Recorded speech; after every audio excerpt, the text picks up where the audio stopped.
Hello, everybody, and welcome back to the Grace Thorpe, aka Joan, channel. It is 1:30 p.m.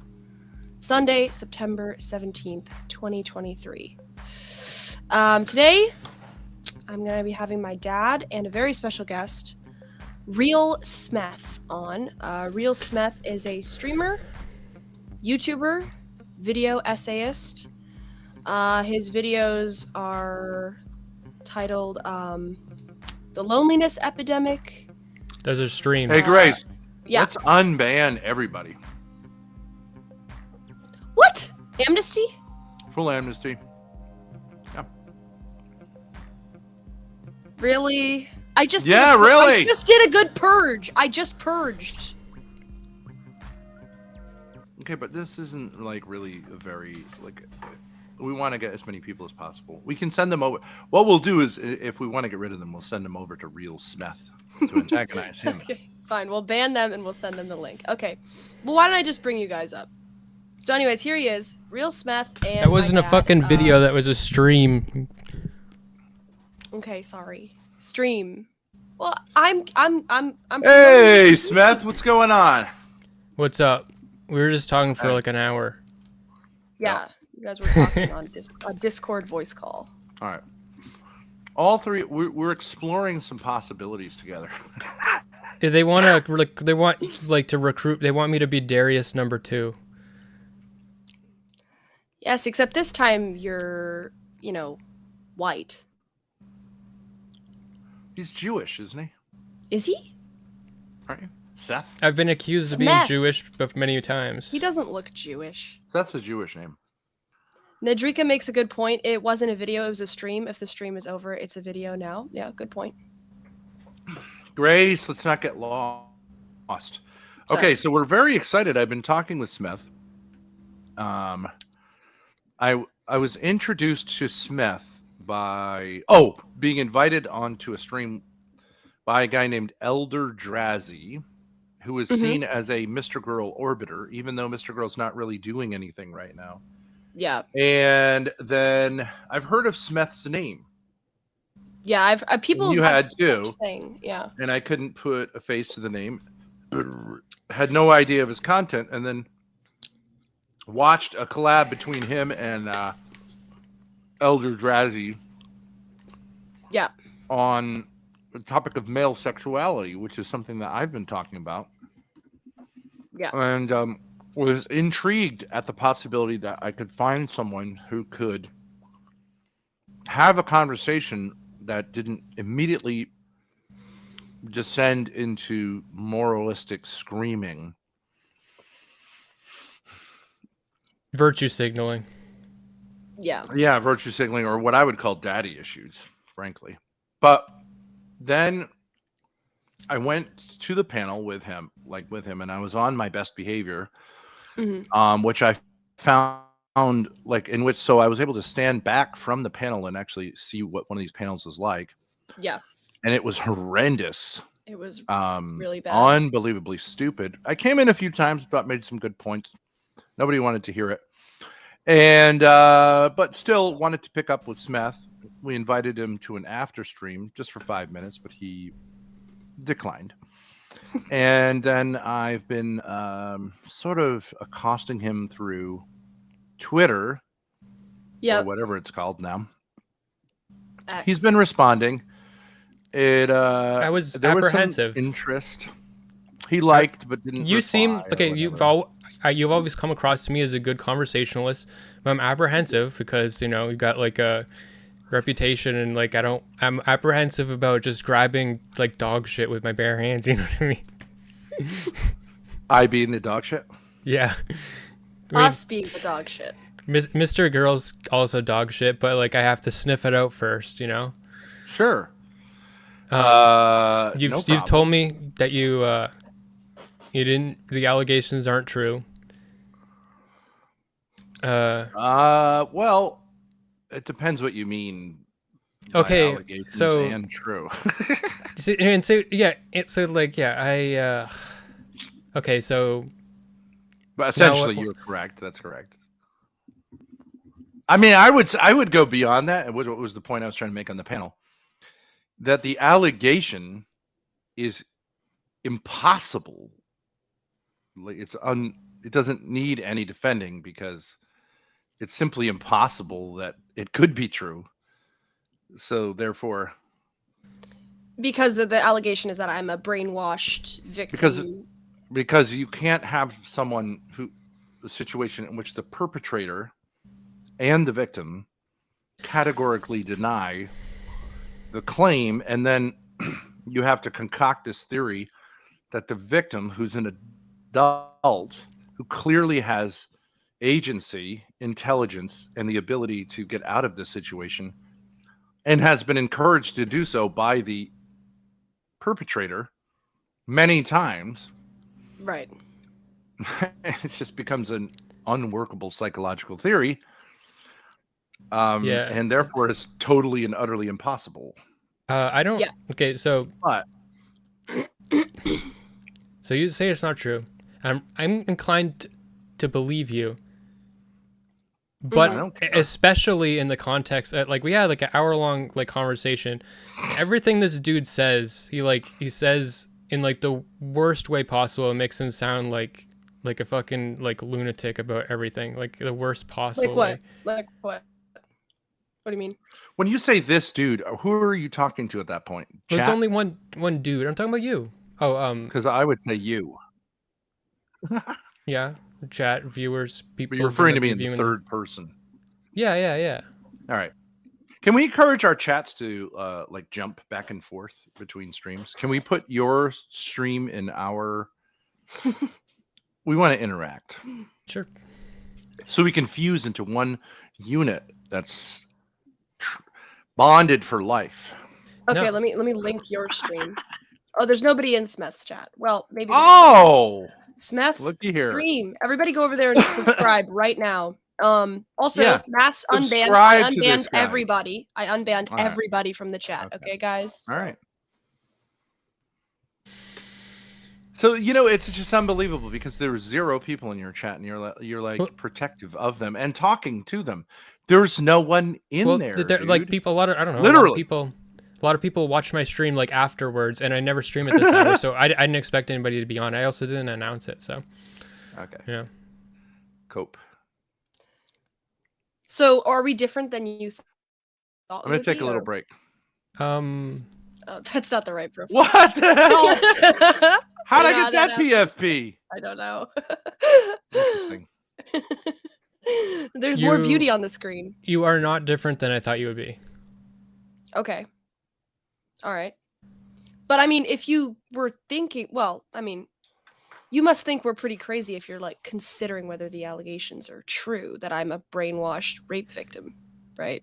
Oh, I wasn't like, I always thought you guys were like playing it up for like drama, and you guys keep making it, even though you will adamantly deny it. You like teeter on it and be like sit on his lap or whatever, and it's like, what? I never sat on his lap. Or okay, well, like I don't know, like hypothetically or something like that. You know, I don't know. He'll like look keep at that one. Ben, Sorry. you're so pretty. Okay, yeah. No, but yeah, look at the PFP okay. here. Yeah, we joke around about it. Yeah, oh, sure. Yeah. Smith, you want to just start by talking about being streamers? Because we've had very different experiences. Or do you want to just talk about the tweet about like gay donut Yeah. stuff? You think I'm gay? No. All right. So let's go. Grace, I you know how don't to think you're present gay. this? I don't think Yes. you're gay. I don't necessarily. I would say that you. It'd be interesting whether you cross what I think cross the line Okay. of I the found what the I tweet. call the male code. Can we agree that there is such a thing as like a kind of straight guy code, which doesn't mean you're saying anything about gays per se, but like within straight guys, there's a code. Do you agree with that? I'm definitely I don't live by those rules. You don't think there's like a straight guy code? But there is one. I don't respect it though. You don't respect the code?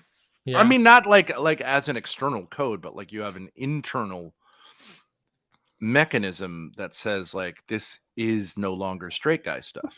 No, that's just being like afraid of everybody what they're gonna say about you. I don't. No. No, but So like you would the never code say is to a written. guy like, "Don't be such a pussy," right? Yeah, Which but means that don't means be something like a different. female.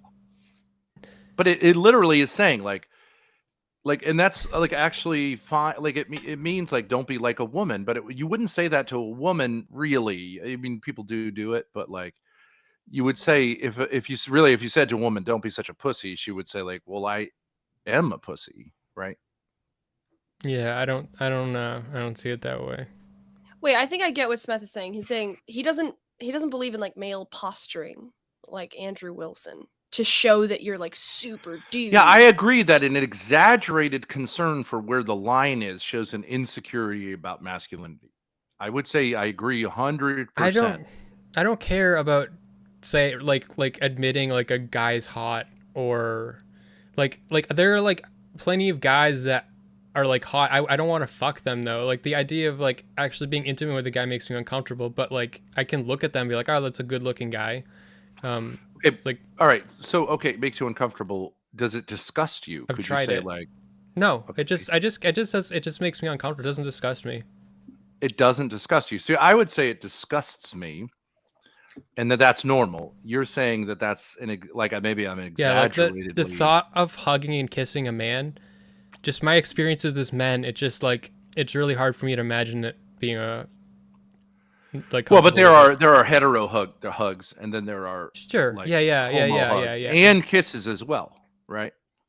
So I also think we should recover the sense of like the hetero hug without all the like no homo talk. And also I like cultures in which there is like hetero male kissing. I think that's nice. I used to like there's a Yeah. situation I think that Tom Brady kissed his son on the lips when the kid was like 9, 10 years old. I think that's fine. Yeah. It's a cultural thing. I think it's nice. I agree with that. Uh but then there's a different type of kissing between two guys that is, I think, disgusting to males. Not as much to females. Do you agree with that? Is that okay to say? Or do we have to like I Uh, have to go to jail now? it doesn't disgust me. I guess I'm not interested. It Okay. doesn't fucking And you So don't disgust have for any me. example, we feeling were of talking love. earlier about the video what in the butt. Everyone knows that one. What in the butt. Now, would you say like that world that you can enter into jokingly as a straight guy, if you entered into it as like I'm in your world, it's gross. It's a gross world. What inside the butt? Well, inside the what in the butt like mentality. Let's say he wasn't doing it as a troll, but this is like sincere attempt to like express like homosexual what the thing is because it's Well, pretty can I explicit. show the tweet you guys were talking about All really right, we'll quickly go just back to to that. Yeah, kind of give yeah. some So, context? Real Smith says people are pretending this is cringe for the same reason they pretend adults aren't attracted to teenagers.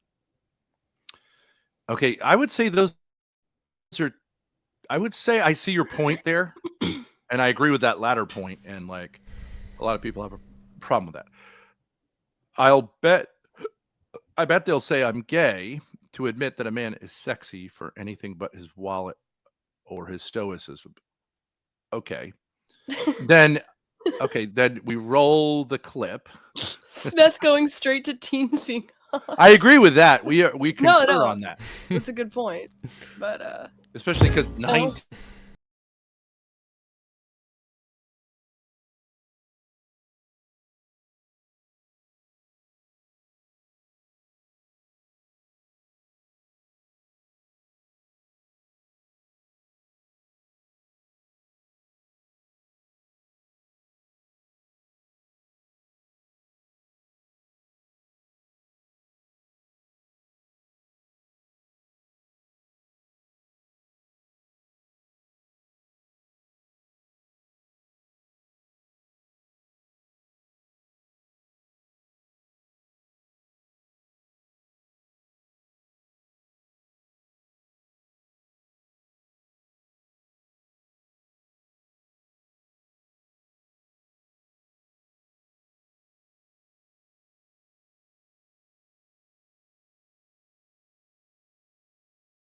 I actually didn't watch this in its entirety, but it does confirm my initial sense of it. Now, I didn't even think it was gay. You think it's gay? okay, so here, like Okay, this well, I'm the is woman it's here. about doo doo, like the song is about doo doo. What? This isn't sexy to women. I'll just say. Well, that. wait a second. No, wait a that's second. bullshit. Wait a second. This is homoeroticism straight up. No, I don't think that's true. I've seen this guy on TikTok. He's not gay. He's doing this as a thirst trap to appeal to women. Really? Yeah. Think. Look at this is the women. Yes, I've seen women are not. several guys do like sexy cooking on TikTok. Yeah. Women are like not allowed to be horny. So like men that try to like be slutty, like they everybody's like all cringed out by them. Well, but it is cringe. It's awful. Because it's not normal. It's such like the only way you're allowed to be a slutty man is if you're. Why like, is there so much of an emphasis on fudge? Dude, gays don't eat shit. Like that's gross. Why, if you're gay, why would you want there to be poop? It's like, not fudge. It's like the. It's well, like, there is a be connection like cream, between right? gays and poop. Is it gay? Yes. I mean, it comes across as gay. Like a gay man would find really, this it's just attractive. a bit gay. I would say this is totally gay. It's not gay to me because I see it as him trying to be sexy for women, like a Chippendales dancer, but like he's cooking. Okay, so I can't believe anyone could see this as anything other than gay. Maybe that means I'm gay. The whole glazed donut thing. Like you were telling me that you think that that's like a butthole, but like the glazed donut, like there's this particular glazed donut gift that's been like, for the past few years, been like used by men to like flirt with women over and over again. The idea of it being like a facial is like a glazing of a No, woman. it's like the pussy. Get like the asshole doesn't self-glaze. Pussy does. You know, like it's gross. Why would you want a wet asshole? Every time I hear a rap song where they say wet ass, I'm like, that's not. What the fuck is wrong with you? I never want to hear. No, the they're words saying wet ass pussy. It's like no, it's two adjectives. You know, if I've heard it without the word pussy, I've heard it without the word pussy, and I'm not. You got a wet ass? Yeah, it sounds nasty. I do think that. Well, there is. Well, anyway, there is a phenomenon there. You're right. I think, yeah. But, okay, Swamp so. ass. All right, so. He okay, says well. Chick stuff. They always show forearms. They are into the vascularity of forearms. That is definitely I know true. that from my dating advice. It's like Facebook moms watch. Okay, that so they're like, I think we'll have to move beyond the like, is it gay thing, and just say like, Am I is gay? it? Is it like? But it's not like it doesn't. Grace is saying it doesn't work heterosexually. Well, that's because women are like sexually repressed. Like they don't even know how to fucking come. No, that's not true of me. I'm not sexually repressed. I think you. Well, you're both sexually repressed and sexually liberated at the same time. Yeah, but the thing that makes it unattractive is that he's trying hard to be sexy. Guys are sexy nonchalantly, not like when they're like. It's like just cringe. Well, this is an interesting. This is an all right. So, real Smith, I guess I can call you. Okay, so you would acknowledge that male sexuality is different than female sexuality. For example, you ever heard of the male gaze, female gaze? No, that's not how I would describe it. I would go to the animal kingdom and look at the difference between males and females and the roles that large gametes and small gametes have. In reproduction, there's usually always a difference in the way that the sexual selection occurs because of the difference in the males and females. Usually small gametes are more expendable and women are more. And so if there's a difference in sexuality, I would bring it down to that level. Wait a minute. Is this the RK idea? Like some reproduce a lot and don't take care of their kids? Is that what you're saying? No, I'm just saying in general. So like Black Widows, the males are less important. They're expendable. They try to get to the female and reproduce, and if they fail, they get eaten. And only the one that's sneaky enough to get like their little tiny ones, and only the sneakiest, most clever one can get up over to her and reproduce, and the rest die. And because so in like birds have to do mating dances to like impress the females. If they don't do a good enough job, they fail. And so these are differences in the women's are the women are the one vetting it. And so there's generally a difference in how I wouldn't call sexuality. female animals women. Sure, yeah, female. Okay. So, but like oftentimes what's exaggerated here is like this is a typical feminist trope to take like something which is exceptional in the animal kingdom and then say like this is enlightening. For example, the classic one is the praying mantis mating where the female eats the male's head or something Right. afterwards, I hate or that the shit. queen bee where the males are expendable, or the seahorse where the male carries. Right. I Okay, hate but that those shit. are exceptions that prove the rule. I actually think that male and female sexuality in humans is much more similar than different. But I think that the argument that I would use against it, where I think that there's credibility, is if you compare it to animals and stuff, like evolutionary psychology. That's where I'm willing to like listen. That makes sense to me. I think Evo Psych is a way that you can get at the same things that religion gets at in most ways, right? That they are converging, right? Because you say it's evolutionarily a good evolutionary adaptation is like traditional values, and actually religion is, right? So it's convergent without like metaphysically making sense of it. Okay, so within sexuality, it's fine. Okay, so but what I'm saying is male sexuality is different than female sexuality, and you're saying no. I want to talk about animals. No, make it make sense. I'm saying that if you want to describe the ways in which it is different, then I need to talk about it in an evolutionary way, not a descriptive way, because I think if you talk about it descriptively, it is different descriptively, but I don't think that that's because of our nature. I think it's because of society and the word for there's a word for like the different like our body, like the fact that men are stronger than women means that we're going to behave different, and that will inform how our sexuality plays out in the given culture. If you gave every woman a gun as soon as she was like of age to have sex, I think that what sexuality would look like within that culture would be different. It would change into something different. So you're saying like a lot of What? personal sexuality is from like social constructs, kind of? Okay, so Not you're natural? emphasizing the Or social morphology. Like the morphology of men being stronger means that women are often going to be much more submissive sexually, but that it could be natural, which is totally possible, or it could just be morphology, the fact that they're weaker. So it could be What's either the of those. difference between the two? It is natural that we're weaker. It's natural that you're weaker, but You're saying it could be offset by yeah, it could be that social. your behavior is informed by the fact you're weaker, or it could be or it could be like pre-coded in. Okay, are you like this could get super high level philosophy? Are you willing to concede that such a thing as human nature? Yes. Okay, that it's not Yes. just But we a can't, choice. but we There's such a can't thing as know. human nature. It's really hard to study. The only way you could study it is if you had like a whole planet of slaves that you could like Truman Show, like control for every variable of their life, and then observe them like an alien in a spaceship.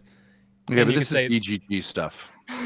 You can just look at kids. What about Kids- experience? just look What at about kids. experience? You can't know human nature without controlling for everything. So Okay, so you're saying like prior to the scientific revolution, and actually subsequent to the scientific revolution, because that's never been done and would never be done because it would be unbelievably dehumanizing. So we have no knowledge of anything, is the conclusion you've come to? No. So my conclusion about like women tending to be more submissive, is that it could be part of it can be pre-coded in, like human nature. Part of it can be a response to our physical morphology and our sexual difference, men are being stronger, women being weaker. Part of it On can an be, individual level, an individual saying I'm weak, therefore I have to go this strategy, or are you saying it culturally? No, individual. I'm saying like an individual weaker person, like your sexual counterparts are all stronger than you, so you're going to see strength or as what you're attracted to, and if vice versa, if you're a man, you might see like people who are weaker than you as what you're attracted to because of the difference, but not because you were born to think that already, but because of how you observe the world, because we're averted. So that could be part of it. Also, our culture could be part of it, and these are all three things Okay. that are plausible, but you can't Yeah. rule any of them out. Okay, I would say generally speaking, I agree with you. There's like biological. There's I would say it this way. There's cultural, and then there's just individual negotiating all this stuff, like because we're free. I meant more like the physical. So like there's cultural context, and then the physical context. So just the physicality of like a dick, and like women have to be penetrated. That's gonna affect how they think about sex. You know, like if you had to get penetrated by a woman to have sex, you would think about it different. Yeah, okay, but that wouldn't that be worked into the biology also? It's Yeah, that's what I don't understand. It- You yeah, say people- coded in, people and then make you say this- morphology. Isn't it? The It's not same like you're thing? born a male, and then you're like, I don't really know what this body is, but like, it would be a good strategy since I'm bigger than this one and I have a penis. Like nobody, Oh, you yeah, got to that- be that- kidding me. That's not how it works. that's a people have made the people have made this argument, but I see a difference between like so I think that if you theoretically gave like all women like steroids so that they became stronger than men, that would impact the way that they sexually like see men and way men sexually see women, and men might like start becoming horny for like buff girls, like, you know what I mean? And that might, if that would be the experiment you'd need to do to test to see if it Okay, was coded. wait. Can I see if this works this way? Okay, so post-sexual revolution, right? You understand? You would agree that sexual ideals, like the sexually like highest ideal for like males in a culture, changes with time. Agreed? Yeah. Like the ideal in the 40s, 50s, 60s, 70s, 80s, 90s, it's changed significantly. Correct? Yes.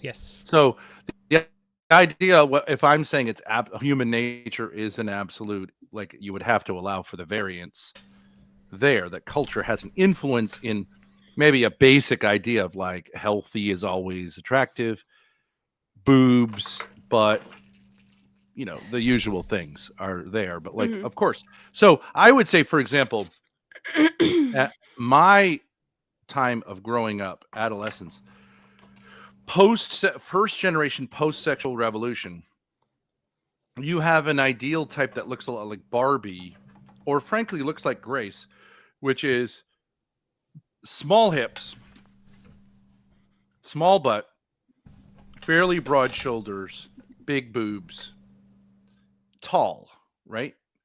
Okay, that seems to me like could be argued is a response to the sexual revolution, saying we're de-emphasizing reproduction and emphasizing sort of the female as maximally sexually pleasurable for the male in a way that's sort of anti reproductive. No? I don't know if this illustrates your point. Sure. I think it has to do with sure, yeah, probably, yeah. And like in the 20s, it was more androgynous. It's more Okay, complicated right. than that. It's like I think there's like a lot of like signaling of like status, or like, because I think a lot of the beauty standards are like expensive and time consuming to maintain. So I think a lot of it is like status and like social status, money. Yeah, okay, so like at a certain point, fake boobs were a sign of social status, and then more actually surgery. they actually became trashy. And I think Yeah, now but we have more natural is better. No, like no one I wants think Grace's actually pink hill ass. we're going more surgery. Like plastic surgery is getting like increasingly more popular. It might not be fake boobs, but it is in some. Like depends which culture. I mean, if you're gonna say certain cultures that like bigger tits are more trashy, then yeah. But like in certain cultures, like within the U.S. But what we have to get away from is like saying everything might be everything, right? Well, It I just can't. gets murky. I'm getting lost. can't. I'm not sure what the point is. What is the point? Well, then what is the fucking point of having a conversation? What is your I don't point? know. Nature versus nurture? I don't basically? know. I don't know. Okay, let's get back to the All right. conversation about streaming. So there's such a thing as biology. It's real, and it informs things in a real way. Yeah. Yes. That can't be just said like it was assigned at birth. Like no, No. it's more than that. It informs everything. Then conventionally you would have and I'm saying this is like I'm just saying this is straightforward. Like I would say traditional anthropology would say there's also a cultural aspect of variance within the norms, informed by trends in culture. I would say one that's almost purely cultural would be the association of pink with girls and blue with boys. That's almost purely arbitrary. Although things like playing with dolls as opposed to playing with army figures is a combination of biology I don't and think so. culture. I think there might be a Well- difference. Wait. I think there might be a difference in how we play with dolls. But I mean, I had GI Joes, but I played with them different than girls played with their Barbies. Yeah. But it could have been anything. It could have been. Okay, so all right, let's try this. There was an experiment done on, this famous thing like John Money. There was an experiment done Oh yeah. where two brothers were for actually medical reasons they were set up for what do you call it? For circumcision. Yeah. The first brother goes in, and in what must have been one of the most embarrassing moments in the history of hospitals, they set the machine wrong and burnt his dick off. Came back to the parents and were like, sorry about that. So First time I heard that part of the story, I didn't know that. I just know about this experiment. Well, it wasn't really an experiment. It was an attempt to Right. deal. I know with about the part after. medical situation, right? So they burnt the kid's dick off. Okay, so then they're hearing about this guy who says like it's all nurture. So if you, and of course a doctor's going to say, if the dick's burnt right off, he's going to say like, that's going to be tough to reconstruct. But it wouldn't be that hard to turn this into a kind of like piss poor vagina, maybe, right? And so if it doesn't matter, then let's go with it's going to be a lot easier to pull this off. This kid's not going to reproduce, but this, let's go with vagina, raise this through the hormones, raise this as a girl, right? Okay. Mm-hmm. That proved to be an utter failure. Right. And there were observations, and that kid played with dolls like the boys and did everything like the boys and was inclined to do, and was told whatever. You can say not all controls were there, but they pretty much were. The parents were raising this as a girl, gave it a girl name. I don't think. Okay, I think you'd have to totally Truman show the kid, because the kid. They did. No, they didn't. The kid went to school, as a girl. As a girl. Yeah, that doesn't work. You can't just tell people. This is the problem. You're making the same dumb mistake that trans people make. You can't just tell people how to treat you and then expect them to actually see you as a different. Oh, treat me like an elephant. See me. You have to perceive me as an elephant. It doesn't. No, but work it that way. looked like a girl. Everybody treated him as a girl. No one was told it wasn't like a this trans is thing. actually a biological dude. He was told from when he could understand things that he was a girl. Yeah. So that is the Truman thing. Yeah, it was Trumanized. What is your hesitation? What is your problem with saying that confirms common sense? That there's a difference biologically between males and females. Oh, I agree with that. Yes. But I just think I think that the differences are fundamentally murky, so we can't know for sure. So I'm frustrating you, but I also frustrate if I talk to a trans person, I'll frustrate them in the opposite direction because I'm always Yeah, sure, social, but also biology. So to me it Yeah. has to be murky. Murky meaning Because we can't know when completely we can't murky, know or you can say, so what does it mean to say there are we can't biological we can't know aspects? how much of what is what. At all? That sentence is so hard to make sense of. We can't know how much of like behavior is informed by natural proclivities in our brain, how much of it is informed by how, because I don't think that is like really a perfect controlled experiment. I think that you would need to have like the Right. Well, it's like as close as But you're with going to get. people, Though, you're but not going to. This is Right. the problem with it was since whole like sciences, like sociology, are based on, like, they're pseudosciences to some degree, because you're never going to have perfect, like, controllability. Even if you were to have the Truman Show, you would have to say, like, well, what about human freedom? That's a variable which is not able to be subjected to scientific under any circumstances. But in the right? Truman Show, he believed he was free until he didn't. But right. So did the But boy how who- someone exercises freedom can't be controlled for. It's freedom by its nature isn't something you could subject to an experiment. Right? Like you were saying earlier, okay, and you're okay with me saying this, that you sucked a dick a little bit. yeah, I gave it a couple sucks. Okay. Now, you were free to do that or not do that, right? Like, since you were on the edge, you weren't like, absolutely, I gotta suck a dick here. You're just like, I don't know, I'll try it. It wasn't for me. But you could have been like, nah, I'll pass, right? Yeah. Okay. So that is not something which is subject to experimentation, right? But I don't know what you're Like, saying.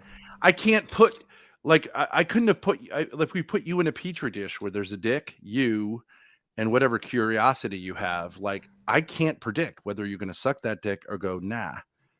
Right? Well, if you knew if you had like a perfect theoretical supercomputer brain scan where we had a whole bunch of knowledge of how the brain works, I think you could predict what I would do. You could predict, but not know. Like, otherwise, you're denying freedom. I don't believe in free will. Oh my God. You don't believe in free will? Well, then No. you don't believe in conversation either, right? Just because we prefer, okay, I believe that free will is something that we experience free will, but I don't think that means it's real. But I don't. That doesn't mean I'm not gonna act like I don't have free will, because it's part of how we interact with the world. But I don't think that. I think it's a delusion to think that we're actually like Okay, wait. magically Did you, making. Well, if you mean like freely, purely free, I would agree. Did you freely come to the conclusion that you don't have free will? Or was No. that also not free will? It wasn't free will. I think that it's all determined. Like, if you knew everything about science and chemistry and physics and everything, then we could like predict every event that would ever happen in the universe. If we knew all of the data. Oh, so you think people are just determined by their So when I biology, say, like, purely. you, like, within obviously some things you don't choose, other things, but then how do you even come up with this third option of like what people individually do? Because I agree with that. There was individual choice, but choice implies the possibility of two options. What do you mean? When I say individual choice, I mean the experience of the individual as filtered through certain aspects of their environment. There's cultural environment.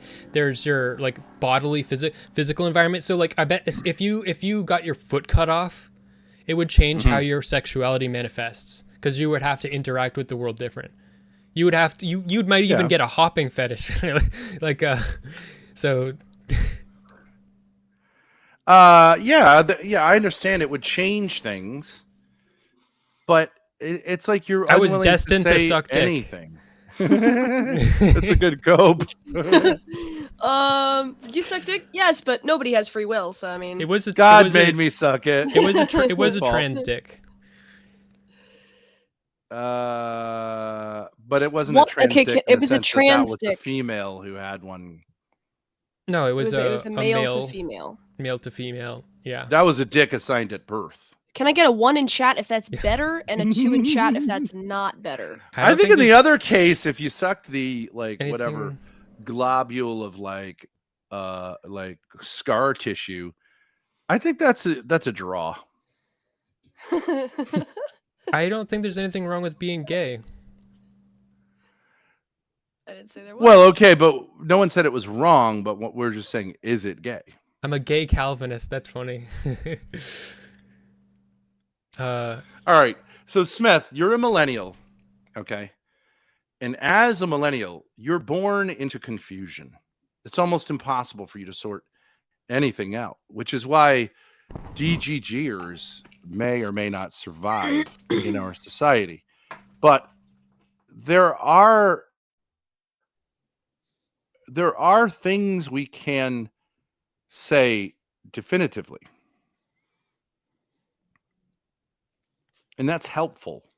About what? Like, for example, when people are born, with very rare exceptions, you can at least say, whether you want to say they're assigned this or not, there are two sexes. Yeah. The human species is binary, whatever, sexually binary. Bimodal, I would say. Bimodal, whatever. Okay. So that's true. Although you could say you're not, like other things like music proclivities are purely cultural. I think right? they theoretically could also have some. You could have some proclivities, but so like there could be like some type of like weird proclivity that makes you more likely to like metal music because maybe like your heritage like is something to do with like more violent. Like you're like you're like a Viking. You're a Beethoven type as opposed to a Mozart type. But that person with that proclivity, emotions. Yeah. But that whatever that proclivity is, that could manifest in the opposite direction, in the chaos of culture or whatever. Like whatever weird experiences you have as a child or shit, you just like. It could totally flip on its head. It could go any direction. But I think proclivities do exist. So but chaos, culture is chaos. It's a chaotic force that impacts us and our proclivities. Culture is a chaotic force. You can't predict how it's going to make you turn out.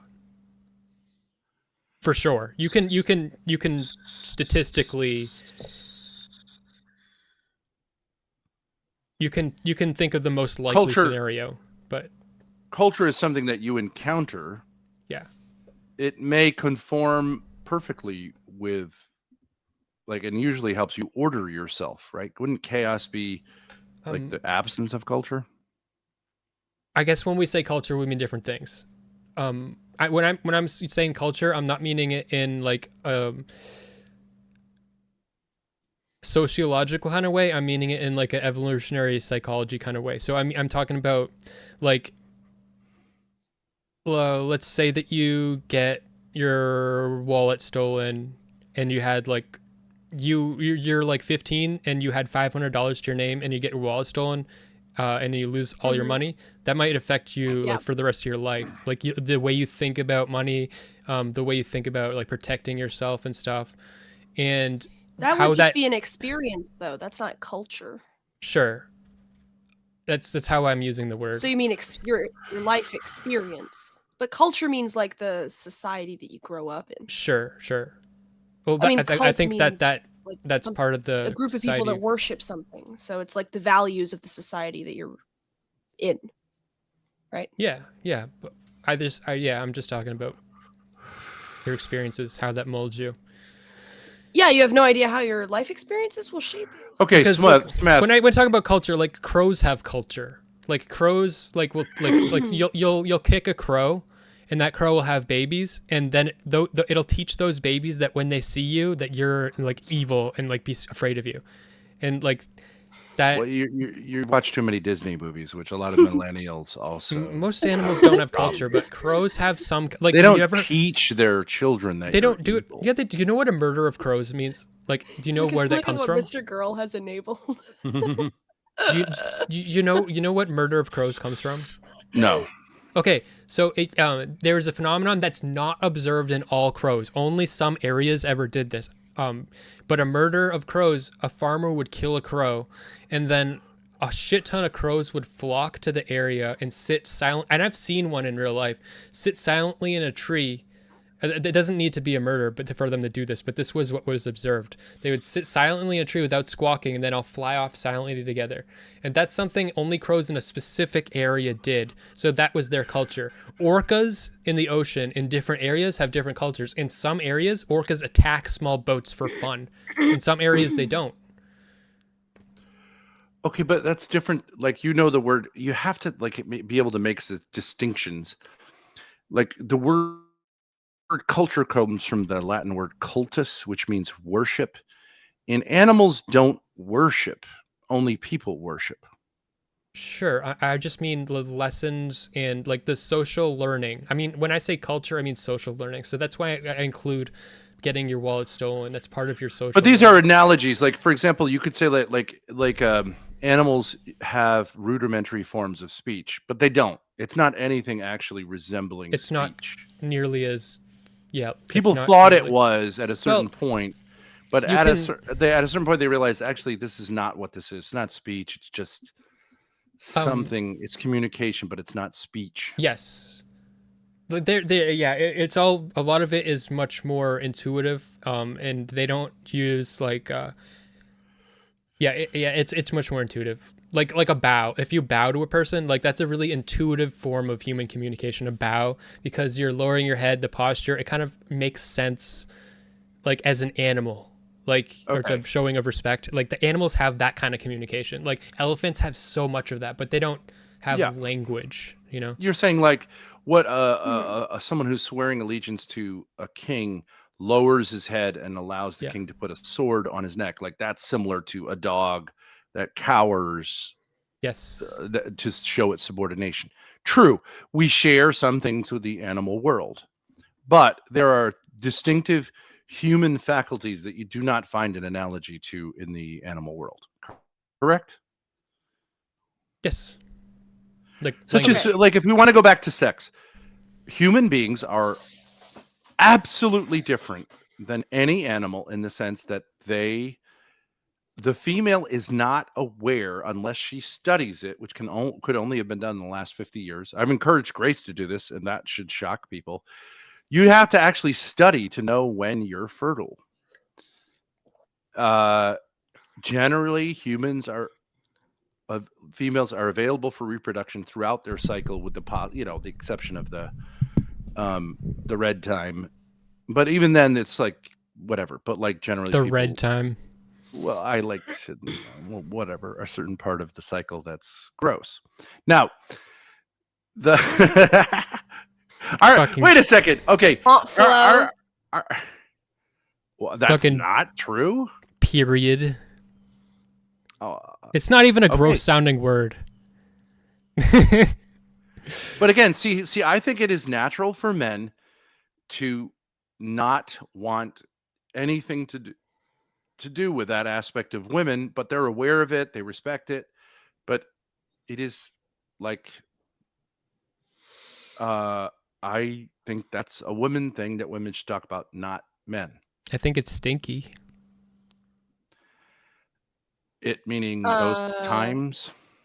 The scent? The scent. Gross. The scent. Yeah. There's a coppery scent.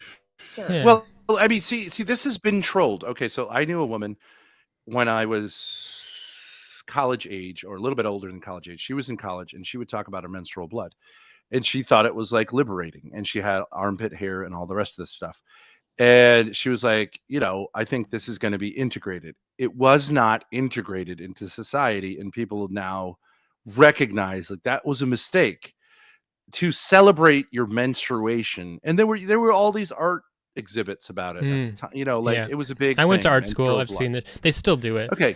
They still do it, but it is largely like faded in interest, and like they still do it, but nobody's paying attention. But they still do it's it. just like a stereotypical idiot feminist art exhibit. It's not shocking anymore. It's just it's like what would be on Big Lebowski's, like making fun of feminist art, right? It's like Yeah, yeah. It's like the stereotype. So it didn't work. To celebrate menstruation is gross. Well, hold on. Like, it doesn't work. It didn't work. So just because something was tried, the thing they don't want to doesn't admit always that work. But I think the thing is that they don't. All those people, they wanted to be like, see, like, there's nothing gross about it. But like, I think that Right. they're wrong. Like, it is Yeah. gross. It really is actually gross. But that doesn't mean it's like that doesn't mean like talking about periods has to make you uncomfortable. Like yeah, it's gross. I don't want to, like, it smells bad. Like there's a place called Northampton. It's like a super liberal part of I know Northampton. Yeah. Like, I've gone on so many like hookups there in the past. Like, you know, and you know, you go to these filthy It's a lesbian capital of art communes, like these Yeah. they're and they're all every wall is gross and every ugh. And the if you walk down the street at like 12, like at noon, like you're not gonna go a day without smelling period blood. And it's like, Really? yeah, it's that kind of city. That's foul. I don't think like, that could People have possibly told me about be this smell. true. It's an vaguely metallic, right? That's what we're It's saying. an It's the smell of blood. exaggeration.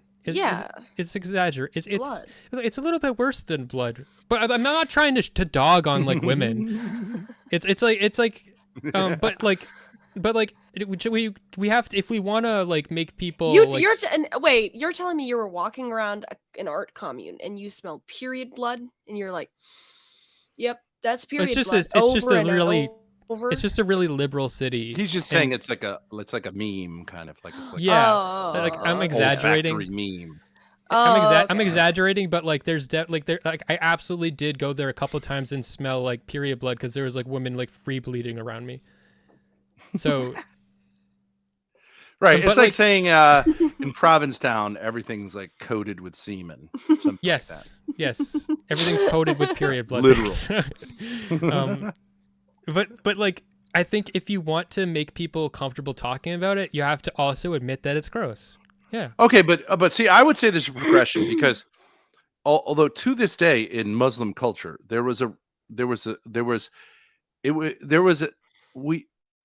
ancient cultures saw that time period as like you were like in the demon times. You know what I mean? Like the demon, they didn't understand. There was a lack of understanding. In the Old Testament, Hebrew women would have to go somewhere. They were seen as unclean, which is sophisticated, but like also fairly obvious what it means, like not pure. Yeah. It had a moral tinge. And then to come re-enter into society, you had to have a priest perform kind of like a like almost forgiveness, almost like confession, like you're forgiven for being gross. Now you can come back and be in the presence of men. That's a mistake. Right? Because also like crayfish, I mean, that's a primitive understanding that things which are not ordered, like unusual liminal things like crayfish, right, that are neither fish nor fowl, like, you know what I mean, are therefore unclean and bad. You get what I'm saying? And then in Christian times, which are, and I would say Christianity is also could be called rationality, which a lot of people don't understand. We came to like the demons were sort of like the demonic stuff was minimized. Not that we don't believe in demons, but it was kind of seen as like, okay, yeah, it's just crayfish. They're just funky. They're not like the product of a demon thing. You get what I'm saying? Yeah. But now here's an interesting point. I think that what has returned now that we're like postmodern, post-Christian, is a sense of the demonic. For example, when we talk about pedophilia. Now, I think you probably would have a sophisticated understanding of pedophilia as a paraphilia, a weird thing that has psychological dimensions, may have some root in biology, and also the behavior has, right? But it's not like you played with a Ouija board and you became a pedophile. That's not how it happens. Or like there are some people who are marked by the devil to do this. No. That's not helpful to like freak out about it. I have the same thoughts that you're having about periods, about pedophilia, where I wonder how much could there be a biological element to us like being repulsed by it. Like it could be like a natural Yeah, like obviously. yeah, because like you're betraying like your neighborhood. You know, there's actually a there's like I found out 3 things about it because there are a few YouTube videos about it that are like by academics. It's a field, you know.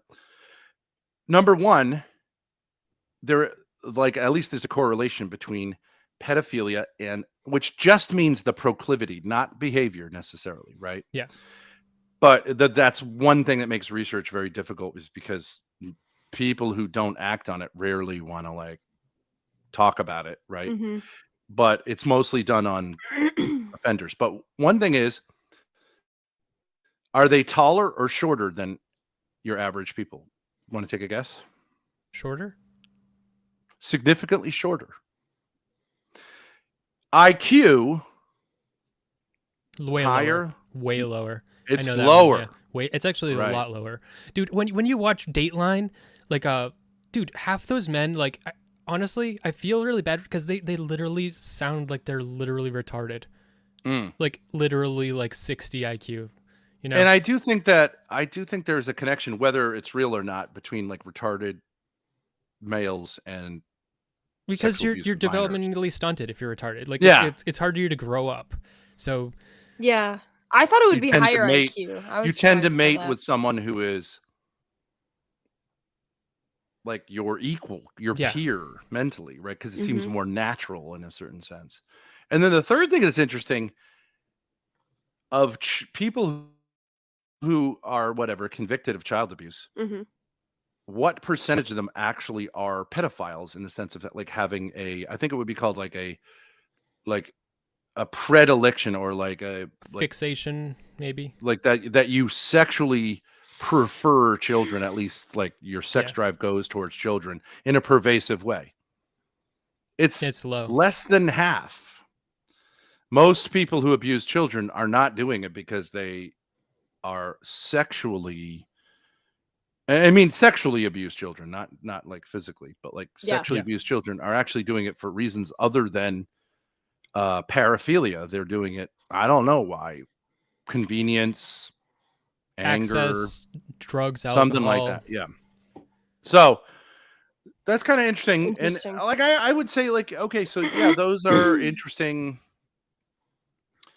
facts in that situation. But a lot of people just feel like that disgust. I find that interesting. So I would maybe be on the opposite of you there. I just find the flipped over idea of too. the action disgusting. I feel like the idea of people getting to a place where they have those feelings, I find like to be like, yeah, well, welcome to the world of sexuality. It is weird. Yeah. And I don't know. I don't think that has anything to do with morality one way or the other. Wait, so when Nidrika says this, I think for it to occur to you to molest a child, you probably need to have some level of attraction I to don't know. children. That's Apparently actually not. that's not true for like more than half of people who molest kids. Well, I mean, Well, they some probably have level. some I mean, level. obviously, some for some reason, maybe it's just to piss off the mother. Is like, I'm just going to molest this kid to piss off the mother, so I'm attracted. Well, to you have this to be able act. to get hard. I'm not sure about that. Well, 'Cause you that's can actually molest. true. Yeah, that's true. But like, We watched there's this some crazy. level. We watched this crazy documentary the other day about like this family where this one guy molested like all the girls in the family. Then he got a second wife and molested all of her girls. Yeah. But one of the girls was like, they were like white trash country, and they were like, he had me see how many colored crayons I could fit in it, and he would start with one colored crayon, then he'd go. It on was to crazy. blue. It just seemed like the whole And then culture. he I went did to that- links, not I did hot that as a dogs, kid to sausage myself. links. You tried to put a crayon the back door? inside. No, I did that to myself as a kid with colored pencils. Did what? You don't have a vagina. You don't have a vagina. Fritzl set the bar. On God, for real. Fritzl is like unbeatable. Okay, so Smith, I think we're having some trouble because you are wouldn't you say? I would say like I like the contrarian Yeah, impulse. thing, but that might not be. But are you claiming like it doesn't work in philosophy if you are Um, always being contrarian? Then well, you would no, end up no, being no. a Hold on. sophist. I'm not just a contrarian. I have my own beliefs, but I believe that things are uncertain on some levels. Okay, so if you're coming down like full force, Sure. if in a conversation with you where you're saying full like if you're going to say that you think it is like the disgust is like inappropriate, like in this we need to be more sophisticated in talking about this. In that context, I'm more likely to be like, well, maybe there is some natural disgust that actually exists that like is part of us, that from like our like brain wiring that might actually be there too. But like if you were saying that, then I would have no interest in bringing it up, because I want things to always be a little bit murky. That's where I want to get. So that's where my contrarian impulse comes from. But to a limit, right? Because if it's too murky, then we get into it can be very dangerous to the human project to allow too much murkiness, because then We can still be prescriptive. well, what I'm saying is totalitarians like to say there's no such thing as human nature so that they can present a way to create the new man. That's very dangerous. Would you agree? Yeah, yes, actually, yeah. Because you then say man is totally malleable and is subject to the will of a totalitarian. So like There's two ways they can that's do a it. problem. They could do like that, or they could do it by saying there is human nature and this is what it is, and I know everything about what it is. So that's also the same thing, because you're saying like, so when you're saying there's no human nature, but because there's no human nature, you have to be like this because this is the right way to be, or you're saying there is human nature and the right way to be is this. Yeah. Right. Okay. So, would you give me an example of the latter? So I'm pretty sure like Hitler said that like people like he said there's human nature, and he was all about like I know like this is how you're healthy, this is how you're doing, like he presented like this is how to be a like a perfect functional person. He was very against weakness. Oh, I know. Yeah. Okay. So Hitler said that Darwinism can be straightforwardly applied to humans, and like this, right? Like Darwin's cousin was a eugenicist. It's not a far leap to go from Darwinism to the National Socialist eugenic regime, right? Everybody knows. Yeah, social Darwinism. Yeah. Yeah, social Darwinism is like baked into Darwinism, actually, I think. So eugenics, meaning like there are better and worse genes, which is highly controversial. Although we would say like, yeah, there are certain defects, but like the idea that certain combinations. I'm pro eugenics if we're getting rid of Down syndrome. Okay, you know what's an interesting thing about Down syndrome? But let me prove to you, like you should. Down syndrome. How are we getting rid of it? Down syndrome is an extra chromosome, right? Yes. So we can, so in, I don't remember what country, they have like a program where they like early on can detect if your child's going to have Down syndrome, and Iceland. then they will abort it. And I think that's, I would want that. Okay. So in what sense is that eugenic? Down syndrome is not hereditary. You know that, right? Yeah, it's a defect. It's a mutation or a defect, usually caused a lot of times caused by late pregnancies. So you're actually just murdering people. Sure, yeah, you're not eliminating it from the gene. You're not eliminating it from the gene pool. If you could eliminate it from the gene pool, then I would be for it. But all you're doing is murdering people who have it. Yeah. Who largely can't reproduce anyways. I'm pro-abortion in case of Down syndrome and stuff, Because you think that's not a life. I know there's no. This is not like I can be right or wrong. It's just how I feel, and I know it's kind of immoral. No, you can be right or wrong. No, it's just. What do you mean? You're talking about your feelings? Yeah, I'm talking about my. You're saying feelings. you don't particularly think it's Okay, so moral? then should we go to the Special Olympics where there are people with Down syndrome and just kill them No. and then go? No, no, Look, no, no, let's be honest. no, no, no. I just think Why not? Because that the line for me is like 6 months into pregnancy or something, no later. Yeah, kill it when it's a helpless baby. That's better. What? Yeah. How could Yeah. that be better? Okay, but then what are you why talking not about? afterwards? After 6 months. I just it horrifies me more. But you would say but you have the same line when it's just a perfectly healthy baby, or is it different? No. With perfectly healthy baby, I think abortion, like, look, I agree it is murder. But I just sometimes people aren't ready to have kids and they shouldn't. And like you're 13 years old or something and you get pregnant and shit, like, don't bring that into the world. So murder is a solution to tough situations. But wouldn't that be true of like a lot of situations then? Yeah, but I don't apply Why not it. just go to It's just what an I feel adoption about center? it. It's I know that Shoot it's 'em not. down. This is an arbitrary line that I have, So Okay. It just seems like there's a murkiness that you're committed to, but like I want to try to find some place where we can find agreement that like murkiness is not helpful. Maybe Okay. it's on this totalitarian thing.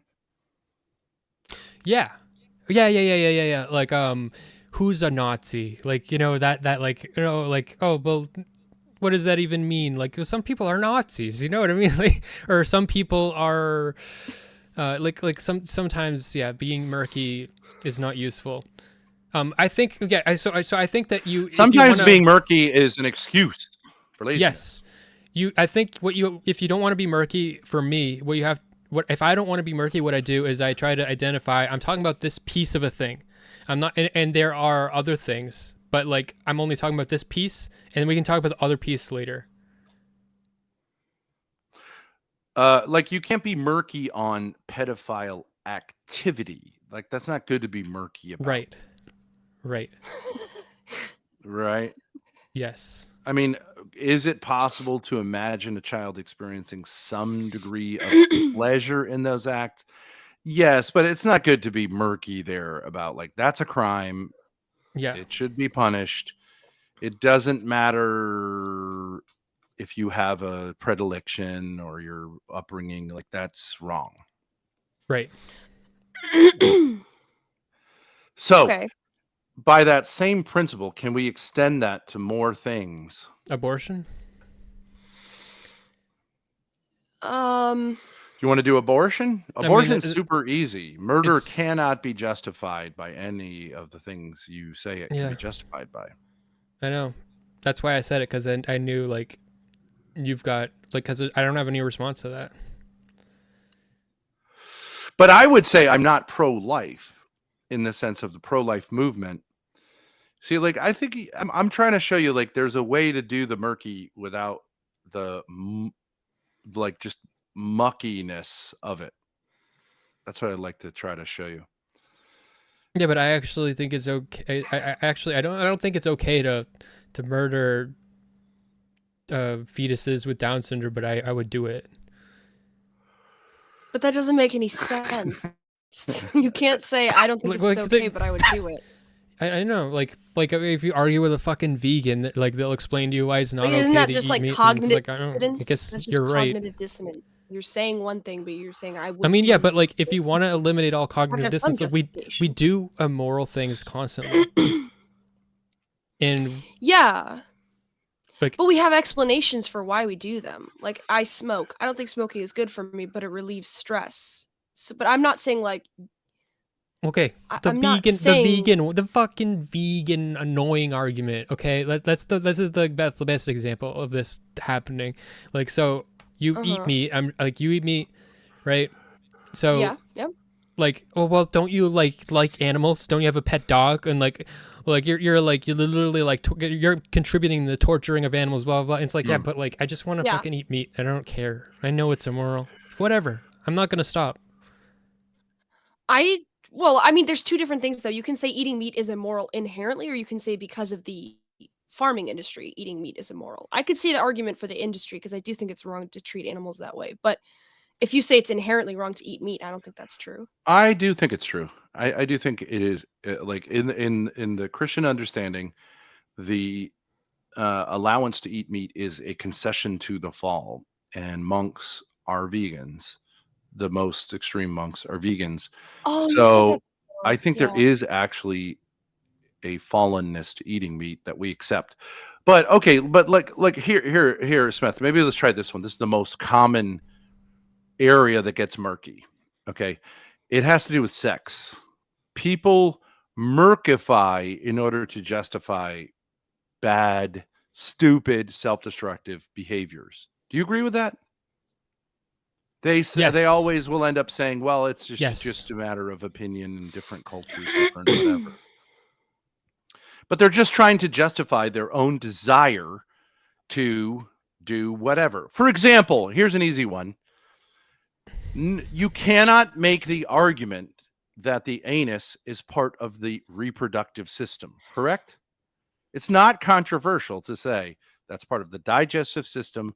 So if you were to have an argument between two people saying, do penises belong in vaginas naturally, or do they belong in anuses naturally? It's not worth talking about. Everyone knows the answer to that. It's not helpful to murkify it by going, well, I don't know. I don't know who defines which system is what. It's stupid. That is not true. Period. Well, it depends on if it's true or not. Like I think so. Yeah, that's the So thing. you think it's debatable whether the anus is part of the reproductive system or part of the digestive system? Is It's that debatable within a really stupid framework, but I mean, not the one I'm going to use. I'm not going to opt into that framework. Okay, well, if we take stupid framework aside and just say like we're just doing things that make sense, is it possible to argue that the anus is part of the reproductive system? Yeah, like no, and that it's a not within my framework. receptacle of the penis as a. I'm just saying, apart from whether you want to hurt gay people or hurt their feelings or experiment yourself or whatever, it's clearly not. You can't make the argument that I mean, you can come from getting fucked in the ass, but it's not a sex organ.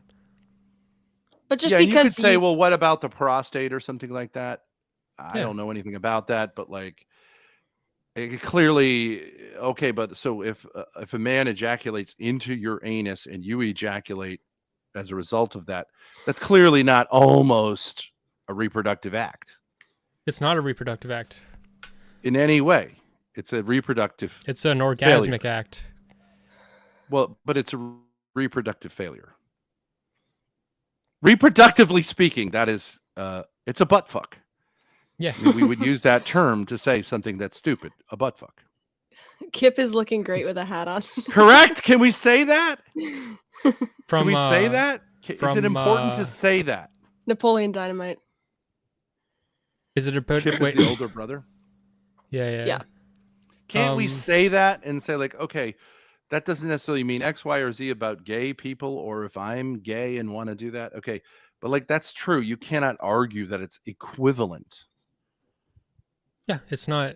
And therefore, gay marriage becomes problematic if marriage is tied in to the reproductive function. I don't have sex for reproduction. So from my world, that really doesn't make much of a difference for my life. But okay, but you'd have to concede the basic point that if sex and reproduction are inherently tied together, that one of these acts fails in that aspect. Yeah, it's not a reproductive act. I've already agreed.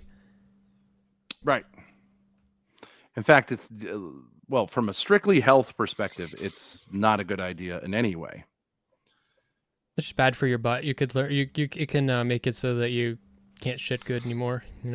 Makes your asshole loose. Yeah, it's not good for you. A lot of things.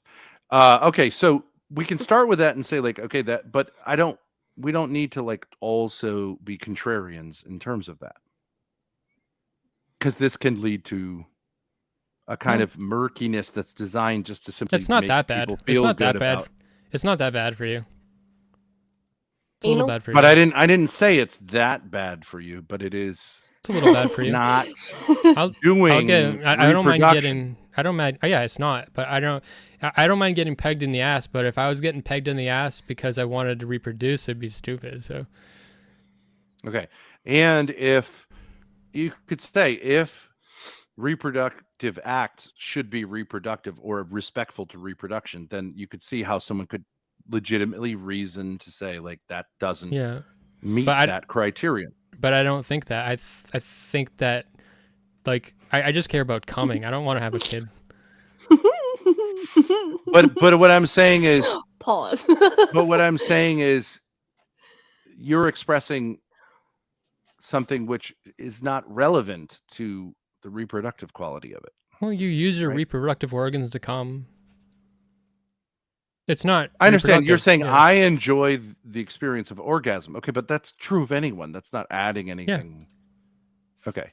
So, but the question would be, should that experience, does it have anything to do with reproduction? You would say yes, obviously. No.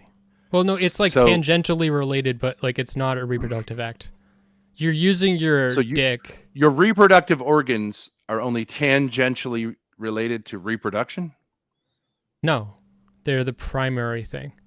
You are using your primarily anus. Related. You're using your anus and rectum for a secondary function that they aren't there for. It's not really a function though. If it makes you come, it functions to make you come. It's like a stick is the function not a of natural function. The function of a stick is not to collect termites for a gorilla to eat, but when a gorilla takes a stick and puts it in a termite mound and then eats the termites, then that's the function of the stick. Okay, yeah, you're getting into teleology here. Like, so you believe that things have natural functions, and you believe the functions are only relative to what we're doing. Like, my computer's function right now is to talk to you. But later on, it's going to be to jerk off. Not really, but it's to be. And are those two things related?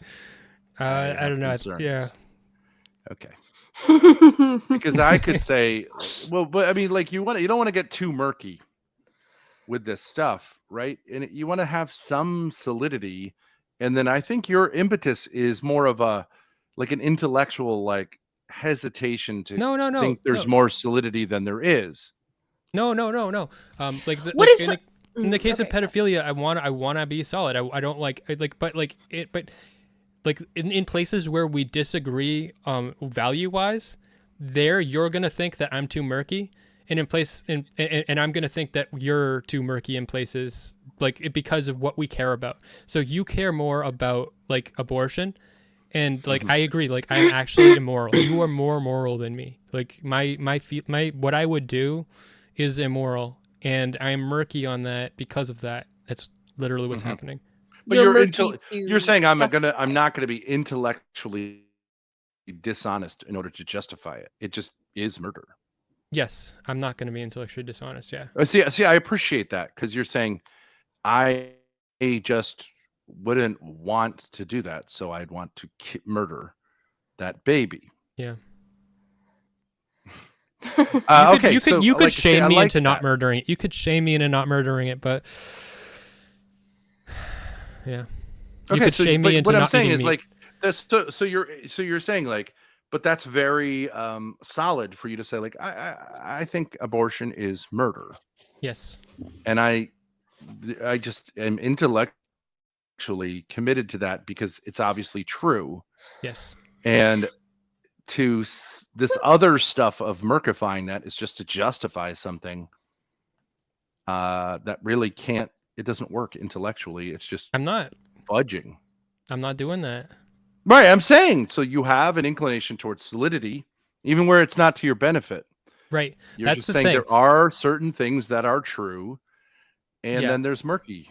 The thing that people do so fucking much is they only will make things murky when it's convenient for them, and that's just everybody now. Yeah. Okay, but you said before that your what you find solid or not solid is a reflection of your values. Now, this term values actually a garbage term. It means like there's actually morality is different than values because morality is objective, whereas values is a term that ends up being very subjective. What I value, as if I like don't think morals anything are could be objective. valued. This is an annoying conversation to have. You don't think they're objective? I don't think morals are objective. We just disagree. But you don't disagree because you said abortion is murder. Right. And it's objectively. You can Whether or not I want it to be. There are cultures where people think that murder is like people in the United States don't think it's immoral to do the death penalty. I do. But like people actually think it's not immoral. And I think that like if you get enough people in a room together that think one thing, that's what it is. Like it's not really like a scientific fact that it's immoral. It's just what we agreed on, and I think we should agree on it being immoral. But okay, but you said for example, like I don't know how you live your life, but you must just my brain set is this getting aside when right you live now. your life, because this doesn't possibly apply. If you say the penis into an anus is not reproductive, okay. If a bunch of people in a room really want to say that doesn't make that any more true. Okay, that's different though, because that's a scientific, like we can literally we have a scientific definition of the only way they can do that is to like make words not have any meaning. But like from like all of our knowledge and understanding of like humans, it doesn't make fucking sense for them to do it. They have no like standing. The only place where I think it makes sense, my argument, where enough people in the room, is values. So in a nudist colony, I believe that if we made it legal to be naked in public and then everybody just started being naked, we'd stop giving a fuck about it. But if you just get naked and go run around, it's going to be disturbing to people. It's going to be like upsetting. Like you shouldn't be exposing yourself to kids. But in a culture where everybody's naked all the time, it's not a big deal. It's just normal. There are cultures where people wear like way less clothes and it's not scarring to kids. It's not like you want to get like raped or something because you're naked. Yeah, I agree with that. Yeah. But there's also, so for example, people thought that when the sexual revolution was embraced, that we would all be much more relaxed about sexuality when there is far more tolerance for what was considered deviance and pornography and things, right? Yeah, but that actually hasn't happened, right? It had actually like it had like, so this is historically true. It had a kind of way in which that happened, and at the same time we became extremely puritanical about sexuality at the same time, which is counterintuitive, but not if you have a more sophisticated view of human nature. That, in other words, you control human nature to some degree, but then there is a way in which it reasserts itself. So for example, how I see it, that's not how I see that situation though. Like I think that like we didn't, when we said that, we didn't realize how depraved we could be and how much we could deviate from the norm, and nobody was ever prepared for cake fart foot cum bubblegum like lolicon, nobody was like actually ready. You think we're like at our most depraved right now in society? I think that sexuality can probably become infinitely depraved. You could literally like keep going till you have a society. You could where people get off on like cutting someone's leg off and fucking them in the bone marrow. Like that'd be pretty depraved, But like nobody's really had that kink until I just said it. And really, I don't know. But now maybe someone does. Maybe not for you, but the problem is. You seem to be abandoning rationality for no apparent reason, and then you're reasserting rationality, and then you're abandoning it, and then reasserting it. Yes, which is why people in And the I'm chat not are sure saying why their that is. brains are It's scrambled. not because I would suggest that you have like an aesthetic or like sort No. of you have like a desire for murkiness against something, but then murkiness doesn't make any sense if it's just infinite murkiness. No, it just becomes it's utterly chaotic. It's just that I think that our morals are not irrational. Okay, I want to Not ask you a question. rational. Like they're irrational in terms of like preserving like people. Like I changed my mind. That was wrong. I said it wrong. Morals. Like nuances of more like little like niche bits of morality, like I think we do things that are immoral, and Oh, I can't do this anymore. I'm gonna cry. Why? It's too Too brain GGG? melting. It's too Too much. GGG. I have a vagina. Like I can't. It's too autistic. too theoretical. Do you? Everything's What's the everything, evidence everything. of that? Ugh.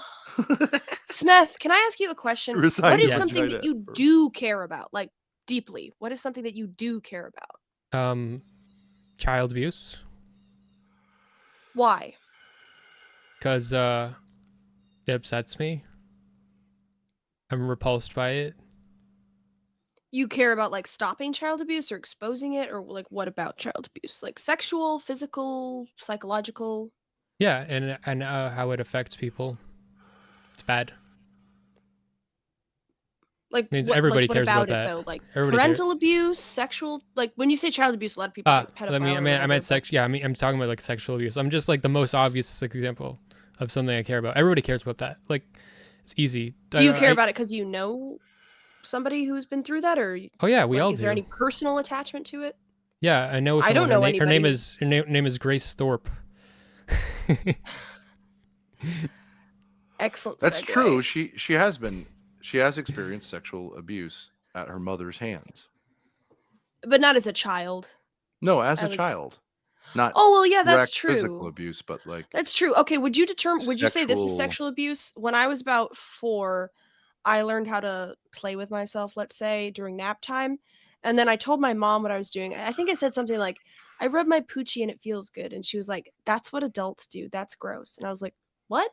And then a couple days after, I did it again, and I had this sort of guilty look on my face after nap time. And she made me come over to her, and she made me give her my fingers, and she smelled them. She was like, don't do that again. That's abuse. Right. Because it clearly left an impression on you. That's It's low level, but it's in a sense. Yeah. It's you shouldn't do setting that. a stage for like non-acceptance of one's sexuality, because little kids explore sexually. I think that most adults know that. It's not problematic, because what problem are they going to get into?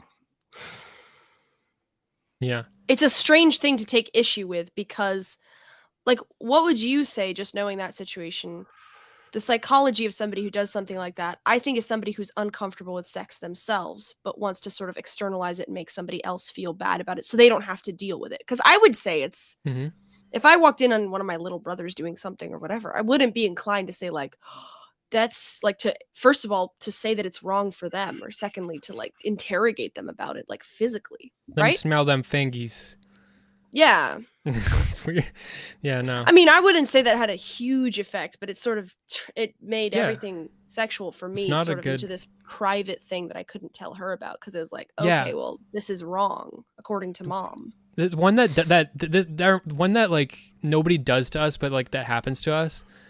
Like we all like jerk off. This is weird with your dad being here. We all jerk off. We've discussed weirder topics. Don't worry about it. And why is it weird? Because I'm here. I don't know. It might but we all like we all like learn to orgasm. Fine. You want to go talk about jerking off privately with Grace?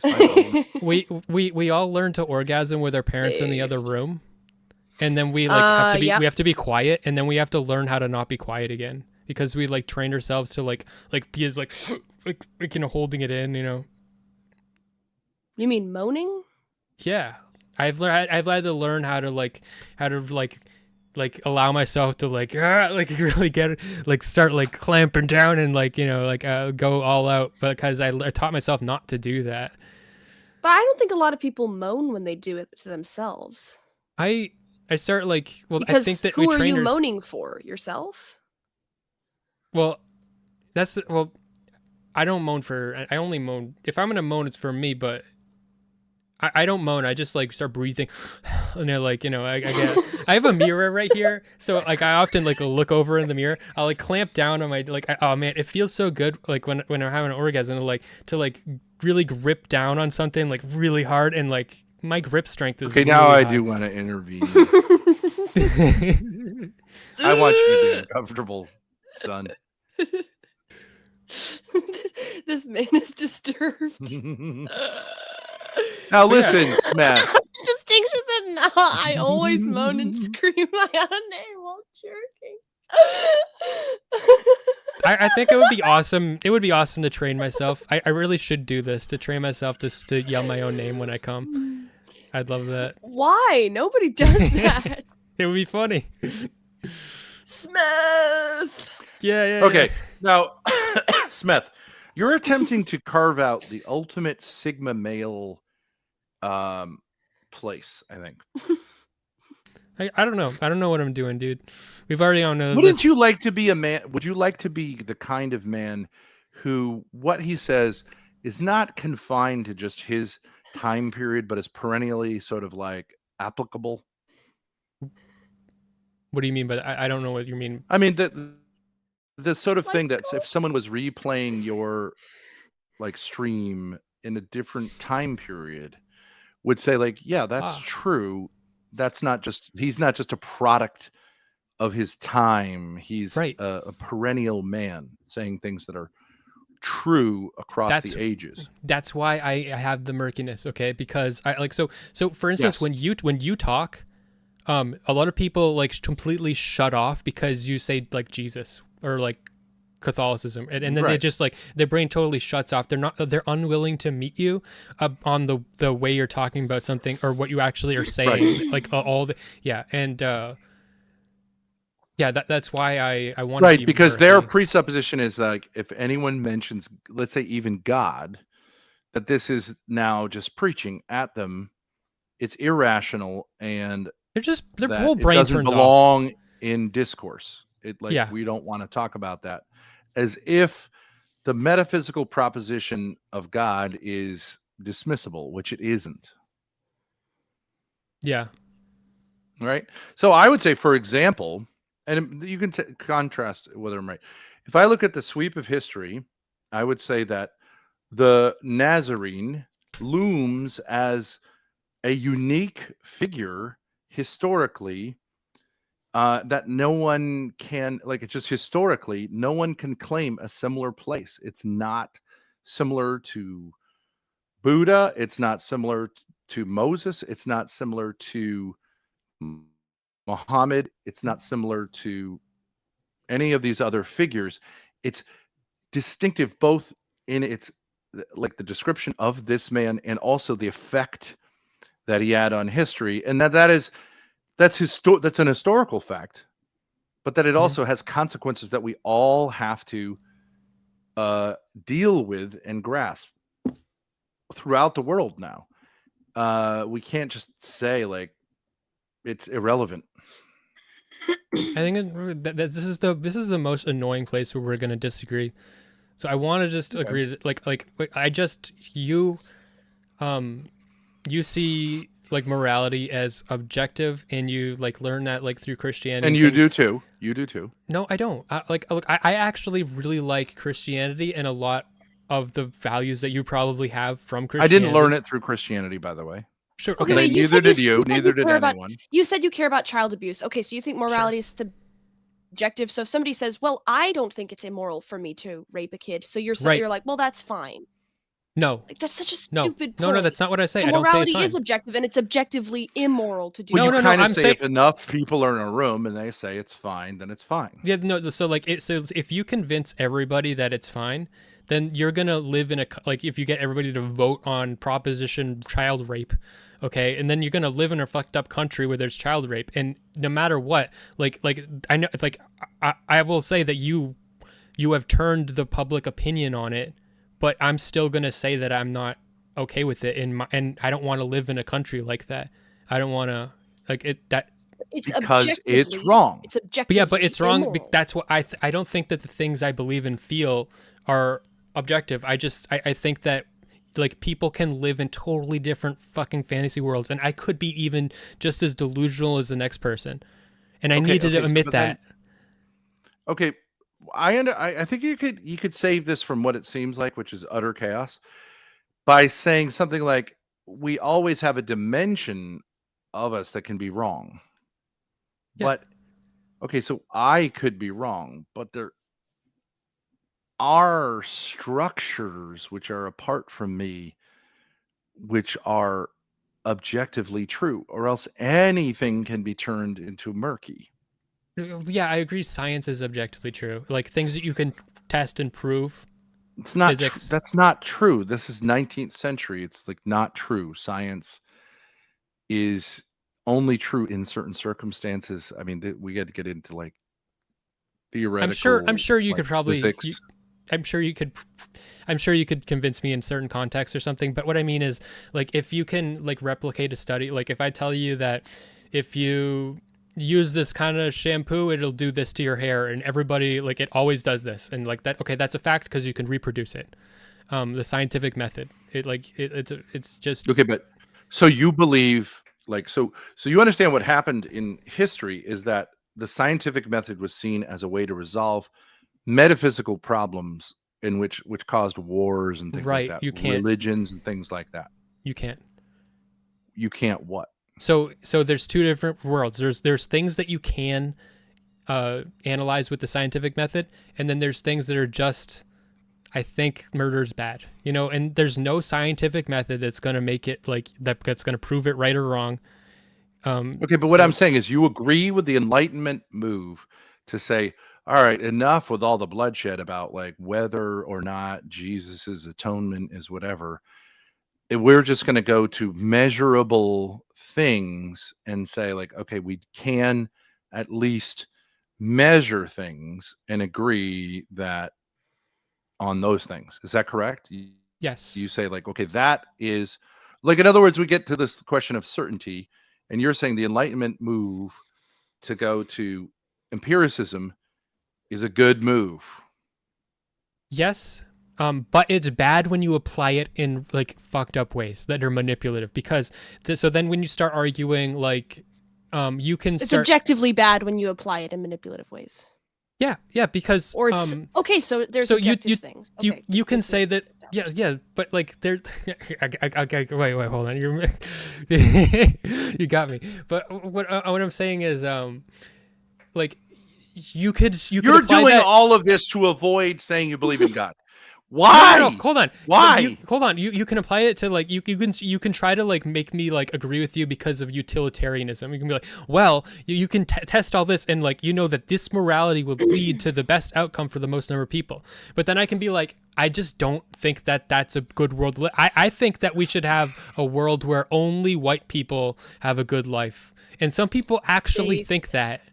I don't think that, but like okay, Smith. Let me try something on you, just to like, because I think you're more of an artist than you are like a philosopher. Okay, so let's say in the sexual revolution we go, okay, let's just let go of stuff, and now we're late into it. Okay, so there's a man who decides he's really a woman, and a woman who decides she's really a man, who end up being attracted to each other and reproducing, even though the guy gets pregnant and breastfeeds. Wouldn't you say this is a long way of getting to the same place?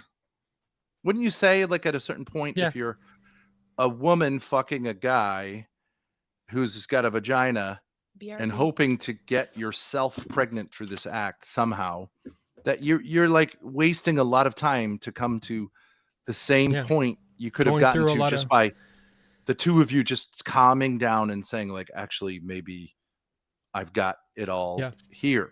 And so why? And I am I am a philosopher. So many things that imply like. So why was it important for them to have to do that? What was the context that made them need to do that? Right. And it's like we shouldn't have to need to do that. Like that's where I am on all this gender shit. I think that it is a symptom of a social problem.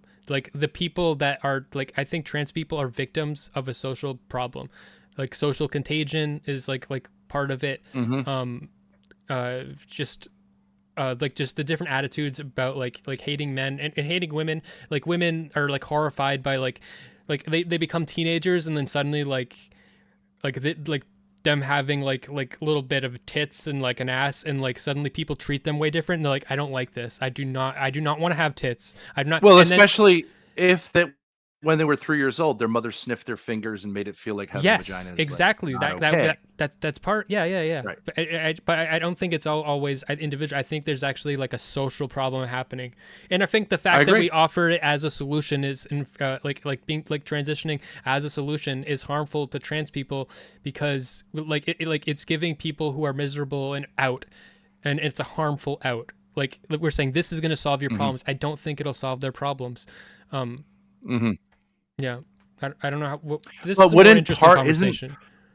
Isn't part of the social contagion the idea that to be able to make what you want of even your body is liberating and is like so emphasized?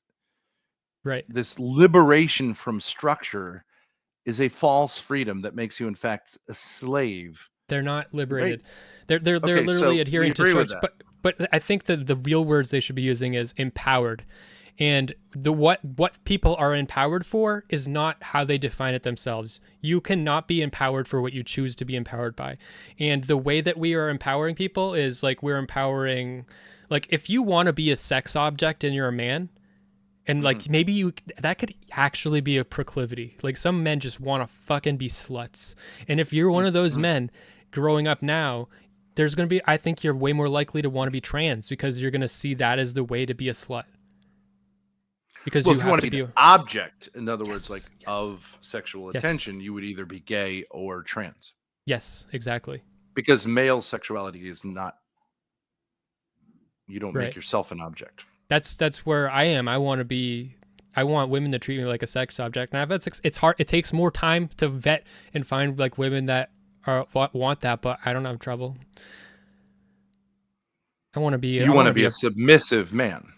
Sometimes I want to be dominant, but sometimes I want to feel like a fucking pillow princess once in a while. Okay, yeah, I agree with that.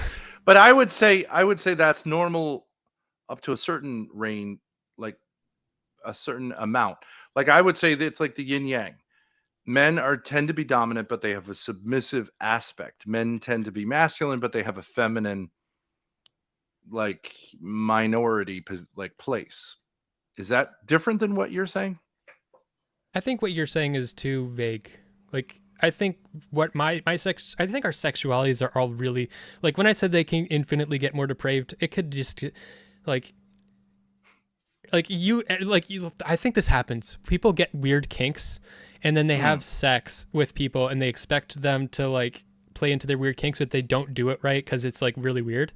And then because of that, then their kinks get weirder because they've ruined it. The other person's ruined my kink now because they failed at doing this weird thing. So now what I want is even weirder, and they keep pushing weirder and weirder and weirder. Okay, but when you're saying weirder, you're affirming normativity, right? Yes. Just normativity. Because you're not saying it's all equal. So you're gonna like me saying this. So normativity is the reproductive mode. That's just sex. And everything. So then we're born with that innate reproductive drive, and I think that the way we express that gets tempered and affected by our experiences and gets weirder and stranger and more complicated, and like maybe because like your mom like constantly like fingered you because whenever she was mad at you, now you have some really like weird thing that has to happen for you to come when you're having sex because you had some weird experience, you know. Mm-hmm. And I mean, that's fine. You're like that. You need need a Okay, so I think we're both liberals in this sense. Like I was, because of this rumor, I was actually DM'd by a woman who had a full-on incest kink. Okay, and she was just like, she started off, as many women will, by saying like, I'm just interested, like you were like, what happened, or I need to know. And I was like, I answered ambiguously like, well, I don't know what rumors you're referring to. And the answer is like, depending on the rumor, yes or no. But then she just switched gears and she goes, would it be okay if I thought it was hot? And I was like, I think that's okay.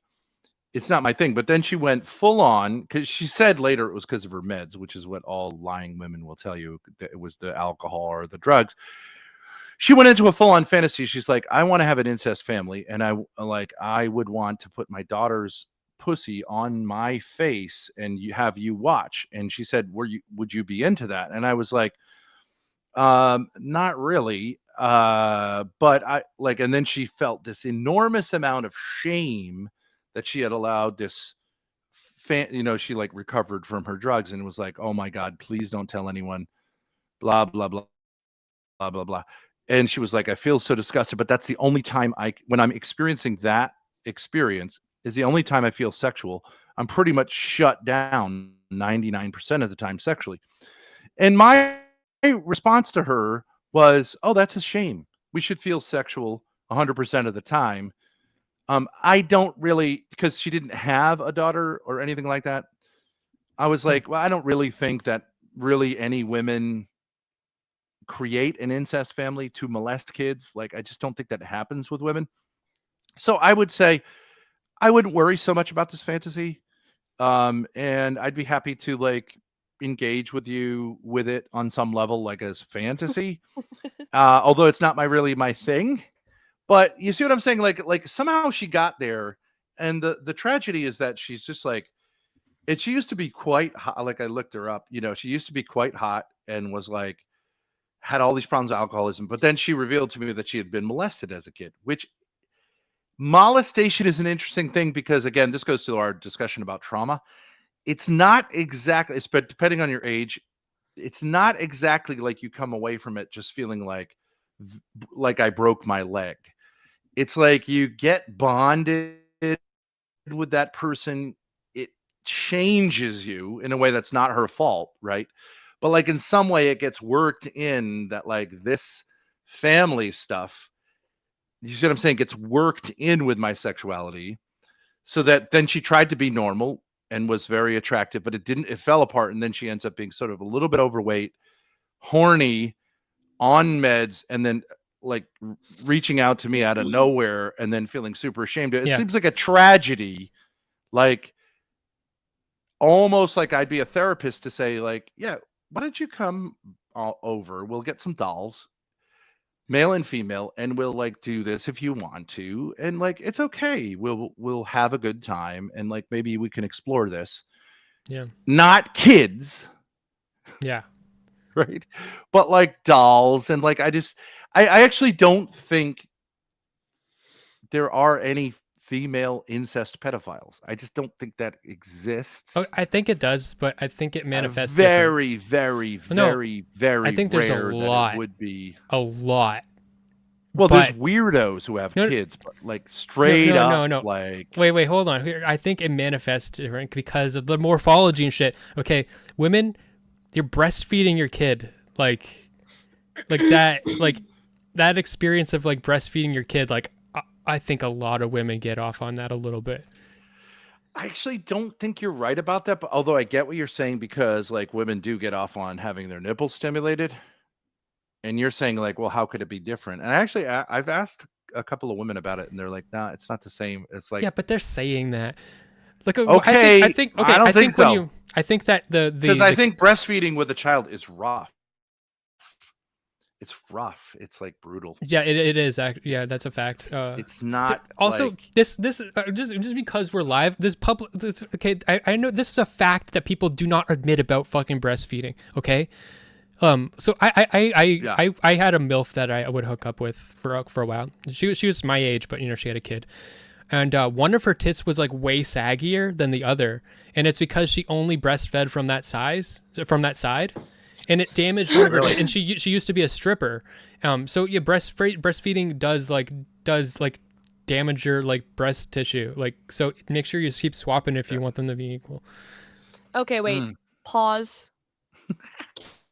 Can we address the MILF thing? What is this thing with guys and older women? What's She the was deal? an older. it's his age. She was my age, but like her vagina was very How old elastic. are you? I'm 29. Oh, okay. oh, so Alright, you're so she was almost just like a you're almost a mom. Zoomer. I'm on the line. Yeah. You're a millennial. Maloomer. Okay, yeah, that's an interesting space to be in. Okay, Yeah. but what is the point? How is that relevant? I just think that women are like. So the baby sucked on one breast. But listen, more. Spence. What does that My have to do with point the about arousal? this woman was, I'm saying that I think the stereotype of a guy like me. Let's just say I actually don't have an incest kink beyond like daddy play, which I do have, like, but I think that's normal. But let's just assume I don't really have this. But I was happy to say, like, oh, you poor thing. You should explore your sexuality where it's at. I'm not saying it's normal and fantastic, but like, I don't think it's a problem for you to explore this, since you were put in this situation where all these lines got crossed. I think talking about it and even experimenting like will get you to a better place. But she was terrified to even admit that she had this incest kink. Now, I don't really know what the incest kink is, believe it or not, but I do think it correlates often with childhood molestation within a family. Mm-hmm. And I get how there can be an intimacy that you experience when you experience that, although I didn't experience it myself. But I often tell this story because I'm an older man. I can tell these stories of, I went over to my friend Joe Shabatoni's house, who was like a kind of a weird kid, but good looking kid. I was like 11. He made out with me naked, although we were both sexually immature. I didn't reciprocate, but he's like, this is what, gay. What do you mean that I have to say like I wasn't into it? Yeah. Okay, but I'll just say like I don't naked. care. He was on top of me, and he like made out with me, but I didn't really. I do have to be honest and say I didn't reciprocate. I was just more like, is this what guy? I didn't have a lot of friends, so I was like, maybe this is what sleepovers are. So anyway, so then whatever normal. That was done. I think everybody has some kind of a thing like that, and if you don't, like, I think it's not like I don't want to. I felt bad about it afterwards. I had not consciously, but I felt dirty. Like what, me and this that kid wasn't okay. We were like playmates and shit. We were like very young. I don't maybe like 5 or something, and we were changing into our swimsuits to go swimming. And we were like both naked, and I was like, "Oh, penis high five!" And we did a penis high five, and then we did a penis and a butt high five. Penis high five, butt high five, penis butt high five. And then I told my mom that I did it, and then she was like mad at me. Penis high five. That was your idea? It was my idea. Yeah. Penis high five. Yeah, I mean, you could say in a certain sense that's like totally, well, whatever. Let me just finish my story. But like, I think we're in the same world.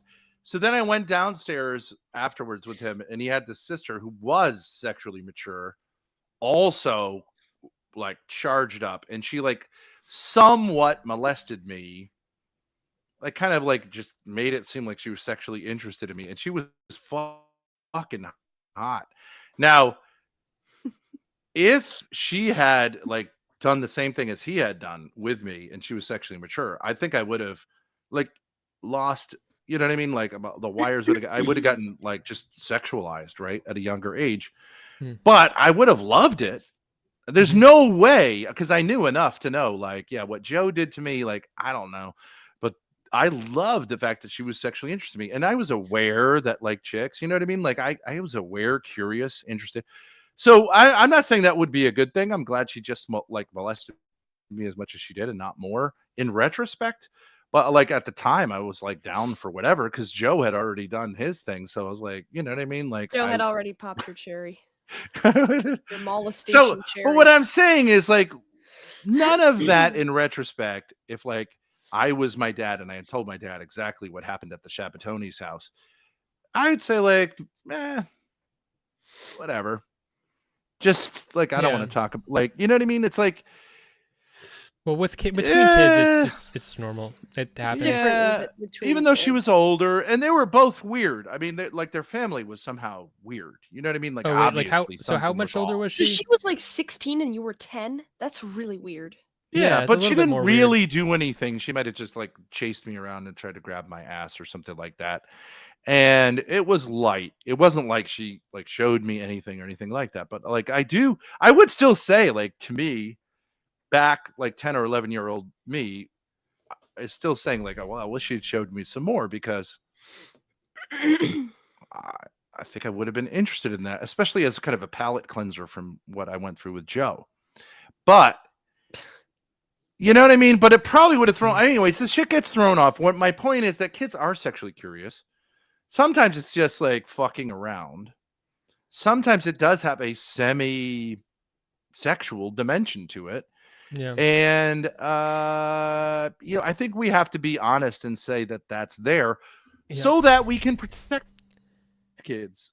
But if we just deny that they have any sexual dimension until they're 18, like and curiosity until like suddenly when they're 18 they could do like porn. It gets more and more, and at one point you're gonna realize that your kid's like a horny little weirdo and like doing weird shit in their bedroom, and it's like you gotta just. What I would say is there's like all sorts of gray areas here. It's not like you have to like even like what I don't know how people would react to like what Grace was doing with herself, but I was telling a story that when I used to take care of little kids at a daycare center and it was nap time, there was one girl in particular, cute girl, nice girl, who would soothe herself on the cot, like, and kind of grind up against like the bar of the cot.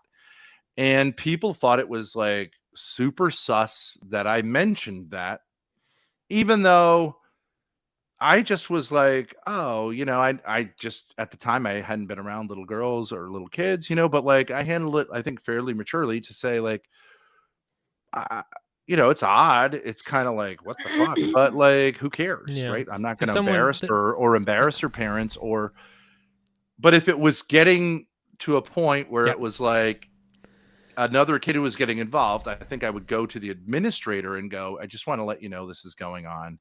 No biggie. Right. But something like that. You need to do something like once other kid gets involved or maybe the other kids are making fun of her or something like that. That's what I was imagining happening. But like she was just, and she wasn't doing it to gain my attention. You know what I mean? Or if she's like looking at me or something like that, I would have to go like, okay, it's a little, I don't know at what point I would report it but I certainly wouldn't work it out with her as a way of, you might talk to a parent. Like maybe parents by themselves, maybe you go to the administrator and just go like, I don't really know anything about this, but like seems to be going on, but maybe nothing. And what I'm saying is if people freak out about that, like, I don't know who they're blaming. They're doing what Grace's mom did. That's what I think. They're making the kid sniff the finger and shit. Like it has that effect. I think it's the same thing. Right, but there's this like hysteria, like it's not okay. There is, and there's this immediate assumption that like that kid is getting molested to have, and I'm saying I don't know, maybe there's something in the air at home that is like, you know, charged, and this kid's like learned to work it out that way, because I think that was true in Grace's case. she like was vaguely aware that there was disorderedness with her parents, and so she like did some certain experiments with her brother, and like, Okay, that makes it sound but worse than it was. There we had a playroom with a door that locked, and once or twice, maybe 3 times, I was like 6. I took my brother in there. He's a year younger than me. I locked the door. I wrote a sign that said "Do not enter," and I would make him take his clothes off and lay on the floor, and I would lick him up and down. Not like his freak. genitals or anything, and not his nipples either, just his chest. Yeah, it's like, okay, yeah, I mean, yeah, and I could see it since, like, I was saying to Grace, like, you know, subsequent to this whole craziness in our family, it was like, yeah, your mother and I, like, this is like, she was really like, there was this weird sort of He was a willing predilection participant. towards that. Yeah, so Yeah. I just think to say like, oh, like, I don't know, like, we need all to realize that like there is a dimension of sexuality in children, and there's a dimension of being able to experience pleasure in children and fascination and curiosity, none of which should be all that shocking. To be a But parent, you have to know about it, and you have to be like, you have to know how to navigate it. Like the fact Yeah. that these conversations are so rare means that we are neglecting our kids because we don't know what the fuck we're doing, you know? and now kids are being enslaved. Like, for example, the idea like of the age at which kids are encountering hardcore pornography is like, you need to be really aware of that and okay with it. Yeah. And not go, because Grace said something like she started looking at pornography when she was 11 or 12, and it's actually not quite pornography, but like people were like, oh well, and who introduced her to that? And it's like, Right. no, that's not helpful, not Nope. helpful. And like, Yeah. it is normal now because I printed it out. I got it to like, I would copy the images into a Word document, and then I like send it to the printer so I could like bring it in because I didn't have a phone. So I was like, but I need to like have this on my handy. So, but I fucked it up. And I like some glitch happened or something. Like I turned off the computer because my parents came home or something like that, and the printer would not stop repeat printing. And I not only did I put them on a Word document, but I also changed. I boosted up the contrast so it looked like even more jarring, and it was like it was like really like really high color contrast, like visual. It's like it was like really creepy looking, and I just kept printing. I was like, I don't know what happened. I got a virus. I don't know, but yeah. my at one point there was a stash of porn. I don't know exactly how this is related, but like somehow we got a hold of a 1-900 number. You know those things? They were like fairly big in the What, like a sex 80s. line? Yeah, so it's like, but it's live and it's expensive. It's like 95 cents a minute. Yeah. Camming, but And without a cam. I don't know if it was live or not, but like, so we were calling, you know, a few times calling, and it's like, whoa, you know, it's of course fascinating at the time. There's no such thing as pornography, so you're just like hearing this stuff, like, whoa, and you know, you kind of piques your curiosity, and then my and like various of us brothers made these calls, but then they came in and they must have had a big phone bill, and they're like, so who's calling this number? And we didn't know that 900 meant you're paying, right? So of course they should have just said like my kids made these calls, we want the charges dropped, and they, I think, would have dropped the calls or whatever. But you know, but they should have said also like something. It was fine the way they handled it. Who cares, right? For them And to it's not like, drop it is a weird implication. Like, well, we provided a sexual service to your kid. No, you have to drop it because you cannot say that. So, right. But then how do you prove it wasn't like the stepfather, right? Like, Yeah, how do you prove it wasn't an adult? And how could, but whatever, I'm sure they, whatever, the phone company would go to bat for you or whatever. It doesn't cost them anything to do these things. But I felt really shamed because I probably made more phone calls than the other guys, and we weren't keeping tabs on it. And I didn't realize that 900 means like, because why would I have done that? But it was kind of stupid, and it made me feel bad. But like, this is just what it's going to be. And I don't really have, in other words, so like, but that's different than saying like, human sexuality is just subjective. Like that's a problem to say, right? You're kind of recognizing this, but like I'm not saying metaphysically, you're not willing to say it. And I think this is all a way of I'm not. avoiding I didn't you say it's saying that subjective. there is a God who loves me, who created me. Yeah. And I'm not sure why you're so invested in that. No, Why don't you're you just, avoiding. No, everything, all of this. You're it's the just one. like a basic structure missing. You are here. the one hyper. Way easier. You are the one preoccupied with this whole thing, and you are saying all this to avoid saying that morality is not objective. But like sexuality is not subjective. It's just I don't know what that means. Like it's unique. It's something that everybody experiences like slightly differently, but all like comes back to like a mode of reproduction. It's all pointed at that, and then it stems off in crazy ways. And it's going to be a little bit different for everybody. Okay, right. I admit, I would say that's something we could agree on. There's variability, and I'm also like very liberal. I'm saying you can get to where I think you're afraid you can't get to within objective morality. And I would say, like, I would suggest that, like, it actually makes more sense to come at it from where I'm coming at it, because you're implying it constantly by saying it's weird or it's off or here's where I draw the line. When I say you're, weird, you're implying. I'm implying it to me. I mean, I think. No, when I say anything, a standard. Yeah, but you even said it explicitly. Look, you said I'm not. Penis and vagina is normal. Yes, but like, yeah, but like, I am comfortable being judgmental and saying my opinions like as if they're fact, but it's always implied that I know that they're not a fact.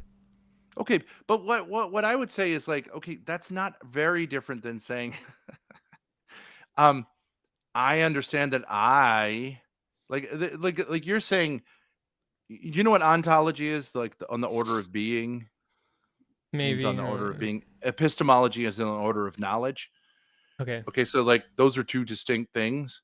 Okay. Okay, so but like I may not understand things perfectly, but there's a perfect objective order. You're hesitant to say that. But in actual fact, it ends up being similar. And like, I think you're this guy who went through a transgender, got a vagina, loves getting fucked by dick, and is looking forward to having a kid. And I'm just going, kid, you could have saved a lot of time here by just like not. Do you see what I mean? Look, I didn't even need, none of this was, I didn't even need to have this conversation. You needed to have, this is the direction you wanted to take it in.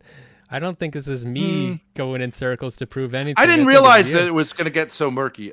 I'm telling you the truth. I just didn't realize you were as much of a product of your time as you are. Yeah. And I think that sucks. And I think you should like troll it. Just ask yourself, like, do I have to be this Evo bi? Because if you want to go Evo, bio, whatever, right? What's it called? Evo Psych. Evolutionary psychology. Like that's very much 2023, but it's actually like kind of tired at this point.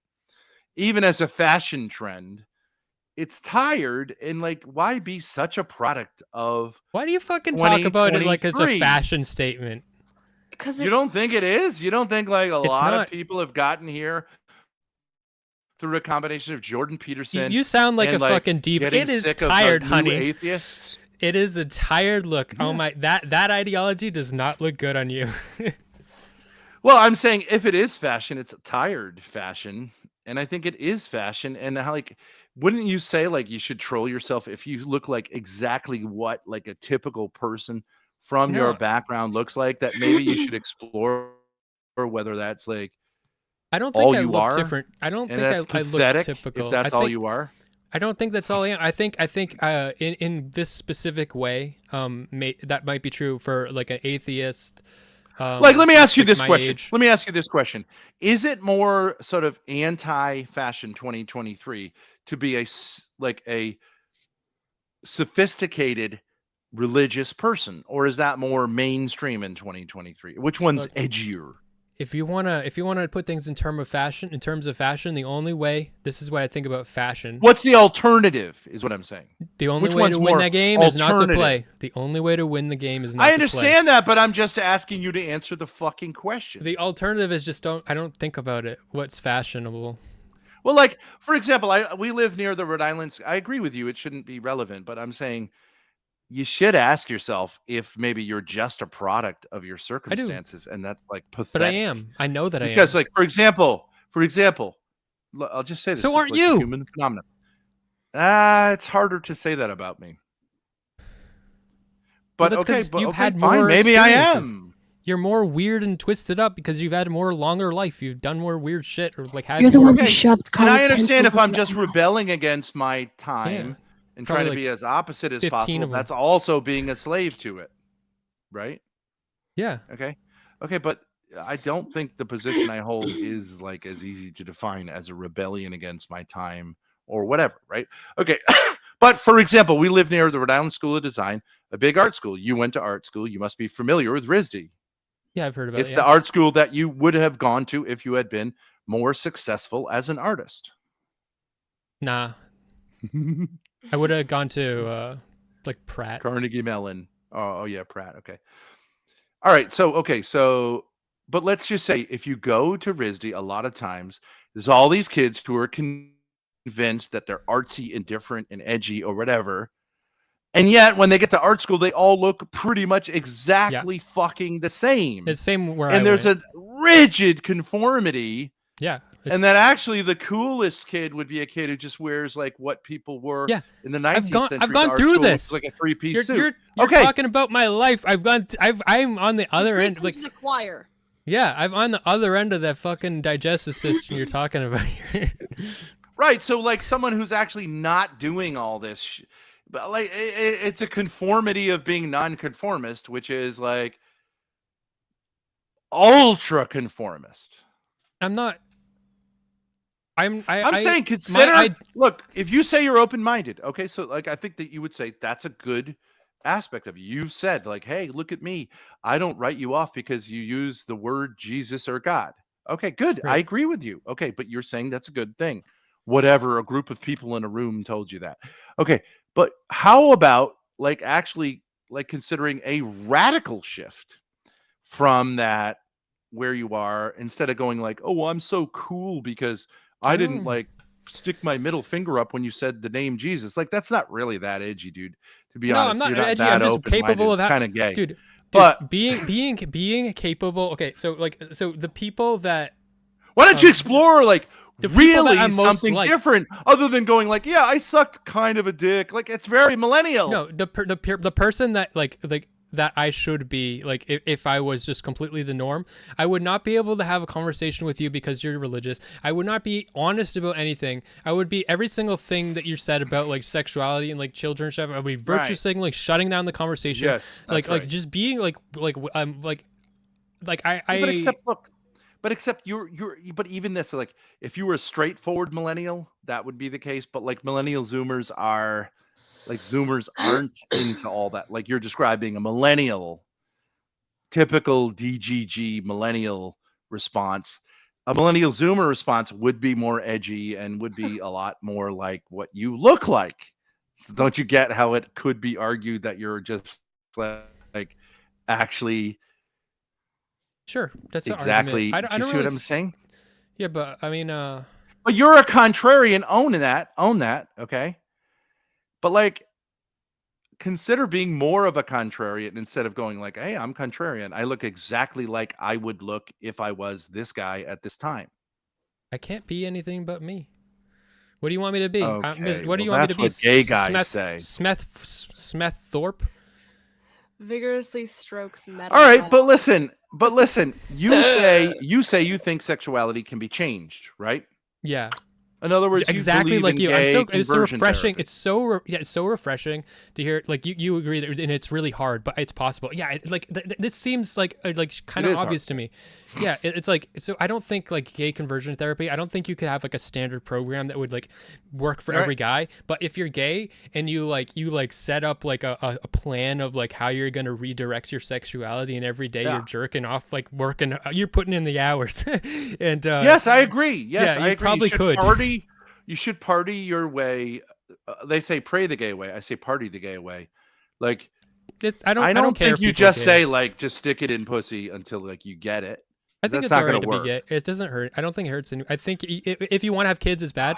If you wanna like make your own kids, unless you Okay, want to but do we're it not some weird talking fucking- about that. Stop virtue signaling that you're not homophobic. Okay, because Okay. that's kind of gay.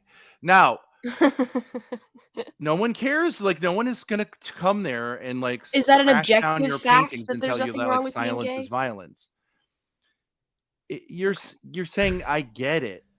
I get it. It's like not the worst thing, and like there are a lot of gay guy, whatever. But okay. you're saying it could be conceivable that someone goes like this kind of. I'd like to be heterosexual. Obviously, all gays do think it would be better to be heterosexual. But the thing is, All of them, 100%. I've talked to a lot of gay men that like will like actually like really passionately start like get really upset on this topic because they've tried to become straight. They tried really Yeah. hard and they failed. And like when I hear that, I'm like, I don't believe that you did it right. Right. That's right. But That's right. I don't even know. Like it might even be like too hard for you. You know, maybe you can't. Sure. Yeah. And I advocate. There have been people we've encountered on the internet who are so gay who've taken on like such a feminine, like that I say at this point, lean into it. You'd spend the rest of your life trying to like discover you're so much have become your like, this is one guy named Quadir. He's so much become his mother. And actually, when you lean into it enough, you actually become less like inclined to be an advocate and all this. Like, you know what I mean? Like, he doesn't really want to talk about gay stuff all the time because he's so there. I actually think at a certain point, It's secure. lean into it. Can I show? Yeah, and it's can I like show- you're not constantly worried about it. It's like you are this guy, and that's all right. Let's just move beyond it. Like, because to make it a project for you not to be gay, it's like nobody's into it and no one wants to support it. And you're funny as a kind of woman who's a man, but no one also would want their kid, like, including her, to like, no one would say this is the ideal situation. It's brutal. Right. It's You're not going to have certainly- kids, you know, whatever. The Yeah. lifespan is low. Okay, Grace, you had something you wanted to do. I just wanted to show a clip of this is the guy Quadir. Fucking up, we getting on the sherry. All these leftovers go just like a Tainer. Busting up on these bitches like a Lena. Let me turn it up a little bit. I know you were.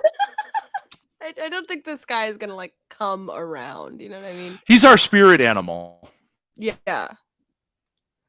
Dear, we've been banned. So, all right. So, are you? So, I get what you're saying. I appreciate All that right, you say you've like convinced me I'm gay now. All right. You want Quadir?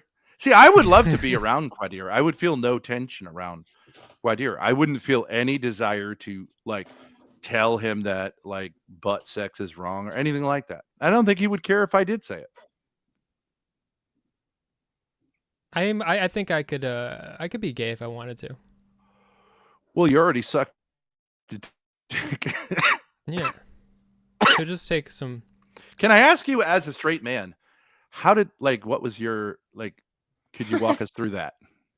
Through becoming. So gay? it was a gay dude. It was a You wanna gay get a dude. foretaste? Oh no! It was a gay no, dude, right? It was a trans woman. It was a trans woman. Okay. So All right. Yeah. So it was a trans woman. And I didn't know that they were trans. Were you actually. having an experience? Okay, so you got catfished. Yeah, and then I felt like pressured, and it was weird. Okay, actually, so I think I can give you like by the code, which you claim you don't agree with. Like, I think you can come away pretty clean from that. No, because I don't you're want to be like- filthy. You did I like want to a be crying muddy. game. You did like a crying game blowjob, like a consent. Like, all right, I feel like. And I did a I don't couple wanna be sucks, and I was like, oh, transphobic. okay. All right, I'm not into it. Oh, actually, the thing that made me uncomfortable about them, wasn't the fact that they were. Oh, wait a like, sec. they So had a how dick. does it? was different. You're like, okay, so but you're like all the way to like some point, and you don't know that this dude has a dick, a girl has a dick, Yeah. and you didn't feel like, hey, you should have mentioned that. You're just like, oh, I guess I gotta suck well, it.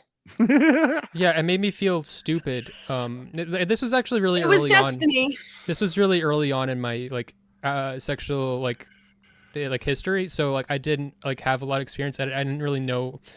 Like I just like now I would have just been like I would have been able to like, advocate for myself, but like I didn't know, I wasn't experienced enough to really say So it's no. like you're saying like it was your Joe Shabatoni moment. Yeah, kind of. Yeah, I agree. But like I Dude, think fist that bump. yeah. He didn't want to be impolite.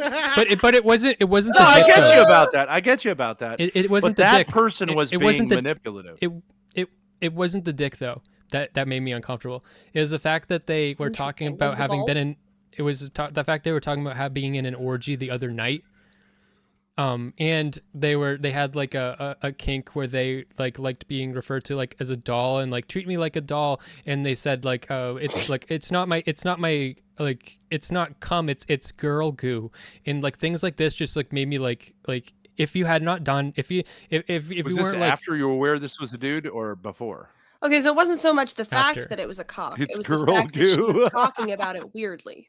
Yeah, I would probably be a lot more comfortable with like a trans woman if they weren't like telling me to call it girl goo, and like it's just like no, it's a dick. Like I would if you don't make me call it girl goo, I'm gonna be way more comfortable. You know what I mean? Like, you know.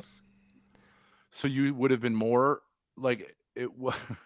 I don't know. I don't. You I would have just had wasn't a few more comfortable. sucks if it was just like up front. This is a cock. Probably, but He I was just can't say like, for "Suck sure. it, bitch." I can't say. I mean, You it would have been wasn't like okay, when I had a dick in my mouth. It wasn't like I was like, oh wow, this is great. No, it's not like clip that.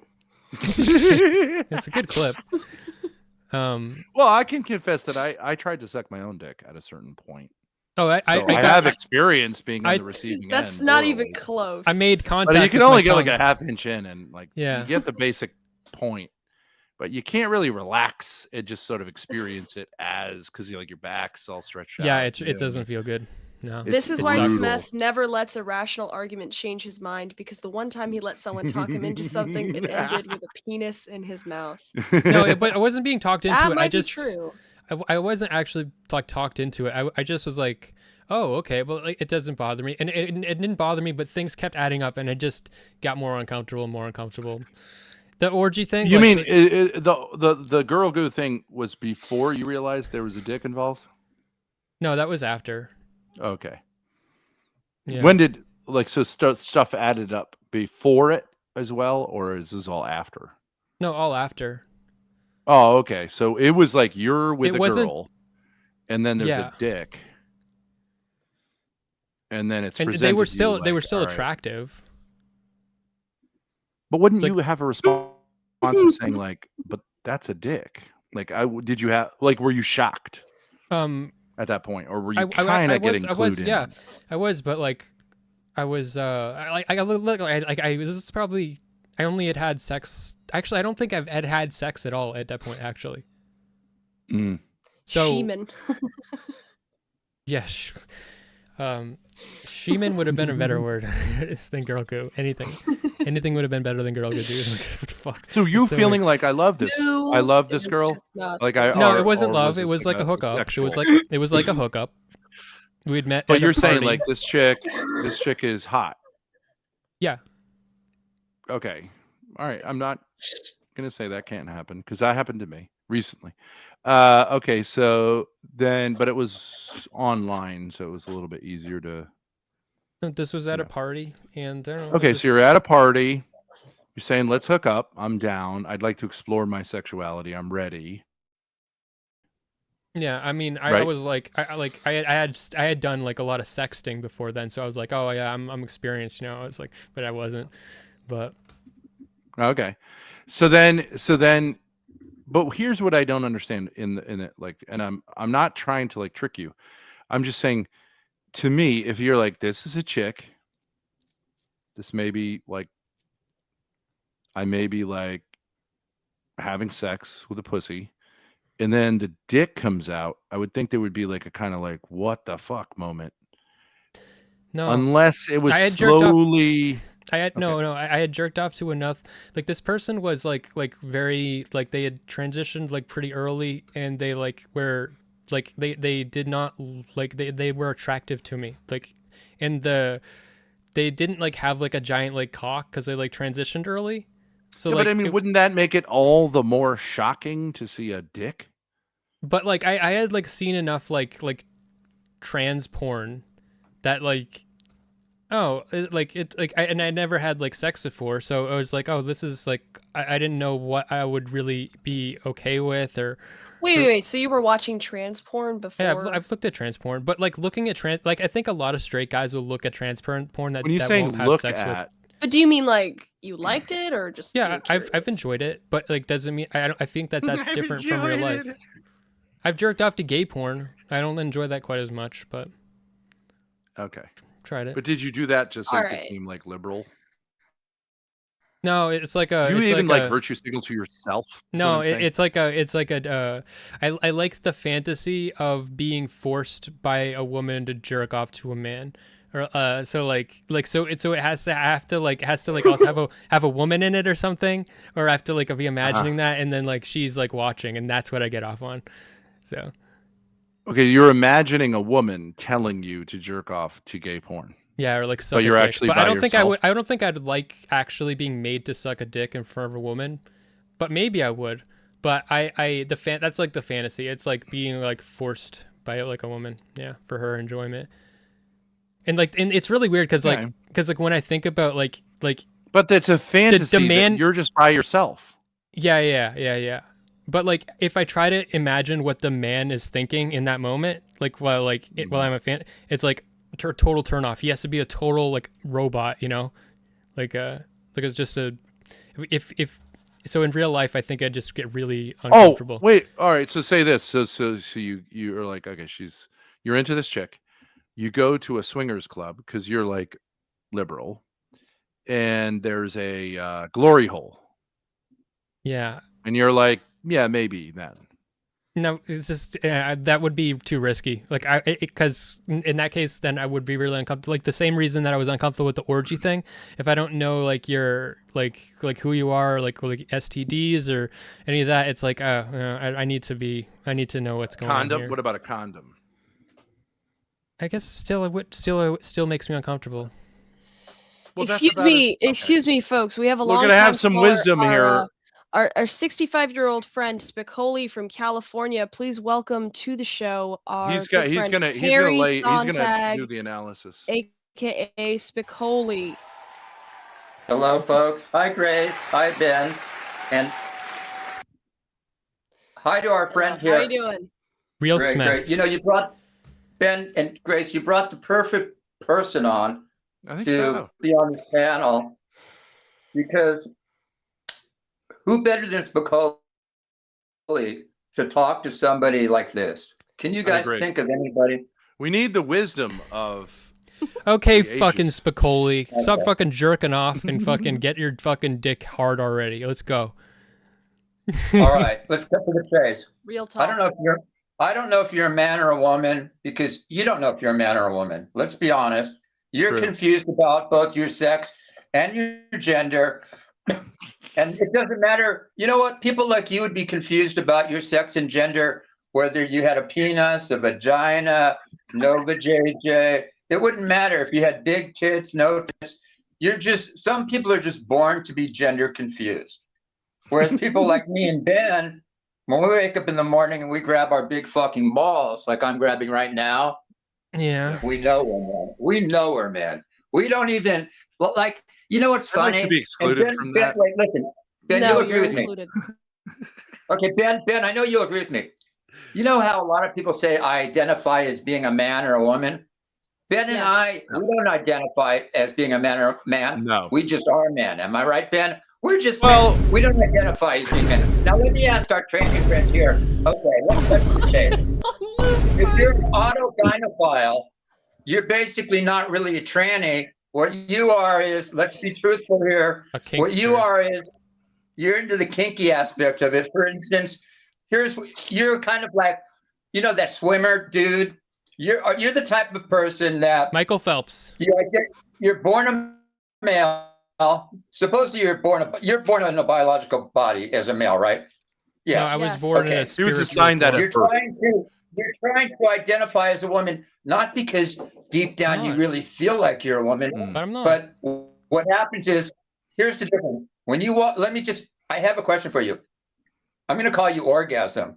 Orgy for short. Okay, here's the thing. Guys like you, and I'm going to call you a guy because guy refers to both genders. When I say guy, you could be male or female. Hey, guys. Okay, you're the type of guy that will walk into a women's locker room or bathroom and see a bunch of other women semi-naked or maybe fully naked in a locker room, and you will actually get a hard-on and masturbate to that image later on. Am I correct? You jerk off. Guys like you jerk off. Guys like you, you get horny when you see shit like that. So my question is to you: how can people like Grace? Well, you know, he or her says little that that's sister- what he's into. how He can says they that's feel- what he's into. How can they feel safe going into a woman's Oh, no, okay. bathroom Spicoli- knowing that there are guys like you in there? I got it. Okay, Spokoli, you're not you don't. I'm not the fucking man, woman. I don't know what you're confused about.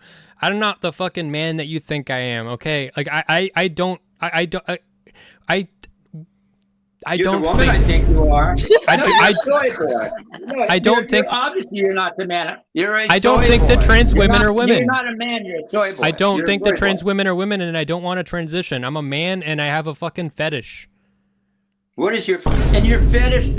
Okay, now how many times have you used the guise of transgenderism with the real transgender people? How many times have you used this? Spicoli, I think you might be How many misdiagnosing times the have you gone problem. to- He's not identifying as I'm a not trans trans. woman. He's identifying as somebody who is No, he says. attracted to Okay, trans. so he says he likes wearing panties and a bra. Less and less as I get older, and Less so having now. experimented with it, it's like less and less. Like, but You're a transvestite. He is a transvestite. He is a I've cross-dressed. cross-dresser. I've cross-dressed You're a in transvestite. private, not in like. I do have like I'm wearing like the pants I'm wearing are technically girls' pants, but they don't look like it. I'm not like wearing a dress. Like say like they're just like Can you stand up and show us? Stand up and show us. yeah they're just pants. They're just I like them Because they you're have- small. They're like yoga I like, pants. They're like Let's like see your ass. sweatpants. They're Turn sweatpants, but around. they're fitted a little Turn better. around. Spicoli Show wants to Grace see the your ass. ass. Spicoli wants to see the ass. That's a flat ass, man. Dude, No, you know it's what? If not, I saw you, motherfucker. It's dude, not a you make flat a block. ass. Now, are you telling me that you're dressed as a woman right now, or what are you? No, I'm just You saying kinda that these are I got these from my ex-girlfriend, but I think they fit me good, so I just have them. I have, All right, well, I have let's plenty cut of this girls' in. clothes that Dude, Would you does it rather- stimulate you a Would little you bit? rather eat They're pussy? women. No. Would you rather eat pussy No. or suck a dick? at all. Would you rather eat pussy or Would you rather eat pussy or suck a dick? eat pussy. Okay, so you're not gay then. You're not gay. So you're basically just an old school transvestite, a cross-dresser, really. right? So Well, Well, what tell us what is you the are then. scenario where you're wearing women's clothes and are excited? I mean, I'm of like it would just be like it's less and less. It doesn't excite me anymore. But it used to be like wearing like panties like with like a girl or like wearing her panties, like in private and stuff or like With her? yeah with her. Is she wearing your stuff? That often is the case, but that's not what I'm like I care about. You know, that's what she's in. Mm. So You Okay, wear so you're thongs. wearing the panties and you're like turned on by Yeah. wearing her panties. yeah, and she's like she's like treating me like a Like a cup. little princess. Yeah, like a little cuck boy. Have you ever stuffed Hmm. Ben, this is a great question. How many times I know you've done it at least once, be honest. Because I've done it at least once. I'm just kidding. No. How many times have you shoved a tampon up your rear end? I did least it one once. time, right? I did that one time. Yeah. Did it. Ben, I got No, I you did that. didn't. You're I have just I have a trolling. good story. I have a good story about that. A funny story. It's a haunting story. It haunts me. It's disgusting. Was it I brown did- when you pulled it out? Was it brown when you pulled it Ew. out or red? Okay, listen. Grace, it scared me. I put it in, and then I went like on an airplane to go somewhere, and then I had to take a shit on the airplane, and I forgot about it. And so when I shat in the airplane, like they have like it didn't go through the grate, so it got stuck in there. And so like there's this like shitty like disgusting tampon stuck in the toilet thing. And then when I left I saw this guy coming in. And so like like in a business suit, and I just started cracking up. And then when I watched him come back, he looked so disgusted. You No, but left how did you get past TSA I screening? was young. How did I you was get young. past TSA screening? TSA screening didn't pick up that you had a tamp? Didn't their rate? Didn't I guess they didn't. I was. machine pick up? That's a good point. It's I just was. cotton, isn't it? How would Yeah. they pick it up? No, He could have had a bomb shoved up his ass, Ben. That could have been a stick of dynamite shoved up his ass instead of a Yeah. tampon, and Well, TSA did they do wouldn't have full spotted body it. cavity Do you know searches how for big a you? tampon is? No, but you can make a small little explosive the size of a tampon. Grace and Ben, what I'm trying to say is, if don't TSA think did you not can. screen him for a tampon, that tampon could have been a little micro bomb that went off in the airplane and blew everybody up. Yeah. Am I right? And one small fart No. could have set the whole plane. What And, did we establish why you had a tampon there? Or Yeah. Why did you have a tampon up your ass? Because I was having my boy period. I was a fucking Whoa. weird. I was a fucking weird teenager, like doing weird shit. was it a kinky thing? Yes, yes. I was. I didn't. Then like, get there Jesus was a, on the there panel was stat. there was a big period of time where I was like before I learned how to masturbate. I didn't know how to do it, but I was really horny. So I like tried like so many weird. I brought like I stole this girl's Barbie doll and I brought it in the shower with me, and I was like, okay, it'll happen now. And like I had to like put Satyr on my dick, and I was like, there's nothing's happening. I put stuff up my butt, and it wasn't until like I wasn't. The first time I was at my grandma's house, and I would put myself through weird sexual challenges because trying to figure this shit out. So I was like, cold water feels weird on my dick. I don't know why I thought that, Ooh. but like, so I had like the jet stream of really, really cold water on the tip of my dick, and like this feels really weird. And then I came, and I was like, holy shit, what the fuck happened? Ooh. And I was like, am I gonna get sick? I'm a man now. And I was like, and I was just, you know. Did you That ever was try my to experience. finger bang your granny? Did you ever go into Granny's room when she was sleeping You and never pull up her considered nightgown just and finger her? touching it? Did you ever finger Granny's Is it clitoris while accordion? she slept?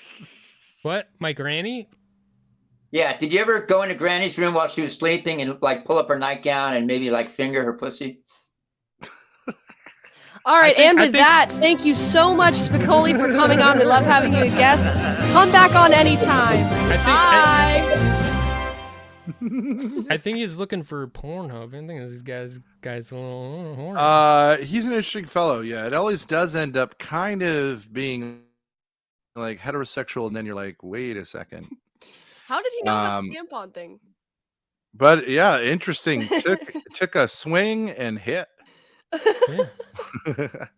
That's a good All right, story. but what I'm saying, okay, so it sounds to me like you did you used to feel ashamed of yourself for being like Yeah, odd okay, in these no, ways? this is the thing. This is what ruined autogynephilia for me, because I feel like it doesn't really work for me the same anymore. It worked for me because it was a humiliation degradation thing, and then as I started to respect women, it doesn't work anymore. Because Actually, you feel like to be a woman doesn't. it doesn't. I don't feel like degraded anymore. Do you know who did this autogynephilia? Is the BTK killer?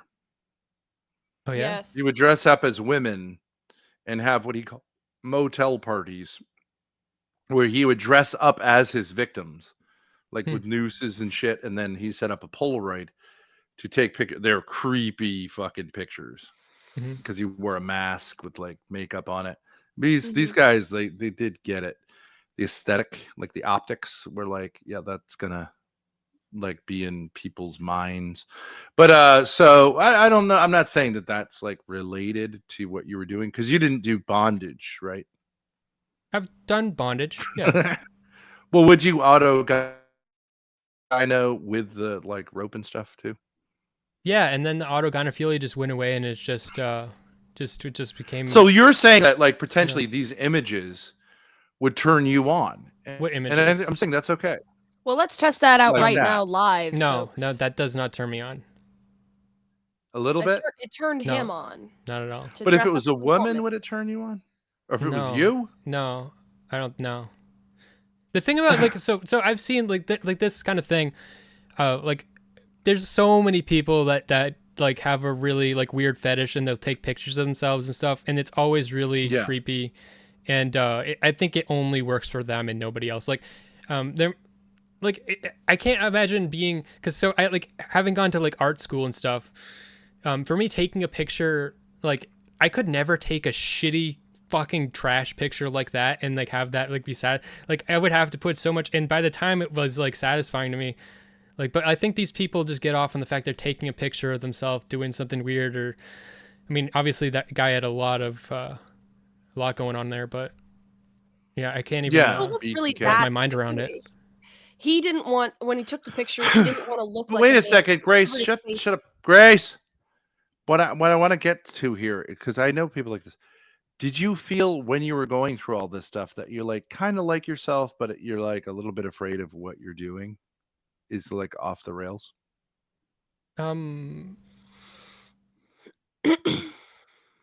Which I think is normal for a Sigma male who is like kind of very experimental. Once it started feeling like normal, it stopped being like hot to me. Like, did you feel guilty about it? Guilty? I used to feel very guilty. Did you feel confused? Like, is this okay? No. No, I did feel degraded.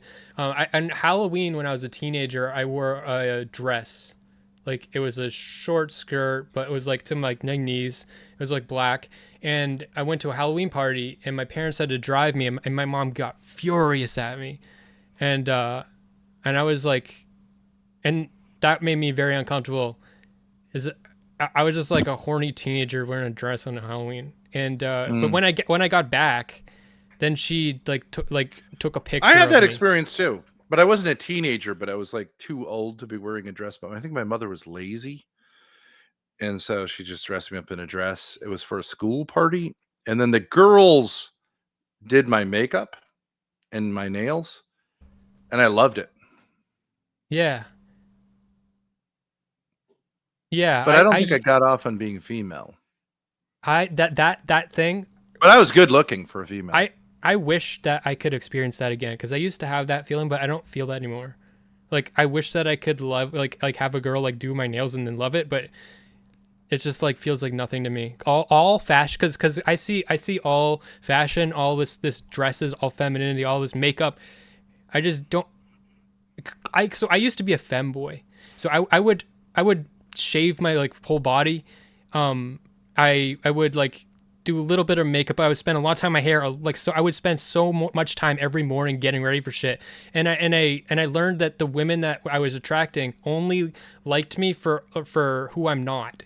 And if I were to not put any of that effort in, they would not like me. And they had all these so I learned that I don't want that. It makes me uncomfortable. I don't want that anymore. I want people to love me and think I'm sexy for no effort at all. So a lot of that kind of femininity shit, like now it feels like I don't want anything to do with it. When you say femboy, do you understand what that term means? Like I also starved myself. You mean you were a twink? You were a twink. I starved myself, so I was like more I was trying to look like I was wear like more slutty girl clothes and starve myself so I'd be extra skinny. I think twink is like masculine but like soft, whereas femboy twink just like means you're young. actively trying to look. I thought a like femboy was a guy who woman, kept his dick sort of. but had sex with men, like as a prostitute. No, it's a fashion. It's like it's actually like I would say okay, you want to get hot top? I would define it as auto pedophilia. So rather than autogynephilia, where you want to see yourself as a woman, I would see it as you want to see yourself like. Femboys don't want to become adults. They want to stay boys. You know? Oh, it's like that anime stuff. Yeah, that's a femboy. Yeah, Sort like of, so. Yeah. Yeah, I was. Why'd you take yourself off? Did you take a break? A what? Sorry. Oh, okay. I'm here. Oh, now we have the same thing. Okay. That's interesting. So, but you didn't feel shame or confusion about what you were doing? Come on, give me a break. Sort of. It's hard for me to articulate the feelings. I'm not. I can't do it right now. You didn't feel like I get what you're saying. I think I have a lot in common with you, like the running the water over the tip. I once made love to a warm jet in a pool. You know what I mean? Like how there's an inlet and an outlet. And that was great, except it's really messy because it turns into like egg whites. You know what I mean? I'm going to throw up. Well, that's true of all the water stuff. It just turns into egg whites. And then you know it's going to be in the filter. And like, you know, it was a small apartment complex. I was by myself. But I just felt like the guy's going to like see these egg whites and be like, dude. And then go back on the camera. Someone is having breakfast in the tub. And then he was going to look back on the cameras and go like, what the hell happened here? Yeah. Or like the pH would be off and it's like, you know what I mean? He does the test and it's like, that kind of shame I've had, but I don't feel that a lot. Can I tell you a funny story? It was like a librarian, and this could be like almost a porno, but like, so I was in my 20s, well into my 20s at the time, but I was at the local public library, which was like, it was like a weird little castle with these really uptight librarians. And I was down like trying to read like religious stuff or whatever, but I got a Sports Illustrated because, you know, they have all the and Grace knows the library kink, right? The dirty books or whatever. And I had this for years. My mother would occasionally take us to the local library and I would look up the, what's that book called? The Joy of Sex, you know, and it's like all these like totally gross pictures and stuff. But it was like, those are drawings. But then I found the Sports Illustrated and I was like, oh man, I need this copy of the Sports Illustrated. Just beautiful. Girl, I need to go home and jerk off to this, but I couldn't just buy it at a store. I don't know why. I just was like, so I put it in my briefcase and I left, and then the beep, beep, beep, beep, beep went off, right? And I knew that's what it was because they had a little bar thing in there. Like a so little they found you out barcode. for trying to steal. So they brought me back in and like we went through this kind of BDSM thing for a while where I was like, they're like, can you open your thing? And I was like, I don't really want to. It must be this. And the nice librarian was trying to let me off. Like, okay, like just let the guy go. You know, it must be the metal in your briefcase or whatever. So, but the dyke librarian was like, no, open it up or we can't let you go. And I was like, well, can I just go in the bathroom and figure out what it is? Like, I can't steal anything. So I'm in the bathroom and I know exactly what it is, of course. And I'm like, okay, how am I? Now, I could have been smart and just taken the magazine or the barcode off the magazine, right? You could just peel it off. Yeah. But instead, I was like, but I still want the magazine. So I opened I managed to get the window open. It's like a castle. So the window was fucking crazy. And I like slid it out the window. And then I came back in. Sure enough, the thing doesn't go off. They're like, okay, have a great day. But then they followed me out there. And I'm going around the corner to go pick up the magazine that I had slipped out the window. You thought you were so smart. I didn't think I was smart, but I was like, it's kind of like BTK where it's like I need to accomplish this mission. It doesn't make any sense, but like I'm getting this picture and I'm jerking off to it. Like these people do not have a right to stop me. Yeah. Followed you. So what happened? So then they're like, I was like, you know, I'm like kind of like hands up. All right, like you got me. And then I think I just ran away from them and they're, you know, like shaking their finger. I was like, it's just a magazine, you know? And then I wrote them and this is like further BDSM. I like wrote them a letter saying like, you know, I really fully confess I shouldn't have done that. But I was also kind of like, you guys shouldn't have this stuff there because it's like sort of immoral, you know what I mean? Like how old are you? So I was like, I was well into my 20s. I don't know what it is, like antisocial. You did this in your 20s? Yeah. And I was teaching at a Catholic school, and I even told them the Catholic school I was teaching at, and I was like, you know, it's really immature of me to behave this way, like, and I'm going to be teaching at this school. Why did you? Stupid, right? I didn't have. Why would I don't know. It's like a bizarre, I'm exactly like that. Confession. Yeah, no, I do the same. I've had similar experiences where like something like that comes up, and I just like tell everybody like so that like I want it all out there. I don't want I won't. It's like nobody else is It's gonna. like I'm fucking, not really ashamed. Like, give me a fucking break. And I gotta. made the I'll be excuse right to back. myself. I'll be right back. Yeah. Sorry. I'll just tell you about it. Sure. I made the excuse to myself that, like, well, I'm ridding the library of, like, basically porn. You know what I you're mean? being a moral Catholic. I'm taking this from children. Stealing it from yourself. Well, who's going to look up a copy of the swimsuit issue for research at a library, right? Might want to see the latest swimsuit fashions. Not a 20-year-old guy, though. I mean, there are no articles, I think, in the swimsuit issue. It's just all like very low level porn. No, So- there's articles. There's definitely articles. There are now. It sucks. It's like I'm not sure, but it's kind of like, I don't know. I just feel like I shouldn't pay for this because I think my thing was like I shouldn't pay for this because I don't want to contribute to like porn culture, but I can steal it from Yeah, the you're just gonna library. steal it. Who loses, right? Like they won't miss it. And who's going to go up to the librarian and be like, "Well, where's the swimsuit issue?" Right? Like it's Why didn't you missing. Why didn't you just take it out? You were 20. It wasn't like, check it out? yeah. You can't check out magazines, I think.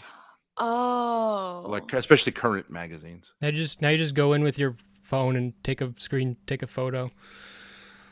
Well, you don't need to go to a library to get off, which is too bad because that's like half the fun of libraries is like kids looking at the like sex, like the sex manuals that are for like made by lesbians, like in Northampton, Yeah. right? And sort of like finding that section Yeah, and looking at it bookstores. while your mother's doing whatever. Yeah, bookstores and like Harlequin Yeah, romances Yeah.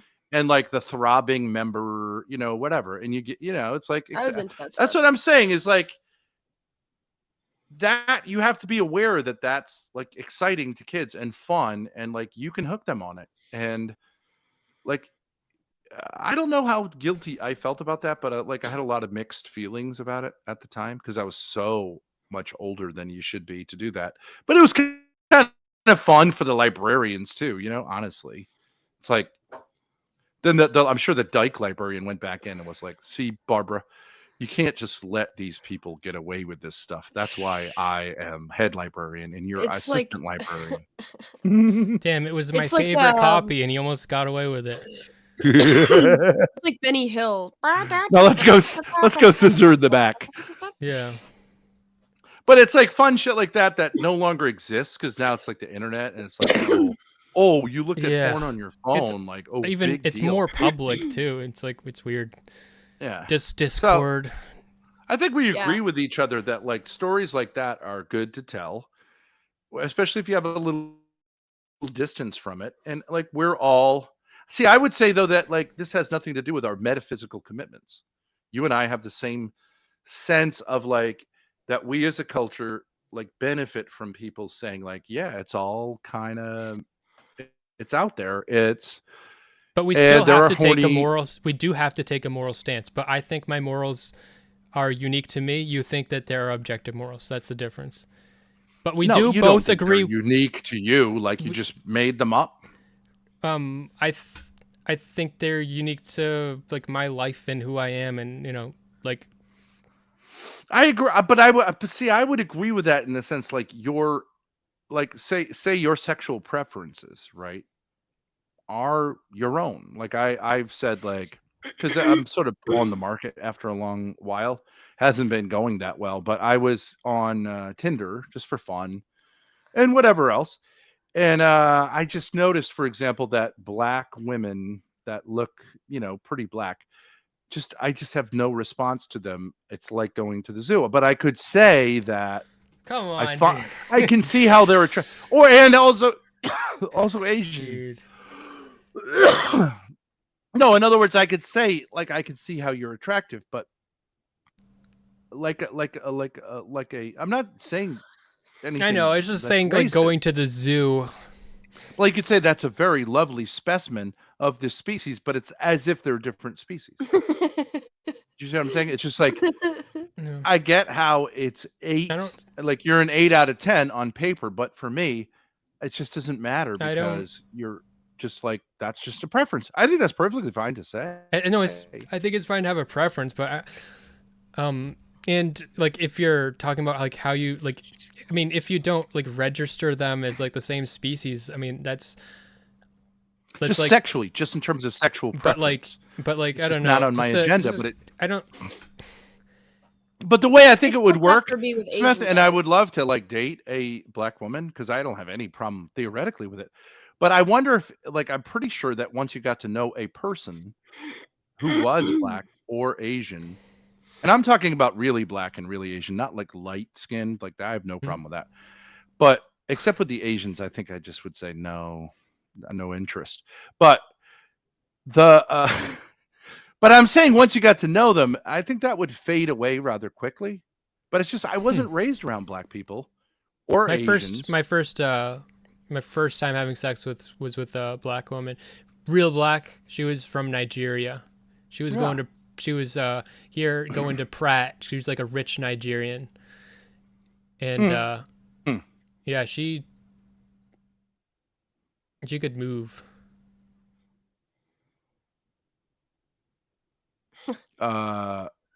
Meaning She could like just very athletic with her hips, and oh yeah, I think that's she was hot. yeah, that's you're saying sort of like the stereotype fit in that case. I don't know. What do you mean you don't know? I don't know The what you mean idea by that this. black people are inherently more comfortable with sex and better at it than Yeah, I guess I'm not really sure what the Smith. stereotypes Give me are. a fucking break. Oh my god, you're such a liar. You've got to stop with this millennial aspect of No, you. no, no. Like no. when you said Everybody stereotype- knows that the stereotype is that black people There's like a are more sexual than whites. And sure, but Asians. that's what we think. No, Obvious. but that's what we think about black men. That's when we think about black women, we see them as kind of less sexual, even. So No. no. Well, No. My- Well, it would Twerking, obviously be all that all shit, of that's that, not yeah, like supposed to sexuality. be like... sure. I mean, you sure, could say yeah. there's a stereotype of the submissive Asian, which comes from prostitution, that Asian women are like great prostitutes, but that's clearly just from GIs and then that culture. He's Yeah. Asians They are less sexual than So whites, true. who are less sexual than.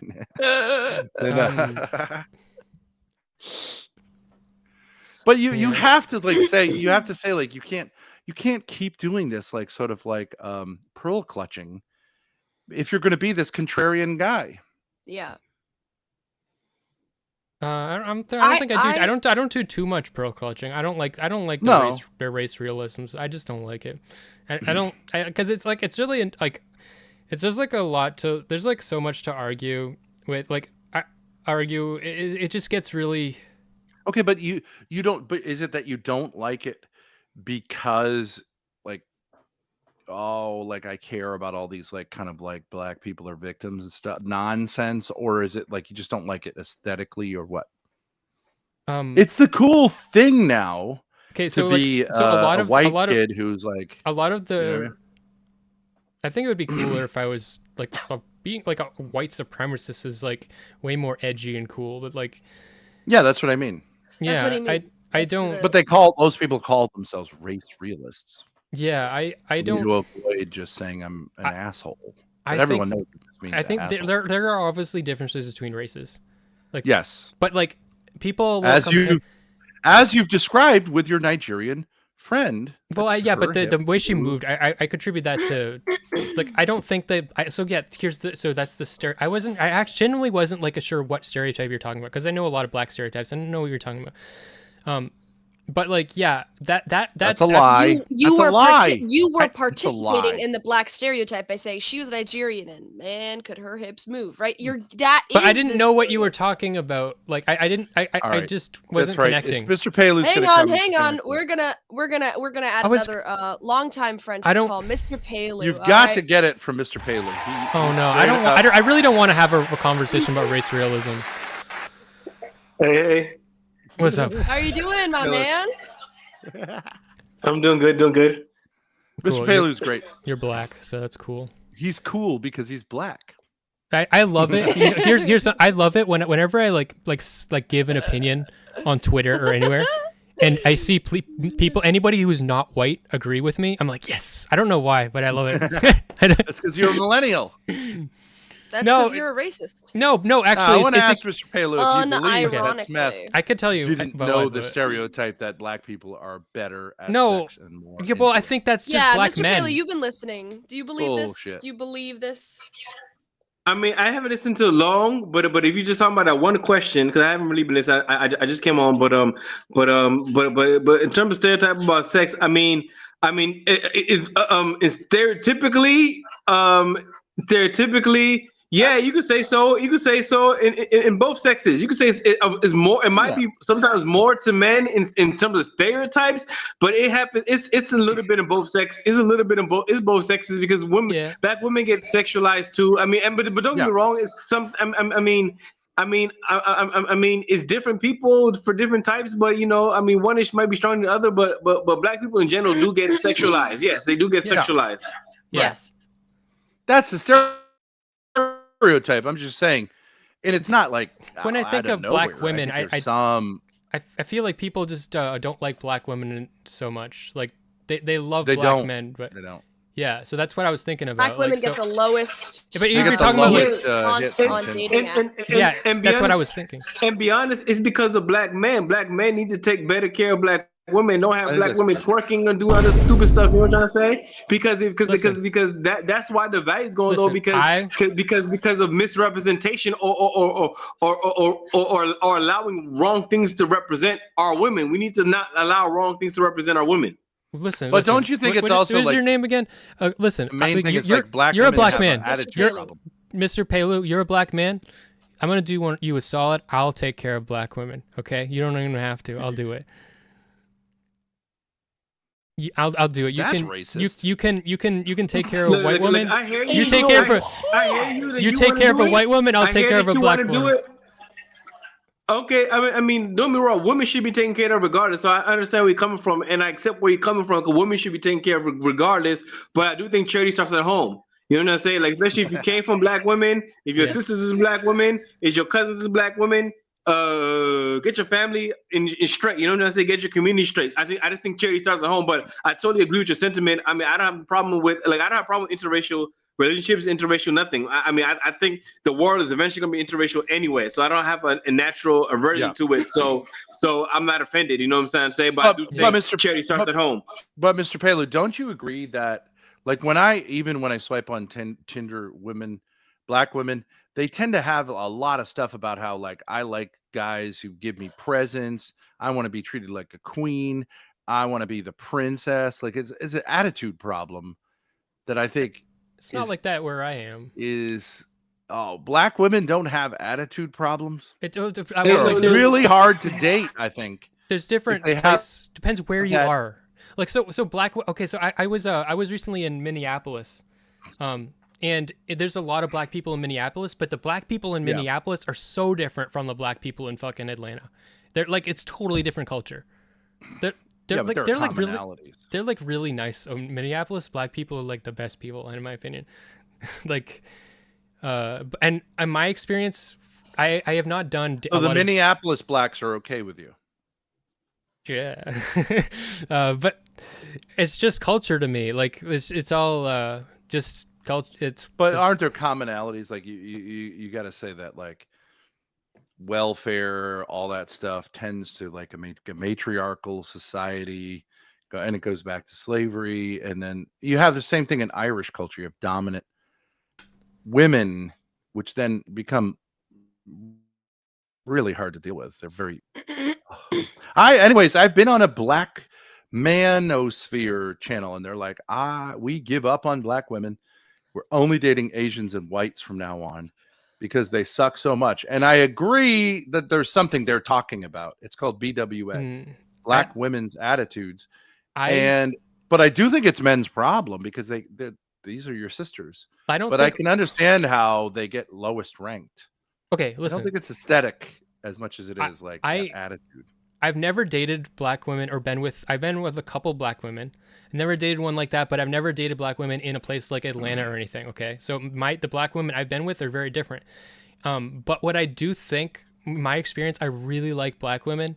I have a theory. Like I get along with. You're saying you like black people when they're mixed with whites better than when. Yeah, they're I think that like I concentrated. think that feel like I would have a similar feeling about Appalachian like redneck white people. They'd probably be like trashy, you know, like poor people. Culturally, Poor dense. people end up like, you know, like if you live in a rat den, you start to think you're a rat.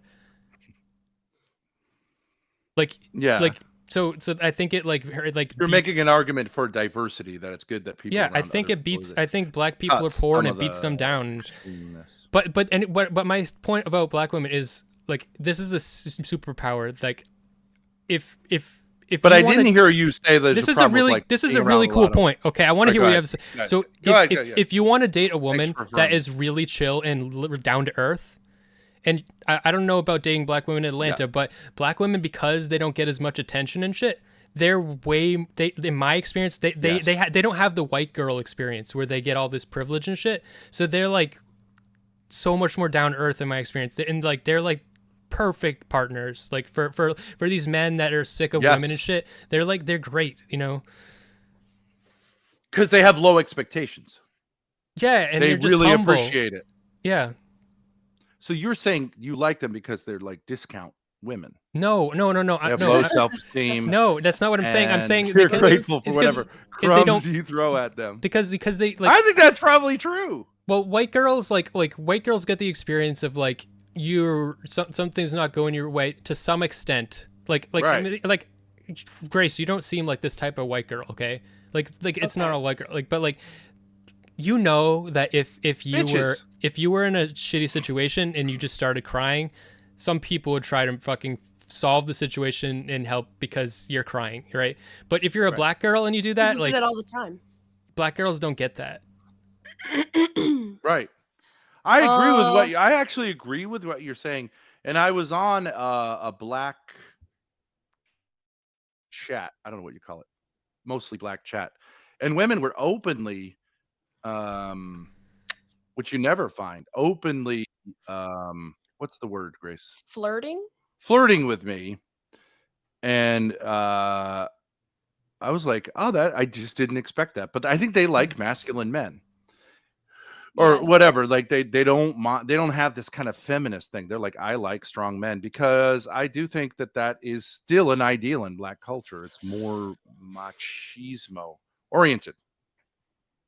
Yeah, see what I'm saying? So like, especially a big white guy, I think would work, whatever, in that world. It worked for me as a femboy. But that's unusual as a white femboy, yeah. So you'd be saying the opposite. But she was but here's the thing, like she was not. I had a conversation. We talked about race shit a couple times, and she, from being from Nigeria and being rich, felt like people would associate her with like African American culture and shit, and she's like, that's just not me. Like it has nothing to do with me. Like it's not my culture. They don't like. There's a lot of tension. They don't. A lot of Africans do not like black people. As an African myself, who immigrated from Africa as a child, there is a tension there. I think online is more than what it is in real life to me. I live in an area where there's a lot of Africans and there's also a lot of African Americans. I live in Prince George's County, Maryland, right outside of Washington D.C. And if you know about that place, that's one of the blackest places in America. I live in literally one of the blackest places in America. Yeah, I live right in Chocolate City. Yep, I live in the black side of town. So, and my community is almost completely black, right? But there's a lot of African. Smith probably doesn't like the blacks that live there, right, Smith? I haven't been there. It depends. Well, by your theory, these are the worst blacks. No, because it depends. I mean, there's a disconnect, but it's not like 100% all the way as much as people make it out to be all the time. Because a lot of people integrate with each other. They do. There is an integration, even though there is a culture clash, but at the same time there is integration. Yeah, because the whites are very liberal there, right? Yeah, the whites are very liberal here. Yeah, the whites are very liberal here in this immediate metropolitan area. Yeah, this is a Democrat Party stronghold. Right. So, Smith, what I'm saying is like the problem with virtue signaling is it ends up, you might say like, oh, I'm going to be safe here, but you end up virtue signal sometimes. But you end up actually being racist. Yes. Do you see what I'm saying? Okay, but You troll you're yourself. Like if you go, dancing hey, look, around- we had a buddy. virtue who was signaling like, happens because you're scared, right? yeah. And so some of these types Yes. of conversations scare me. But like it's not like it scares me like for like dumb fucking reasons and shit. And Because you're afraid Yeah. of being seen as a bad person. not that yes, but also is like what if, because I don't know what you're gonna say.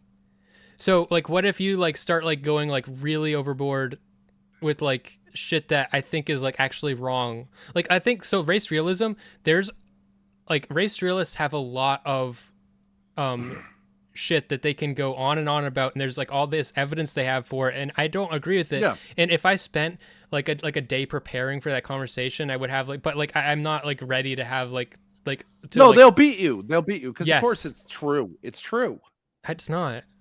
Oh, give me a break. No, there's differences between races. Okay, What, I you don't mean want, the bill thing? but I think that I just I mean, this idea that there are slight differences between the races in terms of intelligence, but like whatever athleticism, differences, whatever. Everyone knows that's true. yes, but like whatever differences, I think it's all totally negligible. Like as far as how you should treat people, and like, Yeah. So like, it just doesn't. I don't like talking like, because if you say there's slight differences, like there are people that say that there are like extreme differences. Like comparing human races to dog breeds, like we're nowhere near as different as dogs No. are different. And, like Right. it's not close. But I was No. just on Twitter and I said that, and then I got so many people fucking responding to me like with like all this like random talking points, like telling me that like no, humans are exactly as different as a fucking chihuahua and a pit bull, and I'm like, dude, I mean, no, they're not. pure race is sort of like Eskimo people. They were isolated, and like obviously they're heavily selected for that environment. So Yeah. they are squat. I mean, they all looked exactly the same. Like you would Hey, say that no. the pressures would make you Yeah, almost like okay. a breed.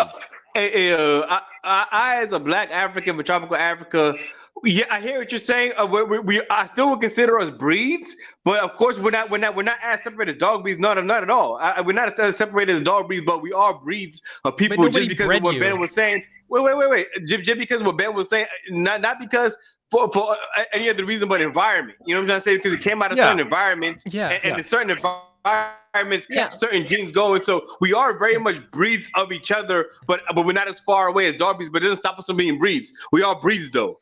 You could be. Yeah, well, I could mean, be you a- can look at it breeds. similar with breeds, and that breeds are built for a purpose, and Mhm. people are Yeah. selected for an environment. And when the environmental pressures are high, it does select like breeding does. So, like Yeah, a because look, snow that's why I'm so dog blessed. and an Eskimo are similar in that. But yeah, but sense. we selected look, dogs look, for look, we for selected example, dogs for for like example. having fucked up faces and shit. Like none of that Yeah. happened. No, I know, but I'm gonna give you an example. Look at me. Look how black I am, and look how white you are. That's clearly something happened where genes did not spread. That we had a divergence in genes. You know what I'm saying? So there is divergences in genes that you could actually put people in categories. So you could say people are sort of like breeds, that because certain Yeah. categories of people carry certain phenotypes. Like I clearly have a different phenotype than you do. No. Yeah. Yeah. Well, it's quite different. I mean, some breeds look alike, and then there are extreme breeds. But yeah, like Mr. Pelu's skin color is very different than European skin color to an appearance. But you could also be like an ethnic realist, an ethnicity realist, right? Like there are very big differences between like even just like Irish people and Italian people. Or Oh, yeah, like- whatever. You know what yeah, I but- mean? Like Yeah, Absolutely. I think culturally that and yes. biologically. Yes. I'm Why be yeah. uncomfortable when it comes to race? It's just sort But of like like if you, a broader yeah, I mean, why be spectrum. squeamish about it? Like Mr. Pelu has black people here, Okay. which is different than white people here, and you can completely understand why. Because in cold climates, this acts like a blanket, and in hot Mhm. climates, you need to let the heat Yeah. escape from your head. There's nothing reason like in racist in Asia the their slightest about eyes are narrower because they had a lot of like fishermen, and having like that's the theory that like having like wider like eye slits protects you from glare more or something. maybe, yeah. Sure. I think they were Like, just see, squinting a lot you because the see me, sandstorm. yeah. Like I'm distinctly tropical African. You see, I'm black as hell. I got I got I got Negro hair. I got I got a wide nose. I am Right. sub-Saharan African. You know what I'm saying? Yeah. Yeah. The problem is that American society values IQ, and there are IQ differences, and so then people that's say Overall, I'm not there are convinced. yeah. Okay, here's the thing though. So like the differences we're talking about, like physiologically, I'm never gonna. Obviously, there's fucking differences, but when we're talking about IQ is now in the gray area of being like you cannot test what someone's IQ is in a vacuum. Like black people. There's a lot of poor black people, and those black people act different than rich black people. And rich black people are way smarter than poor black, and rich white people are way smarter than poor white people. So I just feel like if you're going to it's impossible to not isolate those. always. I mean, No. See, look. I'm gonna tell you the problem. I'm gonna tell you what why race willing ultimately is gonna fail. I'm gonna tell you this, right? Just like Grace said about IQ, right? You have to understand. Intelligent people want to be around intelligent people regardless of their race. That's what people, lower intelligent people don't get it. Because the lower intelligent people are the ones who are arguing over race. Smart people just want to be around smart people because they don't want to be around dumbasses because it hurts, because it stops their flow of their thought process, because we're social beings. So no matter what, the best of the best are going to be attracted to each other regardless, and they won't keep pushing towards each other. Yeah, but I don't you think that IQ makes you better? No, not to a certain extent. I think it does. I'm be honest with you. I think it does, because it allows. Wait. I'm gonna tell you the reason why. Let me tell you the reason why. Right? It allows you to reform your character. Like, you have to be smart to even know what you're doing wrong in the first place. No. Self-awareness. Yes, you kind of do. Are you talking about self-awareness? Yeah, you gotta, but that's part of intelligence. Self-awareness is linked to intelligence. Like the more it is. Are you saying dumber people don't have as much of a sense of right and wrong, or like self-awareness? He's saying, okay, they don't have the capacity to discern at the highest levels. Okay, this is something most people don't do. Yeah. Most people are unable to make dramatic changes. Most people won't make changes in their life when they'll have big issues in their life, and they're unable to think of a way to make massive changes in their lives to do better. I think the people that can go way ahead.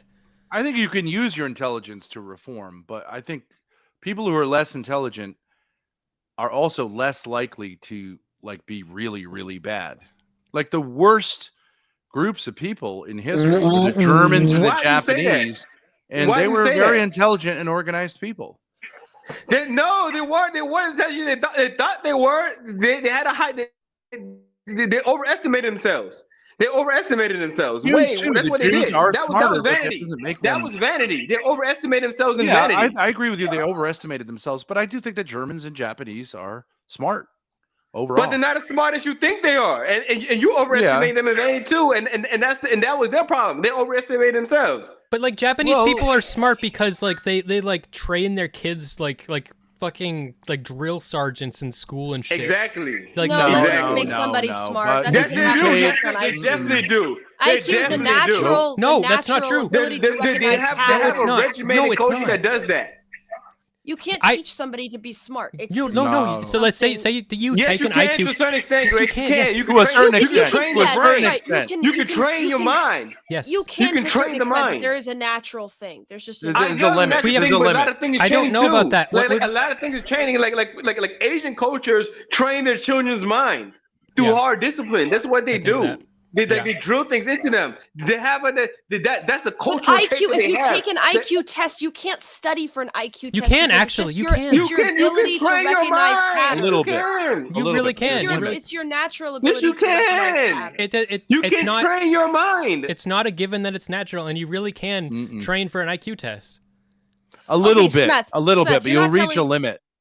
I'm not saying this makes people worse or better, but you're just sometimes you can see in a person, they've got a certain twinkle in their eyes. You know that they're intelligent, and some people just don't have that. Doesn't mean they're worse people. It's just look. You can tell if somebody's very intelligent. I have 6 kids. some of them are smarter than others. The idea that the smarter ones are better is ridiculous. No parent says my smarter kids are better than my dumber kids. I guess some of them do, but like they're different gifts, and the dumber kids are more grounded and more like common sense, down to earth. And I actually think that's true of black people. I hate to say this, but like they're a gift. It's going to keep us from despair as a whole. Is they're more grounded. I think if you go to Africa, you find a lot of common sense. Where In if you Africa. now go to Europe, North America, and Asia, you find a lot of crazy. Yeah, but that's because Hey, like, wait. Let me say this real quick, Ben. I think that we are analyzing intelligence differently. Maybe Because you see, I'm not just looking at IQ intelligence. I'm looking at emotional intelligence, spiritual intelligence. Intelligence covers the entire human being. yeah, but that's just to me, humanity isn't intelligence. As intelligence opposed to just means processing speed. That's all it means.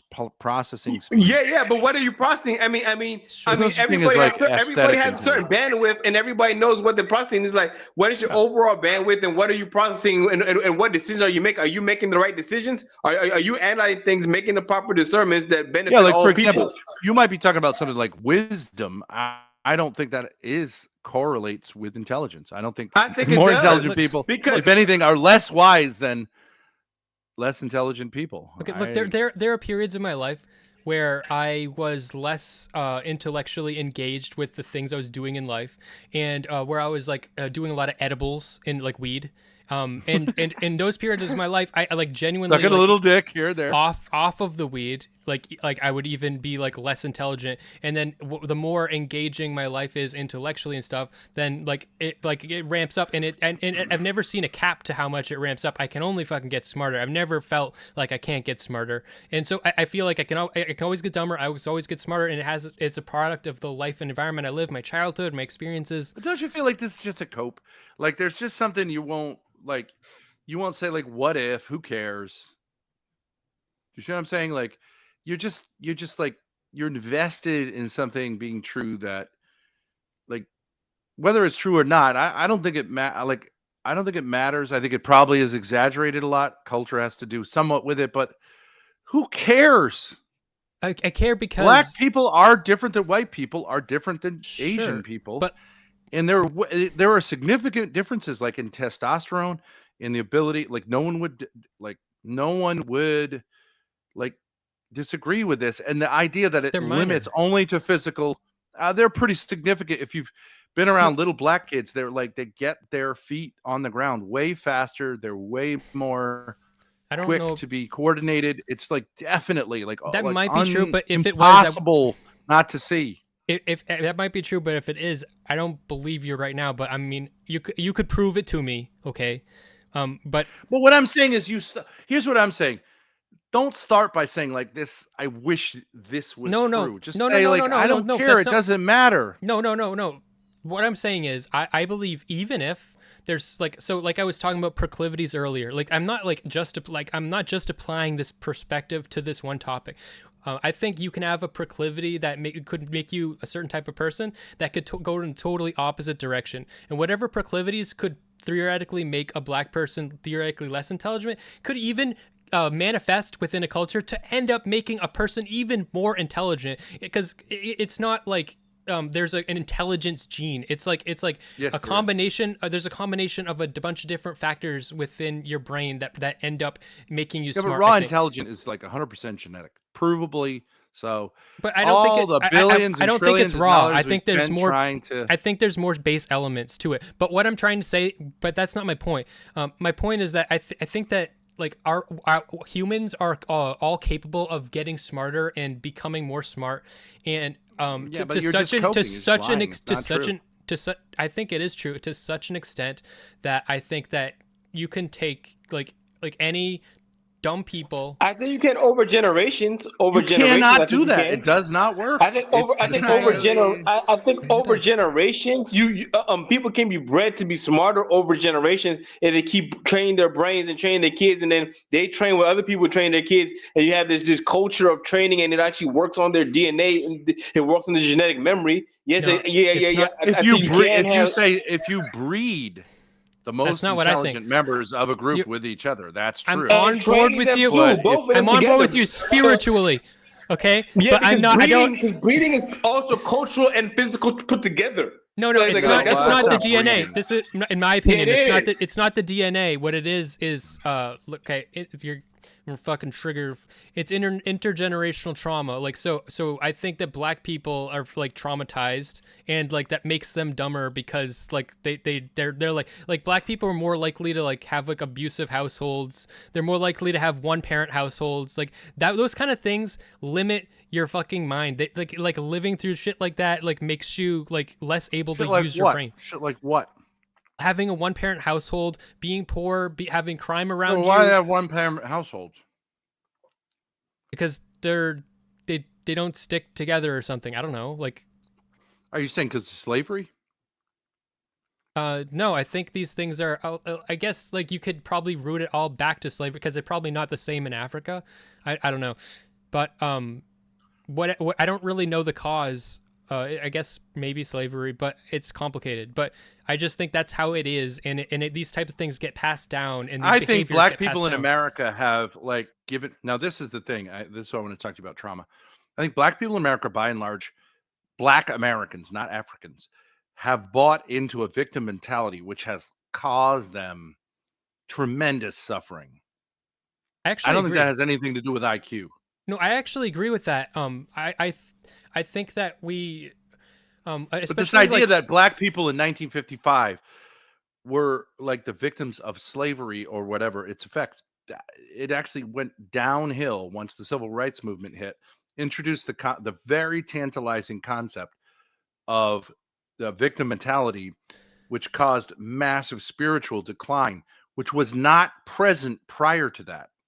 I think it's not just that. I think it's also white progressives, like creating. But isn't like, that also like Twitter, a cultural and spiritual thing? Isn't it also culturally spiritual? So Yeah. it doesn't that play a part in somebody's mental capacity, their spiritual and emotional condition, and cultural condition?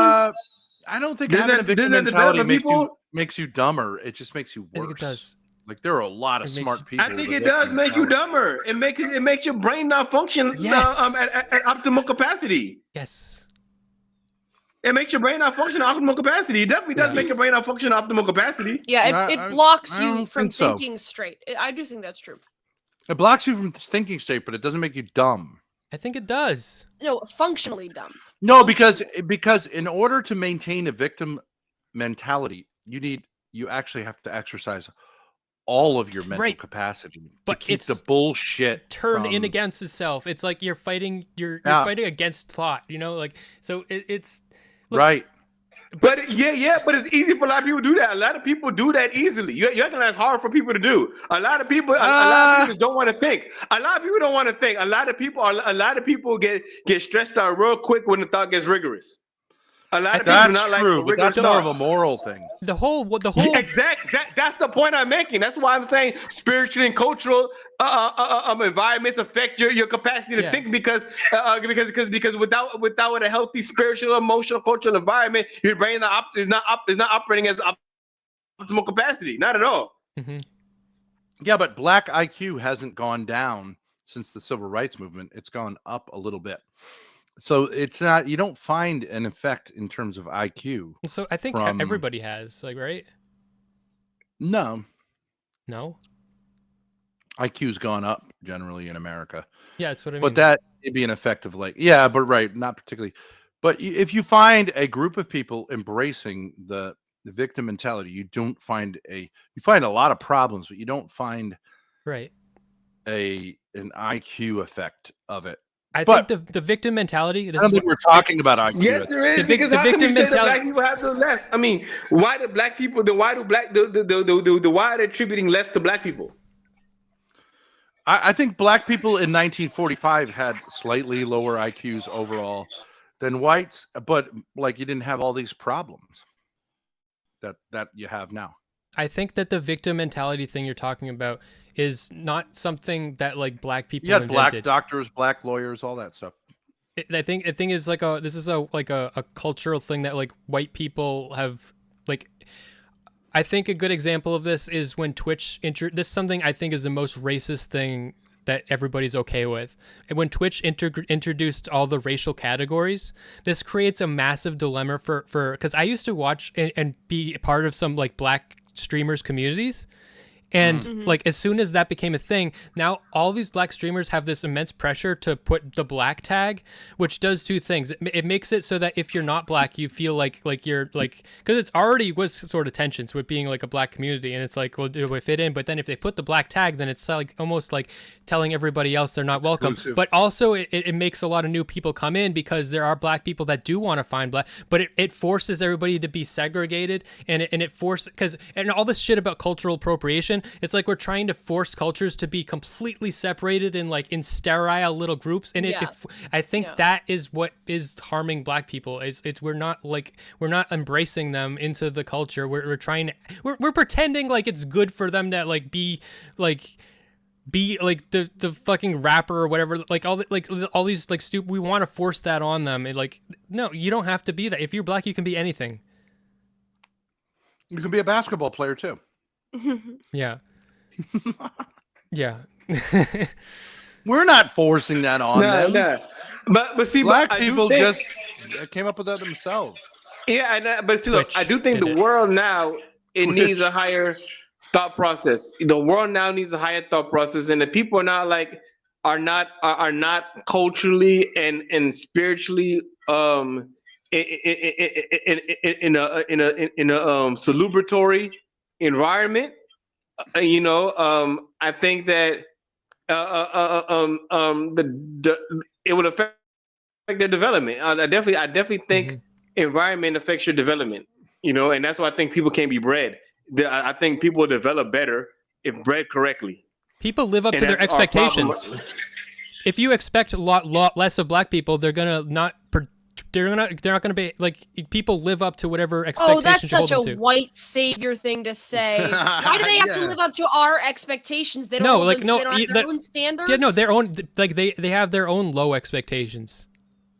Okay, well then that's their problem. Well, I'm I just mean, saying, all right, like, I it's mean- a I cult. mean- We're I all, mean- I don't see it as blacks and but whites. you're right. It is our problem, and that comes from the victimhood mentality. That does come from the victimhood mentality. That's what gets that the victimhood mentality is definitely there, and that's where that low expectation culture comes from black folks, is because of victimhood. Because they always act like, oh, I'm a victim. I'm a victim. I'm a victim. I'm a victim. I'm a victim. I'm a victim. I'm a victim. It's like they made victimhood a religion, and unfortunately, that victimhood code is there. They don't want to get rid of that victimhood code because they feel secure about it, and it's tied to political agendas, Right. most notably that of the U.S. Democratic Party. Yeah, I agree with that. But that's not a matter of low IQ. I just think that like a person of whatever No, IQ. I'm saying can it be lowers your appealed to IQ though. It would lower your IQ. That's what I'm trying to say. It I would think bring makes you make down bad your decisions. You're actively fighting against your problem solving. Like when you do that, like, Okay, but if you look at Exactly. like I do believe there's a big strain of the victim mentality among Jewish people, yes, despite them being like very, very high IQ and also very, very successful. Mhm. And that's always been there, but it hasn't. It's made them do dumb things, you could say. yeah, and, like there's so many Jewish But so the thing about Jews is I think that they push their intergenerational trauma. They're like self-conscious about it. They like invented the words, but like a lot often Yeah. like they pioneer a lot of psychology. But so they know what they're doing, but they think that it's a good idea to push that on their kids, and they'll tell their kids like a second Holocaust could happen tomorrow. And so like there's a lot of paranoia and fear that Jewish people have, and there's a lot Yeah. of Jewish hypochondriacs. There's like that kind of stuff. They have a lot of issues that I think they just need to chill, Yeah. I like the idea of assimilation as a solution to all of these problems because I think it's happening. It's going to keep happening. It's always happened before. But there is something valuable about segregation How are they going to assimilate when they Well, have Israel? They have a whole Jewish state, not so they will not assimilate. Yeah, fuck yeah, but Israel. even there is like the Arabs are way out populating the Jews. But the Arabs and Jews really come from the same Semitic stock, so they really could just have a Semitic culture and still be Jewish and still like kind of like being a type of modus vivendi with the Arab population. Even if they don't necessarily like each other, they could find a way to Yeah, but they could find a livable a livable status quo. You know what I'm saying? but the dominant Jews in Israel are not Arabs. They're mostly European, Eastern European. No. There's actually Ashkenazi? more. No, there's actually more Sephardic and Mizrahi Jews than Ashkenazi in Israel. Is that right? There's actually more Sephardic. But the dominant, but the Ashkenazi tend to be the dominant class. I mean, it's changing though. It's changing. It's changing. See, even this new Netanyahu government they have there is full of the Shah's party. It's full of Sephardic parties now, and it's and now as Israel's forming, the cultural labels, the more religious people are uniting regardless of the culture. You know what I'm saying? The cultural stuff are more with the more secular people, but now the right wing over there is uniting whether they're Sephardic or Ashkenazi. They come in, okay, whether we Sephardic or Ashkenazi, whether you came from Poland or you came from Yemen, we the religious side and we fighting for the conservative side. The conservatives in Israel, which now the government is, especially with this, I told you this new Netanyahu government is the furthest right the government's ever been. The conservatives are very much intercultural because their main thing is they're Jewish, they're Israeli, their religion. You know what I'm trying to say? So it depends the side, but it's not. They're assimilating to a new Israelite identity outside of Europeanness. They are actually they're actually trying to make an Israel homeland identity. Yeah, fuck it. Yes. They're doing the worst thing they could possibly do for Jews, in my opinion, making an ethno state. It's the worst. It's not going to work though. It's good. Like I think that the Jewish paranoia about the Holocaust and shit, is the thing that will make people like hate the Jews more than anything, and like yeah, because you repeat your trauma on other people. Yeah, I think that's hard. Yeah, the victim mentality, I think, is that's why I think the word trauma you have to be careful about, because trauma, like a trauma unit, is for people who've been like burned or something has happened to them, right? I had a traumatic injury. Yeah. But we've taken that to mean like an experience spiritually that you want to portray as being passive like that. But I think a lot of times you're participating way more in the interpretation of that as trauma than if you identify with the trauma, that's like almost like the opposite of healing in some ways. Like you can't identify, you have to identify as the person who doesn't have the trauma so that you can grow out of it. That's why I think, like, for example, a lot of mental illness labels are a way of saying like, I am this. No. But I'm gonna tell you about the Jewish people though, right? The right wing is not necessarily, look, the secular Jewish world, their main unifying factor is is Holocaust remembrance, right? But the religious Jewish world, no. The religious Jewish world is we're building Israel to eventually have a theocracy. A lot of the religious Zionists who are literally in coalition with Netanyahu right now, their whole ideology is we want to eventually make a theocratic state. Like right now it's an ethno state, but they don't really care about Israel as an ethno state. They care about it as an actual theocratic state under their Jewish law and under their Jewish religion. So that's all a bunch of horse shit. All of it is like fundamentalist Islamic states, just fundamentalist Jewish states, the fucking Vatican. I don't like it. Why do you guys? All right, thanks for coming on, Mr. Baylor. Just example of a religious Christian place that's ruled by Christianity. There's not really any Vatican city state. It's like nothing.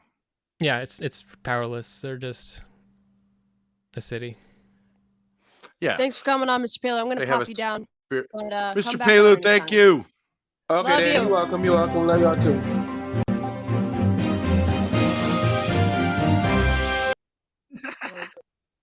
Great new soundboard. Of course. Working on. It's pretty cool. It is pretty cool. It's like Makes the people music feel like goes something's up. happening. And our next guest. Do. Welcome Now, back Smith. to. Smith, like we're in a crisis in our relationship. Yeah, it was because of the tampon. No.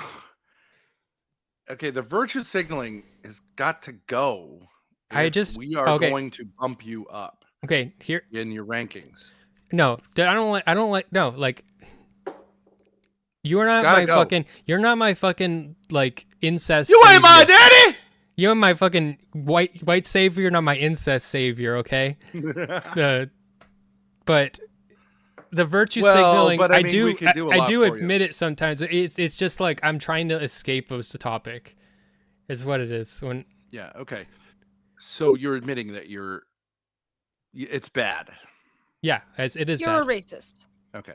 So you denounce virtue signaling. Yeah, but we all even telling me to denounce it is in virtue signaling. So Well, virtue signaling would be like whatever. The bourgeois institutional culture standard. that Right. terminology is a fucking okay. What is the difference between a virtue signal and a dog whistle? There's none. They're the same. Dog whistle is from the right, and a virtue signal is from the left. Yes. So, But a dog whistle, a virtue signal you do overtly. A dog whistle you do covertly. Right. I guess so. they're Yeah. different. Yeah. Because you're perceived. This is the right perceiving itself, perhaps rightly, as the minority, especially the alt-right. Yeah. As the minority culturally, which But it you're is. still It is. signaling. It is You're not the You're dominant. trying to signal to your group that you're one of the good guys, and right.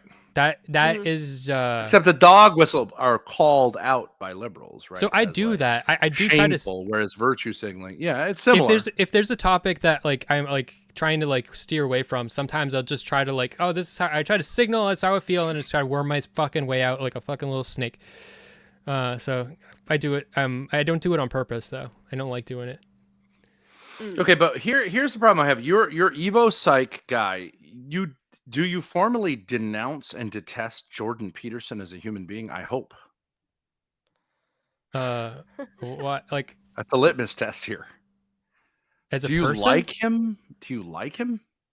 He's crazy. Not of really. course. I mean, like he's said like some like mildly interesting things. Yeah, very interesting. I like his suits. I think his suits are cool. But it's a little too much. Like he's really Yeah. not that guy. But it's Yeah, like and a dork his trying to look- posts on Twitter, he like formats the text so fucking like dumb. Like he'll do like two words, space, 2 words, and, like another 2 like it's only like 2 or 3 words. That's It's the like, daughter, though, isn't it? Isn't that the daughter? Is it? I don't know. I think that's just a myth or like It's a a myth. rumor He's actually that- doing it. I don't think his daughter writes his tweets. Why would she? He has time to write his own tweets. But okay, Smith, we have like a problem of the gooiness of some of the structures. Now, you could say, look, I'm an artist. I'm a Sigma male. I renounce metaphysics and philosophy. And like, let's just not go there. And that's fine. But you can't go like, because I think you're applying a kind of artist's Probably. point of view to philosophy, and you're fucking it up. I don't think so. Grace, do you agree with me? Yeah, of course she does. We all know why. Do I It's think he's great. more of an artist? Yeah, I think he's more. No, artistic. no, great. Okay, you're Yeah. not even listening. Then intellectual, yes. No, I am intellectual. He's like a comedian. What he wants is the No, I'm laugh. He's not. not really trying. No, to, I don't like, want the make a laugh. serious point. A little bit. What I'm saying is, like, you could be a raconteur or rake, but then you're like, you can't also be a serious intellectual. I don't know. Yes. I Well, you am. said No, like no. morals I will are define. you I'm said a. morals are subjective. Like you Yeah. have I think you're smart. you've I think made you're statements about morality that are objective yeah, as they're for stupid. Yeah, like but I 3 will make. hours now. Just Like, because I think morals are subjective doesn't mean I'm unwilling to make prescriptive claims from my own morality. I think Okay. my morals are right. Here's my your question for claims are you. meaningless. Smith, here's my question for you. Okay. Are you excited at the prospect of being like totally challenged on a certain level and just saying, like, all right, I'm willing to let go of my commitment to something like and really look at something else as a possibility, not because daddy told you to, but just like as a I do genuine, that. like you're a plastic sort of person, I but do that that it's all the more time. fun to make Smith.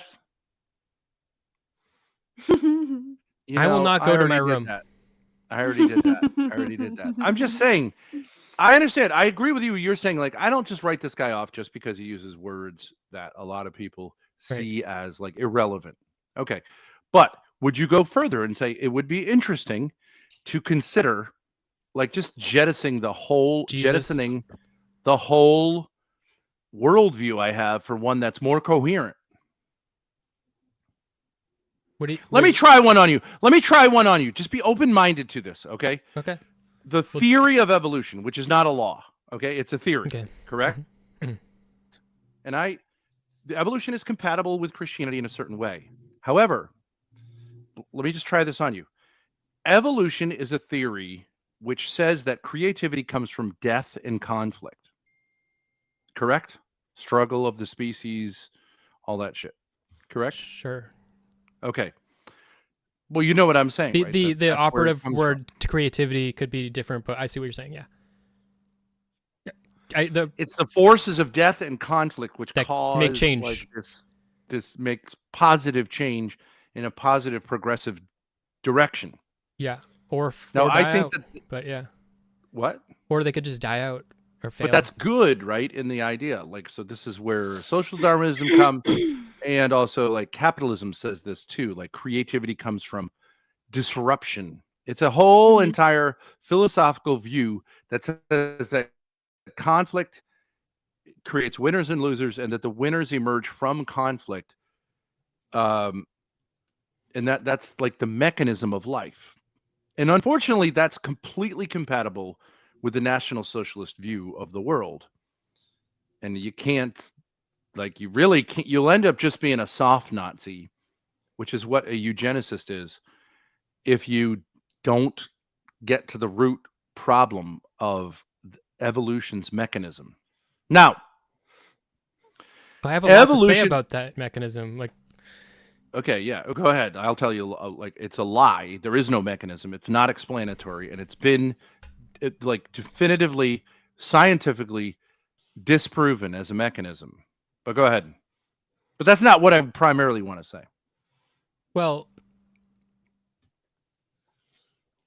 it depends on what the conflict means, because if the conflict is like I'm in the Sahara and I'm an animal and I'm trying to survive and all the trees are really tall, it's not like I'm gonna try to, like, obviously I'm not gonna fucking try to make my neck grow, but like if you throw enough fucking animals at it, eventually the ones with the tall necks, it's not like the conflict is not taking place on a level that they are participating. It just happens. It's like, yeah, I understand. And if we're like, you understand microevolution, microevolution just means like longer beak to reach the food. Like that's not controversial, because you could look at Eskimos, black people, white people, Asians, whatever. because of races. Yeah.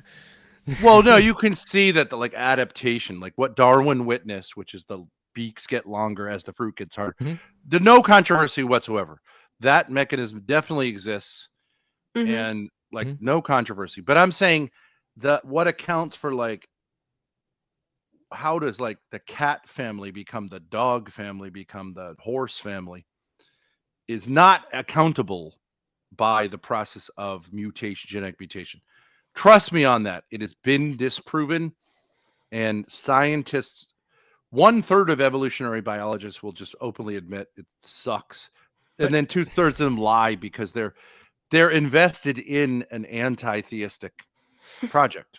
But you're telling me to just trust you in that, but like I'm really well, trust me on that for now. Just bookmark it. Oh well, I mean, and then I can come to you where you are, but I'm not gonna just trust you. I mean, like, but I can run with it. Okay, it's gonna be all right. Just like for now, just I can run with it. Yeah.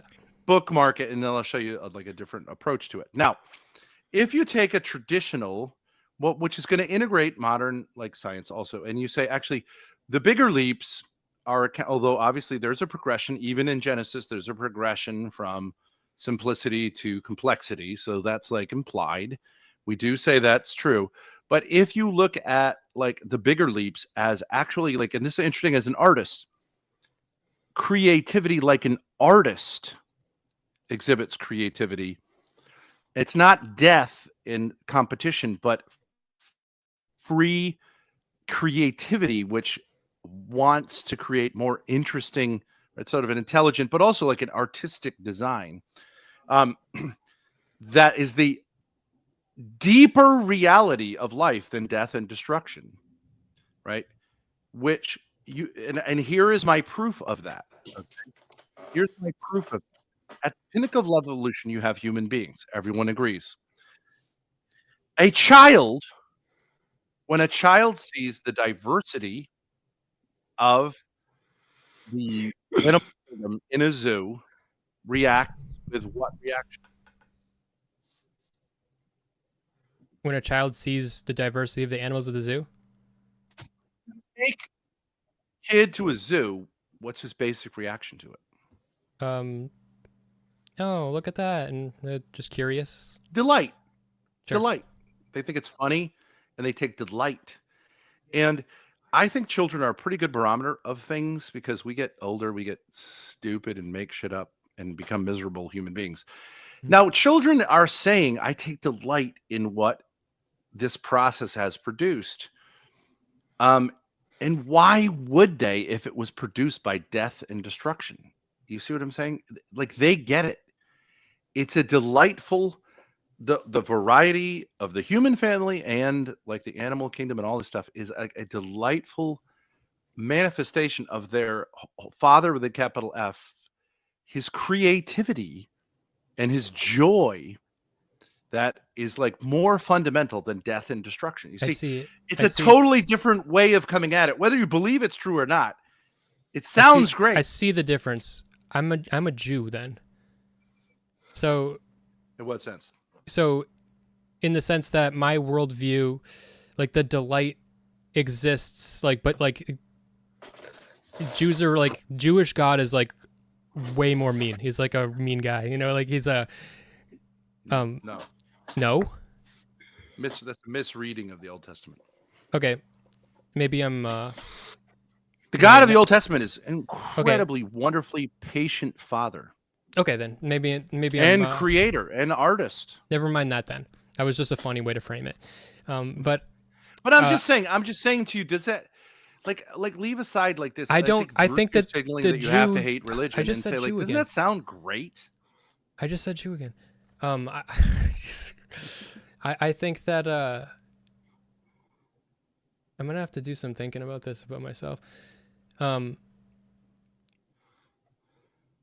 I think that the joy and the delight that we have is not mutually exclusive with the horror and death and destruction. Like I don't think that, like, why can't those both like death and destruction, like all life dies. So like it's part of life. There's nothing without death. And so the beauty only exists within the context of death. Well, I mean, so the Christian view would hold that that's not true, that death is really an illusion, right? Yeah, I don't think that. Like, the question is, I think both of these are compatible with each other. Of course, we're going to acknowledge the reality of death and the reality of joy and life. But the question is, which one is more fundamental?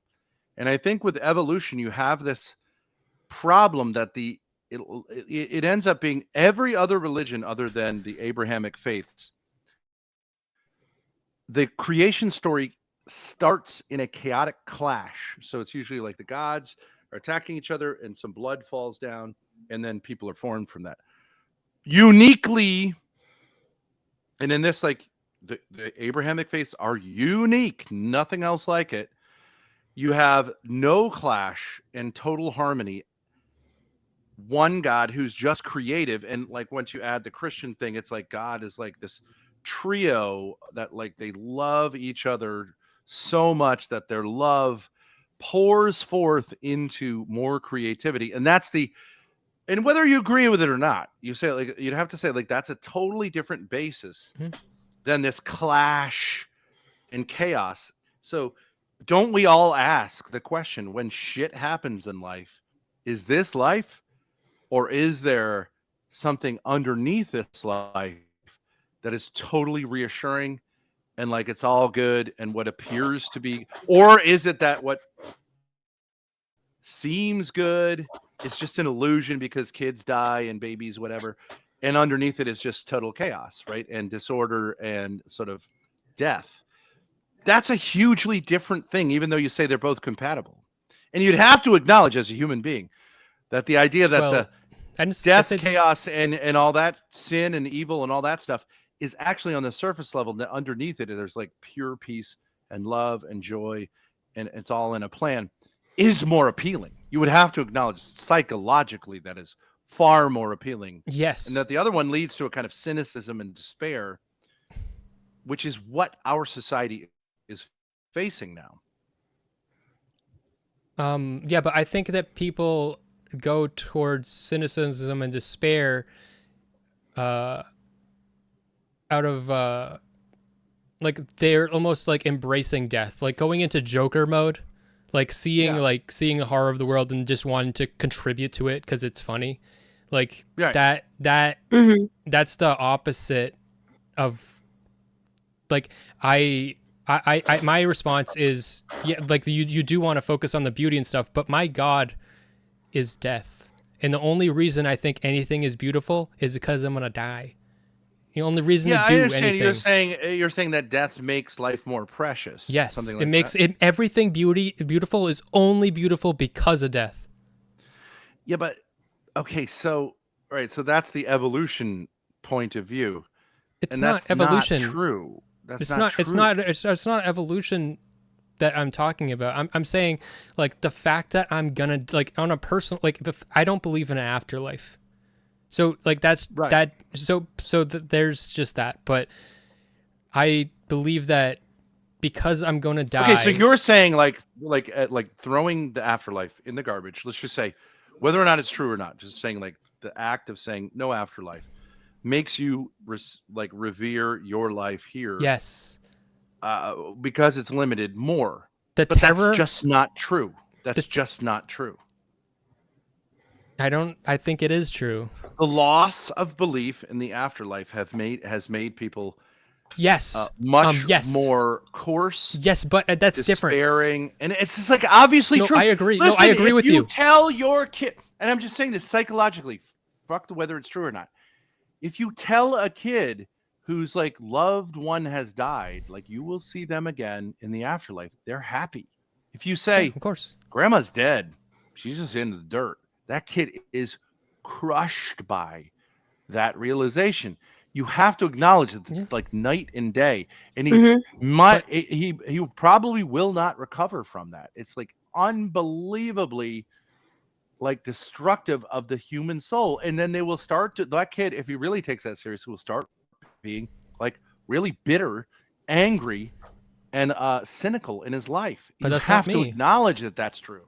Whether or not even true. Well, then I have a new religion then, because I want what I am and my perspective. Like that works for you. And for like what am I gonna take? Am I gonna take that away from you? Everyone, and doesn't work. Sure. So that works for all the people it works with. Okay, but and I guess like that's what humans are used to. Which is everybody, including you. No, I know. Okay, but I think that the loss of like religion has had a lot of really negative side effects on society for sure. And for a lot of different reasons, but that's one of them. And people don't know how to cope with the fact that they're actually going to die, and and so like if that's their reality they're living in, the one where I'm living in, where like there's just and nothing, and there's and that's like and people, I think that we need almost to have another way to connect with each other and to embrace the beauty and the joy of life, and without being so isolated from each other and like completely lost. I think that we should be together in our like a kind of you're doing like a kind of, your speech sounds exactly like you're running for Miss America pageant and you're an idiot from Tennessee. Like, anyway, this is just like bland.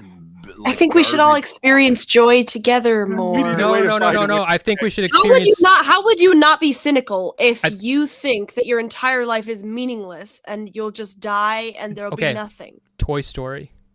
Was it Toy Story 2 or 3? 3.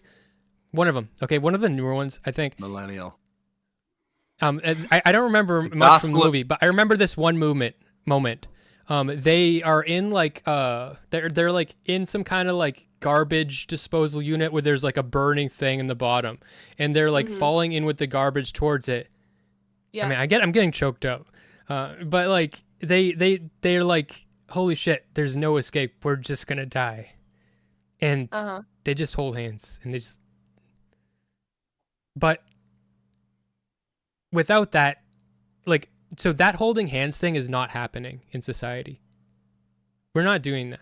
Like we have failed. So we should all hold hands as we approach. Did you just emotionally virtue signal by like saying like I can cry? No, I actually was. I was trying to hold it back. I was trying to hold it back. No, you're like, look at this, guys. No, I'm a sensitive I don't know what this man. is. Every time I think about this scene, I start choking up. Not because you have your mama's energy. Yeah. You're I can't watch a emotional. movie. I can't watch a movie without choking up. Any movie. Whenever the dramatic music Pornos? swells.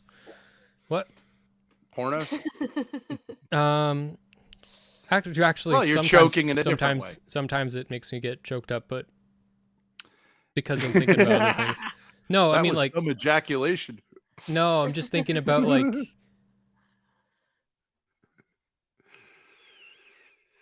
the people involved. Grace, By the are way, you guys, falling in we love with are- this guy? Are you falling in we love with are- this guy because he's sensitive and skinny and perverted? He seems like your kind of guy. Can you save him? I'm not the Darius too. What? Darius is sort of like more like hetero and like dirty. He's like kind of like a. Smith is kind of like a. No, wait, Smith. I watched that. Okay. I watched that relationship get- unfold publicly. I don't want to put myself in that fucking situation. That's What ridiculous. relationship? She didn't. I don't anything. know. Like it was just a series of like stunts and pranks, and it was like humiliating. For who? The viewer? I would wreck your little twink ass. Yeah. You're right to be scared. But yeah, probably. She'll lick you up and down. Non-sexual. Yeah, and not on the nipples either. Just No nipple Avoiding activity. nipples and genitalia. By the way, guys, we have been streaming for almost 4 hours now, so maybe wrap it up in like the next 20 minutes. yeah. I'm just thinking for like just for all of us. I'm not saying, hey guys, wrap it up. I'm just saying. for Yeah. the stream. Yeah. Okay, yeah, I've been that's right. thinking You're in that. charge. I said you're in charge. This guy down here is obviously. You know what we should do with him? I'm having a fun guarantee. stream. I guarantee. Like, let's have him and me do a sex test, and I know exactly how it's going to turn out. Well, but he's already open about it. It's No, like but let's just see. it's see. your sexual It might be preferences. surprising. I never taken it. Would you be up for that, Sex Smith? Just as a little fun, you know, quiz. girls. It's to just do, like 10 little questions. quizzes. Yeah. But you can't go like, yeah, in some ways 10, in some ways the opposite. You have to just commit. No, I'll help like you with I your know how I answers, 'cause already feel know about them. everything I feel. Okay. But I understand that, like, in some All ways, right. yes, in some ways, no. We'll help you through this. We've done Who's this with gonna- a number all of right. people. We'll have my dad go first. I go first as the baseline, but Right then it's now? gonna feel like, okay, I get Okay. it. Yeah. Yeah. It just takes a minute. Smith, All right, you fine, ask go the ahead. questions. My dad will answer, and then for your turn, he'll ask the questions. All right, but you guys got to help me through it. Okay. All right. I would enjoy. No. Smith asks the. Oh no, you ask it. I guess because it's about you. So go ahead. Sorry. I would enjoy someone having control over me. This means sexually, right? Obvious. Yes. Okay, so what do you think the answer is? I don't know. I think you need to fucking. Nobody's gonna save you. God's not gonna save you right now. I mean, think I would say it's you're either agree or neutral disagree. agree. The problem is I would enjoy it occasionally, but basically I don't. I think the answer is disagree. I think the answer is None of agree. this in some Would situations. enjoy it. All right, let's say don't know / understand. We'll come back to it. Jesus said that I just did what I will put you in my mouth, and if you are room temperature, I will spit you out. That's right. True. Yes. Okay, I am okay with the idea of hookups or one night stands. I would say that's either disagree or strongly disagree. Strongly disagree. I would say disagree. Well, you're super not that kind of guy. But see, now I'm fucking up. All right. Strongly disagree. Okay. You can't even handle like a nudes on Discord or whatever. You get okay. Fine. frazzled. Okay, fine. I agree. The B-ness only makes it better. I like dick. What the fuck? Strongly is this? disagree. Okay. I would enjoy inflicting pain or having pain inflicted on me. Okay. I'm of a neutral party distinction, please. I would say agree. Sexual scenario man, strongly disagree. Strongly agree. It would be too boring. I would have to say disagree. I would say strongly disagree. But I belong to sub-communities associated with deviances. Come on, we know you're into pony play. I would say disagree. Okay. I would have sex on a regular basis, but that's just because I'm old. The answer would be not so much. I would have sex on a regular basis. I guess I would say agree. I could say chastity is my virtue. Strongly agree. What are you laughing about? It's just funny. I could only be lewd to my partner. Disagree. I find myself repulsed by the idea of sex. Yes. Agree. Okay. Sex should be a romantic topic. I'm not sure what that means. Sex. Yeah, isn't this weird to be doing with your kid? I am almost 21. We've done this thing. Sex should be a romantic topic. Yeah, they should be going together. Yeah, strongly agree. I mean, it's just like asking the Pope, isn't it? I find myself attracted to muscular bodies. What do you mean? It's like strongly disagree. I mean, I'm just giving straight guy answers. Oh. Strongly disagree. It's just like obviously like it's easy. Strongly disagree. I find most of fetishes disgusting. I would say agree. Okay. I wouldn't be comfortable. I don't know. Disgusting. Most fetishes. I don't know. Like foot fetish. I don't know. I don't know. Like most fetishes disgusting. I would say neutral. Actually, right? Okay. I wouldn't be comfortable with getting dominated. Smokey says you're lying. Disagree. Disagree. Okay. I have frowned upon kinks fetishes. I mean, I like strongly disagree. Okay. I consider strongly agree. Yeah, strongly agree. Okay.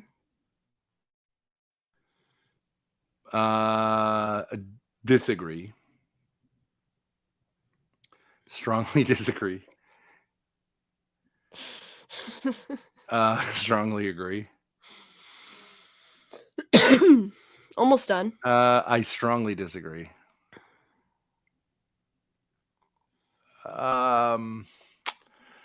Agree.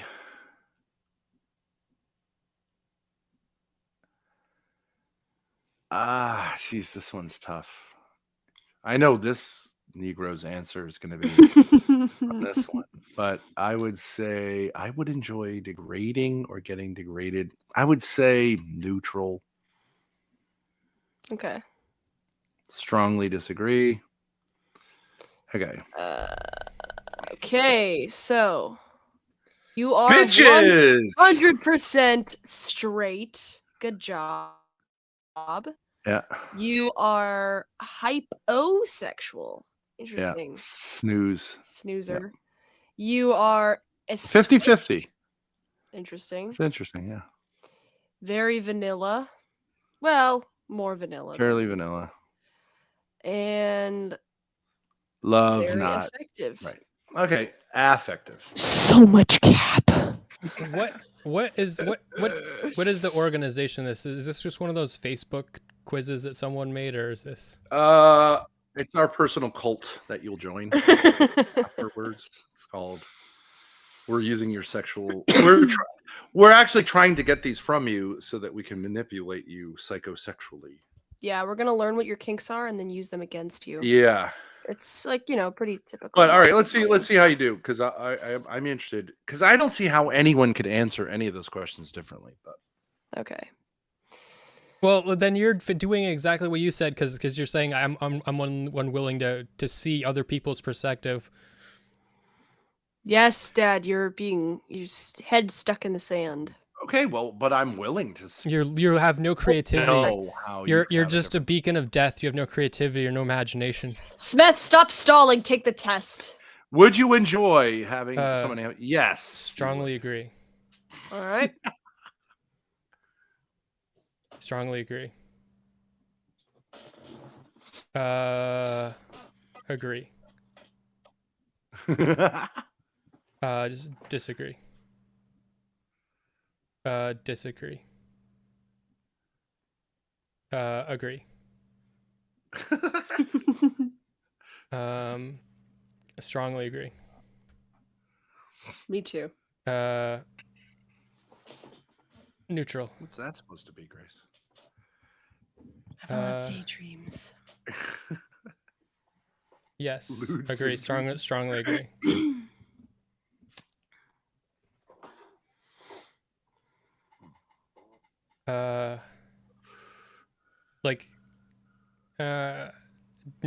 Disagree. Sexually. Disagree. You don't find soft skin and feminine clothing sexually attractive? Like a dress? Small, soft skin, yeah. Agree. Whatever. I don't know. Agree. Well, I'm just wondering. It's a weird. Let's work It's through worded it, kid. weirdly. Don't worry about it. I'm saying, like, if you saw like a Sexually, beautiful if Italian woman, do you with go soft for skin. soft skin and feminine clothing, or like kind of? I guess if I interpret feminine clothing as slutty clothing, then yeah, I agree. Yeah.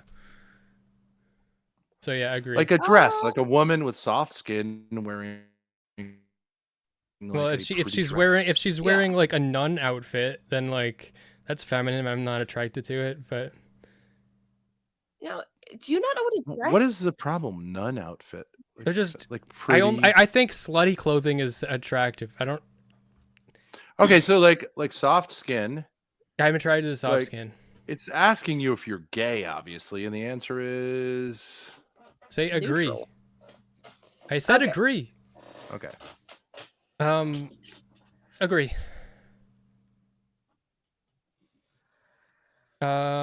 Neutral. Strongly agree. Sorry, it's always funny when somebody answers that one. Pleasure, then strongly disagree. All right. Agree. Strongly disagree.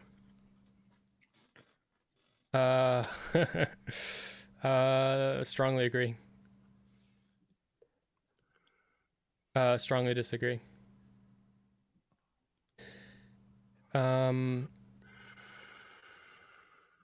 Neutral.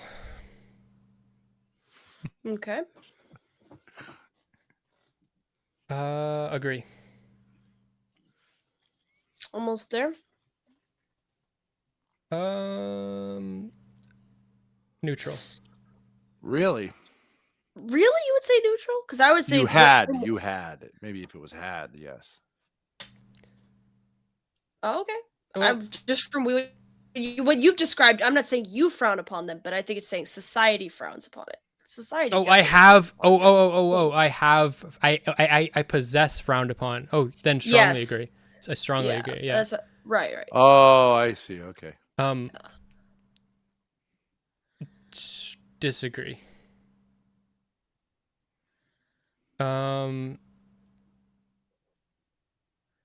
Strongly disagree.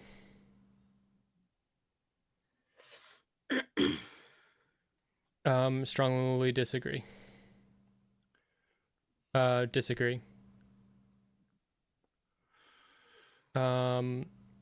Agree. Don't do that, Dad. Disagree. Whatever. This guy's saying like whatever. All what right. He's gonna say. So you are 71.4% straight and 28.6% gay. High sex drive, 65.6%. Yeah. Submissive. Yes, submissive. more That's than where half. you're unusual. Yes. For a male. Would you agree, Smith? You're unusually submissive. When I'm having sex. 84%.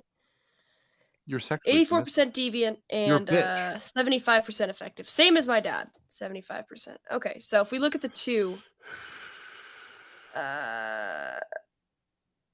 yeah, I mean that matches up. I do think the submissive thing is interesting. Was your mom a very controlling person? I'm not going to talk about my mom right now. Well, I'll talk about her then. I'm just curious. She's a lovely lady. I never met a guy who's like really into submission. But now, Smith, you have to acknowledge that there are very few women who want a submissive man. Yeah, I know. I mean, where do you think I've been? Under a rock? Or, I mean, I'm me. So, of course, I know that. Well, you could be sort of like, isn't it assertive to say, like it. If you're a man and you sort of say like, I want to be submissive, isn't that still sort of assertive? You know what I mean? Like you can. Yeah, the sub usually has more control. In in a bondage like scenario, like this like especially in like the like official scene and shit, like the person getting dominated has like all the last word and they're like the one with all the control. But that's just fake BDSM. Well, yeah, I mean, it's like consensual non-consent. Yeah, all of it. Like, I mean, like nobody actually wants to get actually raped. Like as soon as you actually start getting raped, like you have to not be wanting it for it to be like definitionally rape. So right. See, I don't think that's true, and I think that would be a very interesting discussion. I actually think women do not want to consent. They want to be taken. But if they want to be taken, they are consenting. Right, but they're not going to say they want to be taken. I think this is an impossible problem of the consent solution. It's just an impossible problem. I don't think it's impossible, but I'm exhausted. But anyways, guys, fucking arguing. Women love nothing more than a lack of consent. Yeah, because they're like, women are like retarded. They don't know how to consent. We need to teach them. That's what I think. Excuse me, that's sexist. You have to consent by chemistry. And that's why I don't touch them. Because I've been accused of things when I don't even touch them. They have to agree that we're not going to have these laws anymore and just let the chips fall where they may. And on that wholesome note, Wait. Can we summarize? Can we have concluding statements? Yeah, yeah. But I want to pursue this with Smith. Do you kind of like? Can you at least see without like any like? I get you're saying I don't know if you can prove that or whatever, but you can see the immense appeal of the religious vision that like underneath the disorder. No, of course. It's not like I'm saying I don't know if I can prove it. I see that. I don't live in that. I don't believe in that. But I understand the appeal. Like obviously. Tremendous appeal, worth looking into whether it like might be true. Because like tremendous appeal would change your entire worldview from darkness to light. If it were true, just granting that it's true. I don't think I need it. But you say it's tremendously appealing. What's tremendously appealing about it? Because then, okay, I think that the light you're talking about is a lack of darkness. But in a world where there is a lack of darkness, there is. But you know that lack of darkness is a lack of light, not vice versa. You know that's true, right? Like without cold is not like heat is not absence of cold. If you have light, there will be shadows. I understand there's an interplay, but I'm saying one is so. What is the appeal then? And when you say it's tremendously appealing, what is the appeal? Because the people want to pretend that death isn't real. Because it would nobody is saying death isn't real. They're just saying it is an illusion, temporary. Well, I guess that is saying it's like it's not really real. It's not the end. You understand how appealing that is. I do. The earliest remnants of any human activity seem to be like absolutely convinced that like this is not the end, right? Right. And so wouldn't you think it would be worth a tremendous effort to see if like that actually couldn't be real? No. In other words, philosophically, you're not committed to this bullshit cope, right? You're just saying, like, I would love to believe that, but I can't believe no, that. Right? That's not what I think. Like no, if I believe lying. That, I need to acknowledge death and suffering in order to find beauty in anything. I think that the appeal for me after saying that, which that's how I already feel, but there's still an appeal because if I were to believe, then the connection I would have with other people that believe would be really profound, and I don't have that. And that is something I think that people that are not religious completely lack. That connect. We need to, if we want to be like healthy, we need to start to connect with each other. If our religion is this dark death thing, we need to hold hands and look at death. We need to have that part. Wait, I have a question for you. You say wait. Please let me ask you this question. You said that beauty only exists because there's darkness, but like if you look at a flower, is that only beautiful because there's suffering in the world? Like there's beauty in that. Regardless of whether anybody children are only joyful because they could die. No, that's not. If flowers, I could in multiple ways. The sky is in multiple ways. If flowers were always in full bloom, they wouldn't be beautiful. Okay, so you're saying heaven, the idea of heaven, which is like eternal bliss, is not appealing to you because you say it would be boring. I think you're confusing. No, that's not what I'm saying. Of course, that's appealing. Like immortality is appealing, but I don't believe it's real. It is appealing. Okay, but those are two different things. You keep saying I get it, but I just can't believe in it, and then you go, even if it like it's not a problem of belief, I actually really am into this. And because I've found beauty in like in the fact like that I'm going to die, like and embracing that, like that makes the world so much more beautiful to me. Yeah, but that's obviously a cope. It's not a cope. Like, no, actually, no, you're right. No, actually, no, I'm wrong. You're right. It is a cope. It's the coping for something which you wish wasn't true. No, like the existence is suffering. So like the point is to cope with like life and like to find beauty to cope. Ultimate cope. Yeah, it's the ultimate Maybe cope. for you it's suffering. To love Just a life, fucking loser. to love life is the ultimate cope. Now, let me make a point about relationships also, because it's really interesting. The Trinitarian doctrine, right, which you're familiar with, holds that relationality is the most core thing there is. So it's not an accident that only religious people are able to actually have relationships with other people, and that your bleakness, it destroys relationality. It's not, you can say like, oh, well, here's another cope we got to do. Let's all hold hands staring at the incomprehensible meaninglessness of life. Why would you want to hold hands? There's nothing to hold hands about. Why wouldn't you just kill yourself? Yeah. Like, why wouldn't you actually commit suicide? What's the point? If existence is suffering, why not just end the suffering? And you're such a little No, that's bitch. just What makes contributing you it to cry. Like suffering. the most sacred moment in your life is two fucking retard toys plunging to their doom. No, like, it's just dude, that's not that the is most sacred moment in my Suckville. fucking life. It's not the most sacred moment.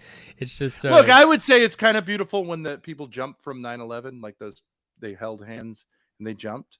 Like Yeah. that's kind of beautiful in a way. But weren't they holding hands because they believed they would like be there for each other after they hit, right?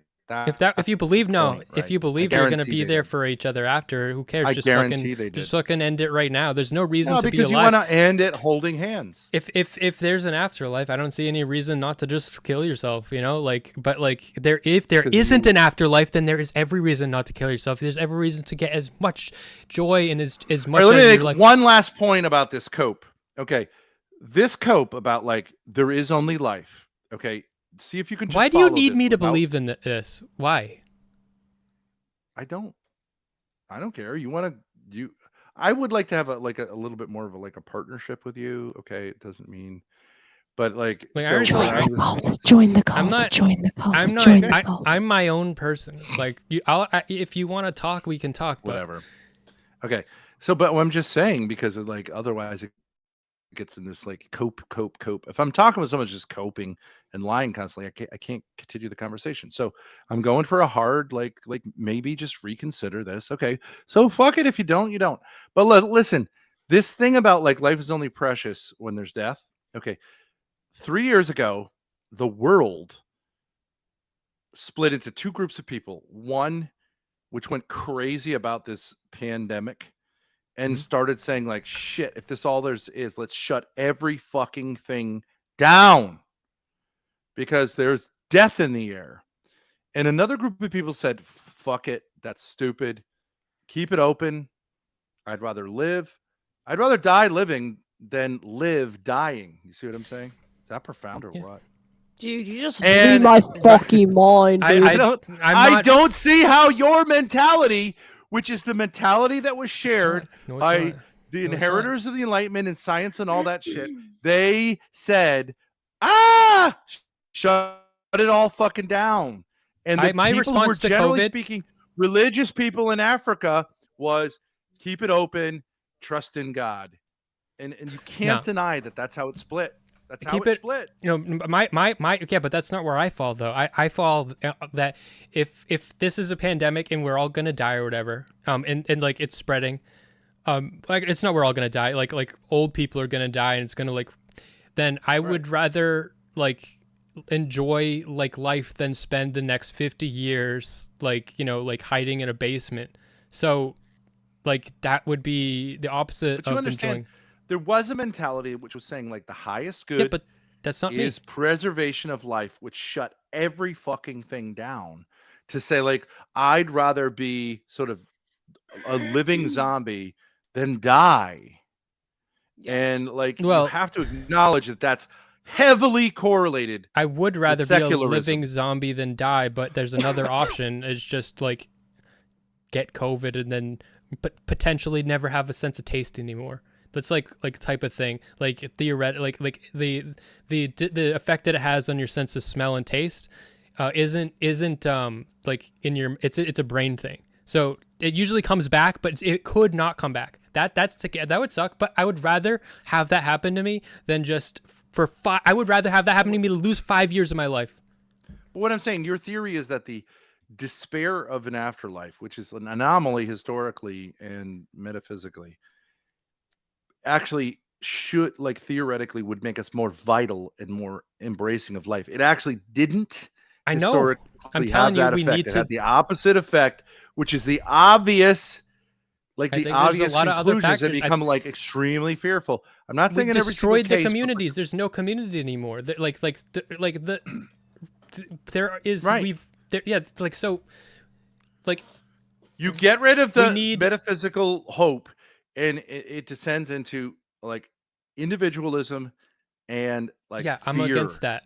I'm against that. Like But but the solution is religion, because that has worked actually- and it does work. But I think Whether- I actually Even if am. you don't believe in it, it's better to live in a Yeah, world. yeah, but I think I actually am pro religion, but I'm not pro like faith or believing in afterlife. But I am pro. Actually, I like it's, most people are the exact opposite. But I actually think that the community and we need to have values that we agree with our neighbors about, and that we like can deeply connect with the people around us about, and so we can all come together like when we make choices about how we're going to raise kids in our society. That shouldn't be some fucking squabble that we have on a fucking TV where we're like, oh, translates and really good. No, we should actually care, and we should actually like in a religious community. That's the type of engagement that they have, and we don't have that anymore.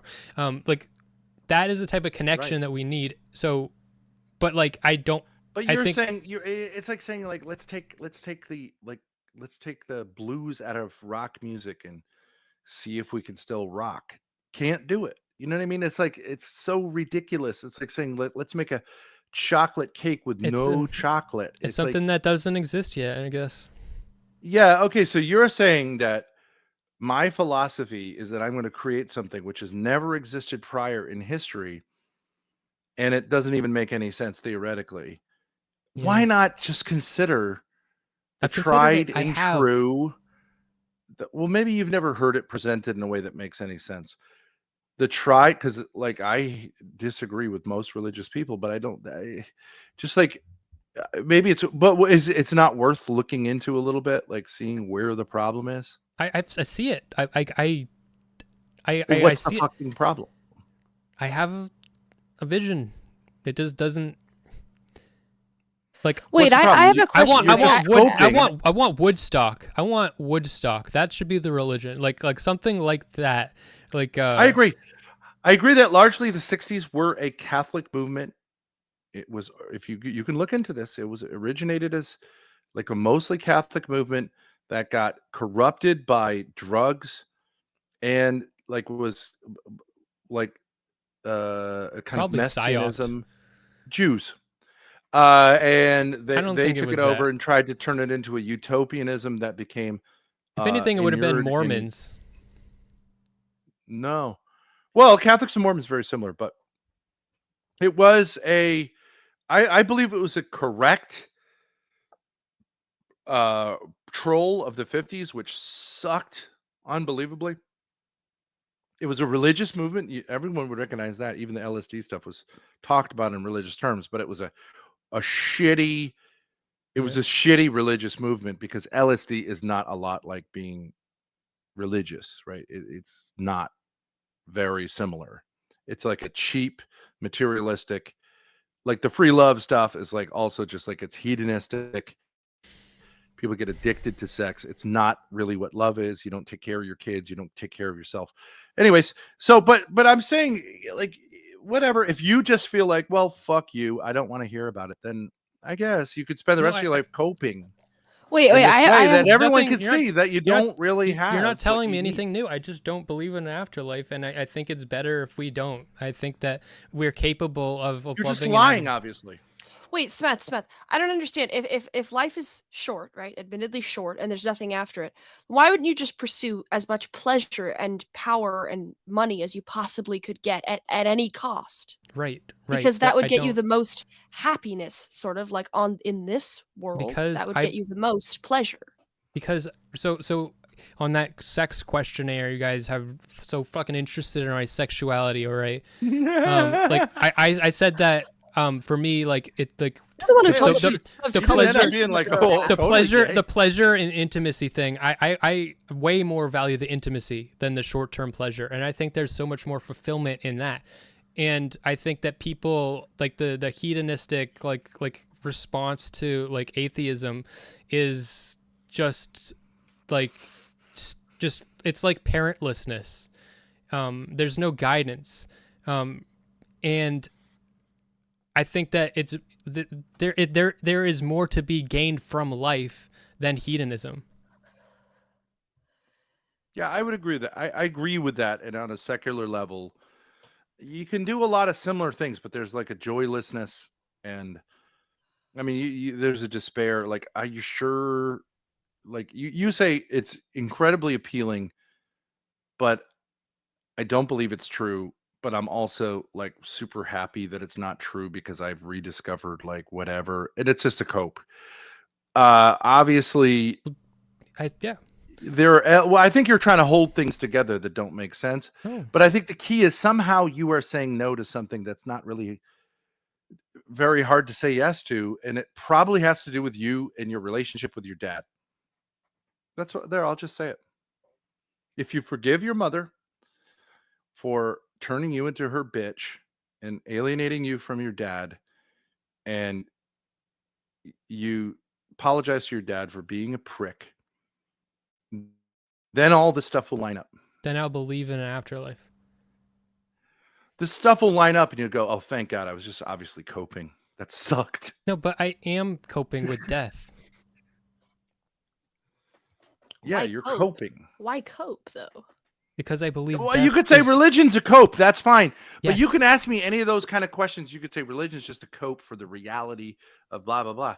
It doesn't bother me in the slightest. I just don't, like, I know that's not true. But I know it's not. And I you know do it is too. not. You know it's not true.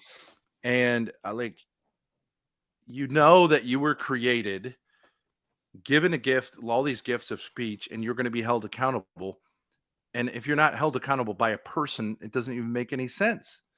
So it's like super easy. I'm just telling you, it's like a fucking thing going on in your head. I don't think I'm going to be It held. doesn't make any accountable. sense. I think I'm going to be held Just because accountable a lot by of retards society. on the internet say that it makes sense does not mean it makes any sense.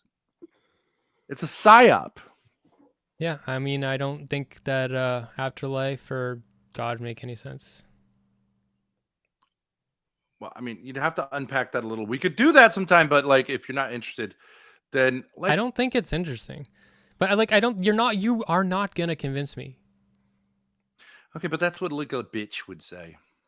But I then you're can't not ride the really bike. open. You're I not can't really ride No, the I mean, bike. I thought about this. I've tried riding the bike. If you say you're not gonna I agree. I can't. I convince you. Only I God's already know grace- the different. I know. only Already God's grace can understand. allow I us to understand have the. the openness. I understand the disagreement. Like, I understand where you're coming from. I just don't believe that. Like, you are not gonna make me believe that. Like if you were like I just no. Like I wouldn't want you to, but like.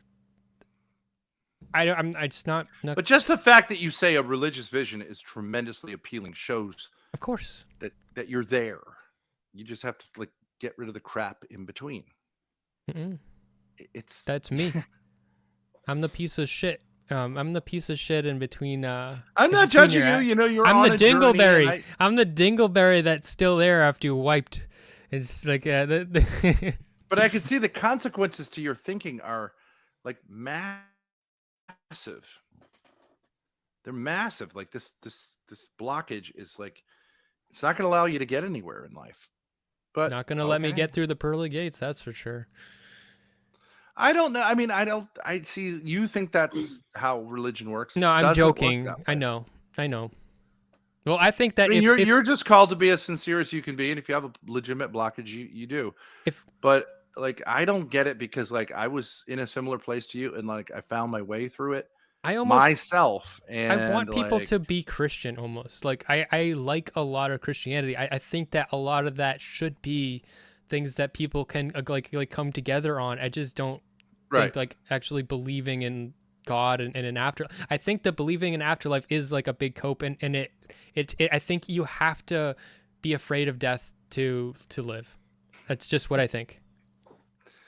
Yeah, okay, but like, wouldn't you say like that's worth questioning what those are based on? I mean, I have. Like, where do you think? I mean, I'm having this conversation with you. Like, does it sound like I've never questioned it? No. Like, I mean, have you like where have you questioned it with Protestants or what? I don't know. Like, Online? no. Like real Well, life. what have you read? Online. Have you read any of the great works like The Problem of Pain or something like that? No. The Bible? Nope. I read it in bits, but never. The Bible's tough to read. Never back to cover. The Bible's tough to read, but I mean, I read a what bit I'm of the saying is Quran. it's like so to me. What Kahil Gibran? I read a bit of the Quran, like a little bit the of Quran. I can't make heads or tails of the Quran, but like Jordan Peterson. This is what I don't understand about Jordan Peterson. And you might be in a similar situation. You're like, he's like, yeah, I love everything about religion except like the main like thing that makes it interesting or exciting, which is like a relationship with not just like this character, but like an actual person who is also Yeah. the creator of the world. Obviously, you'd see that as like, it's just crazy to say everything but the main thing. It's like saying like, I am totally in love with this woman. I know all about her. I like everything about her, but I do not want to fuck her. It's crazy. I can live with that. Big Tech doesn't like your example. And that's how I feel about your mother. Unfortunately.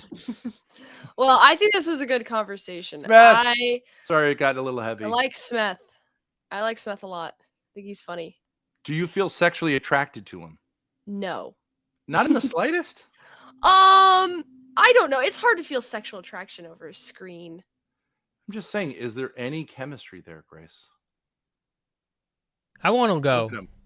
He's crying. I don't want you to. Well, when he started shedding a tear when he thought about Toy Story 3. Did that move the needle in one direction or the other? Wait, Smith, don't go. Don't go yet. Don't go yet. I'll leave you two to work out your degrees of chemistry. No. Please. I want you to shout your channel out. Please, don't just leave. Oh, yeah. Real Smith. Yeah, no. We're here to promote you. Real Smith on YouTube. You're not here to promote me. I'm here to promote you. You have 10 people watching. Yeah. With this like arm on his side, like a little. Excuse me. Girlfriend. Let's get this straight. Tell them what they can find. Real Smith on YouTube. I'm making a video right now about recovering from narcissistic abuse, and it's going to be really good. All right. Thank you for coming on.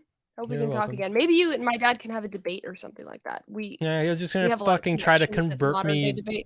He'll just try to convert me into his religious thing. Bitch. Look at him. We're never gonna called see a this debate again. No, never see him again. Look at him. It's called someone just repeatedly telling me that I need to believe in God, please. Because if you don't believe in God, then what does that mean about me? I don't know. Does that mean I'm gonna die? Don't tell me I'm gonna die. It's over and over again, endless. I can't have this bridge burned as soon as we created it. Smith, I think we should have. Burn it down. I'm gonna have a show. I think you should come on like every other day or something and just give a little piece of advice. What do you think? Once in a while, sure. Smith time. Yeah. All right. What do you want? Do you know what my percentage rate is of making converts? 0. Same with like scoring with pussy. It's 0. So like, why do I do it? Maybe you can hit. I think like maybe you can hit 2 birds with one stone. Might just like come around to embracing his inner like Christian break. Dude. Yeah, you're doing it for yourself. You are going to die alone, miserable, and coping that you've almost created your new philosophy. No, like every other DGG when I'm on my loser when I'm on my deathbed, I'm going to be the most likely to become religious in my whole life, and that'll be the true test of my God. I guess so. All right. Thanks for coming on. Bye. Bye. Wait. Real Smith on YouTube, ladies and gentlemen. Let me see.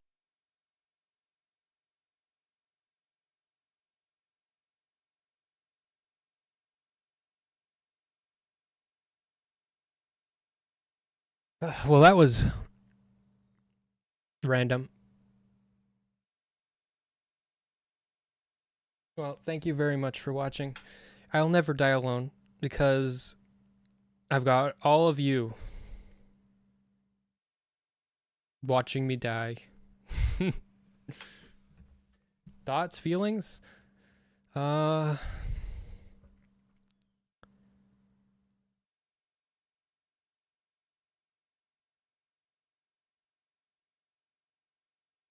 None. Yeah.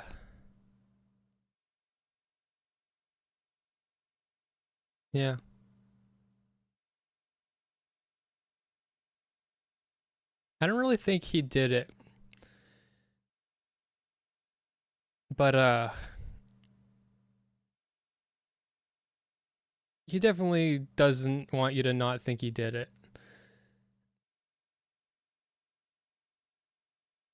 But I mean, I don't want to be a fool.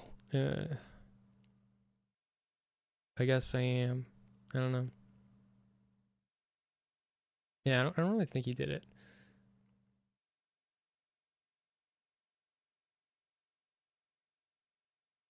Yeah, he wants to use that because it freaks people out, and yeah.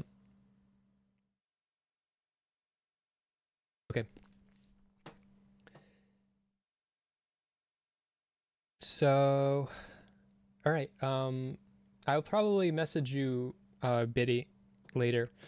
Okay, everybody, have a good rest of your night.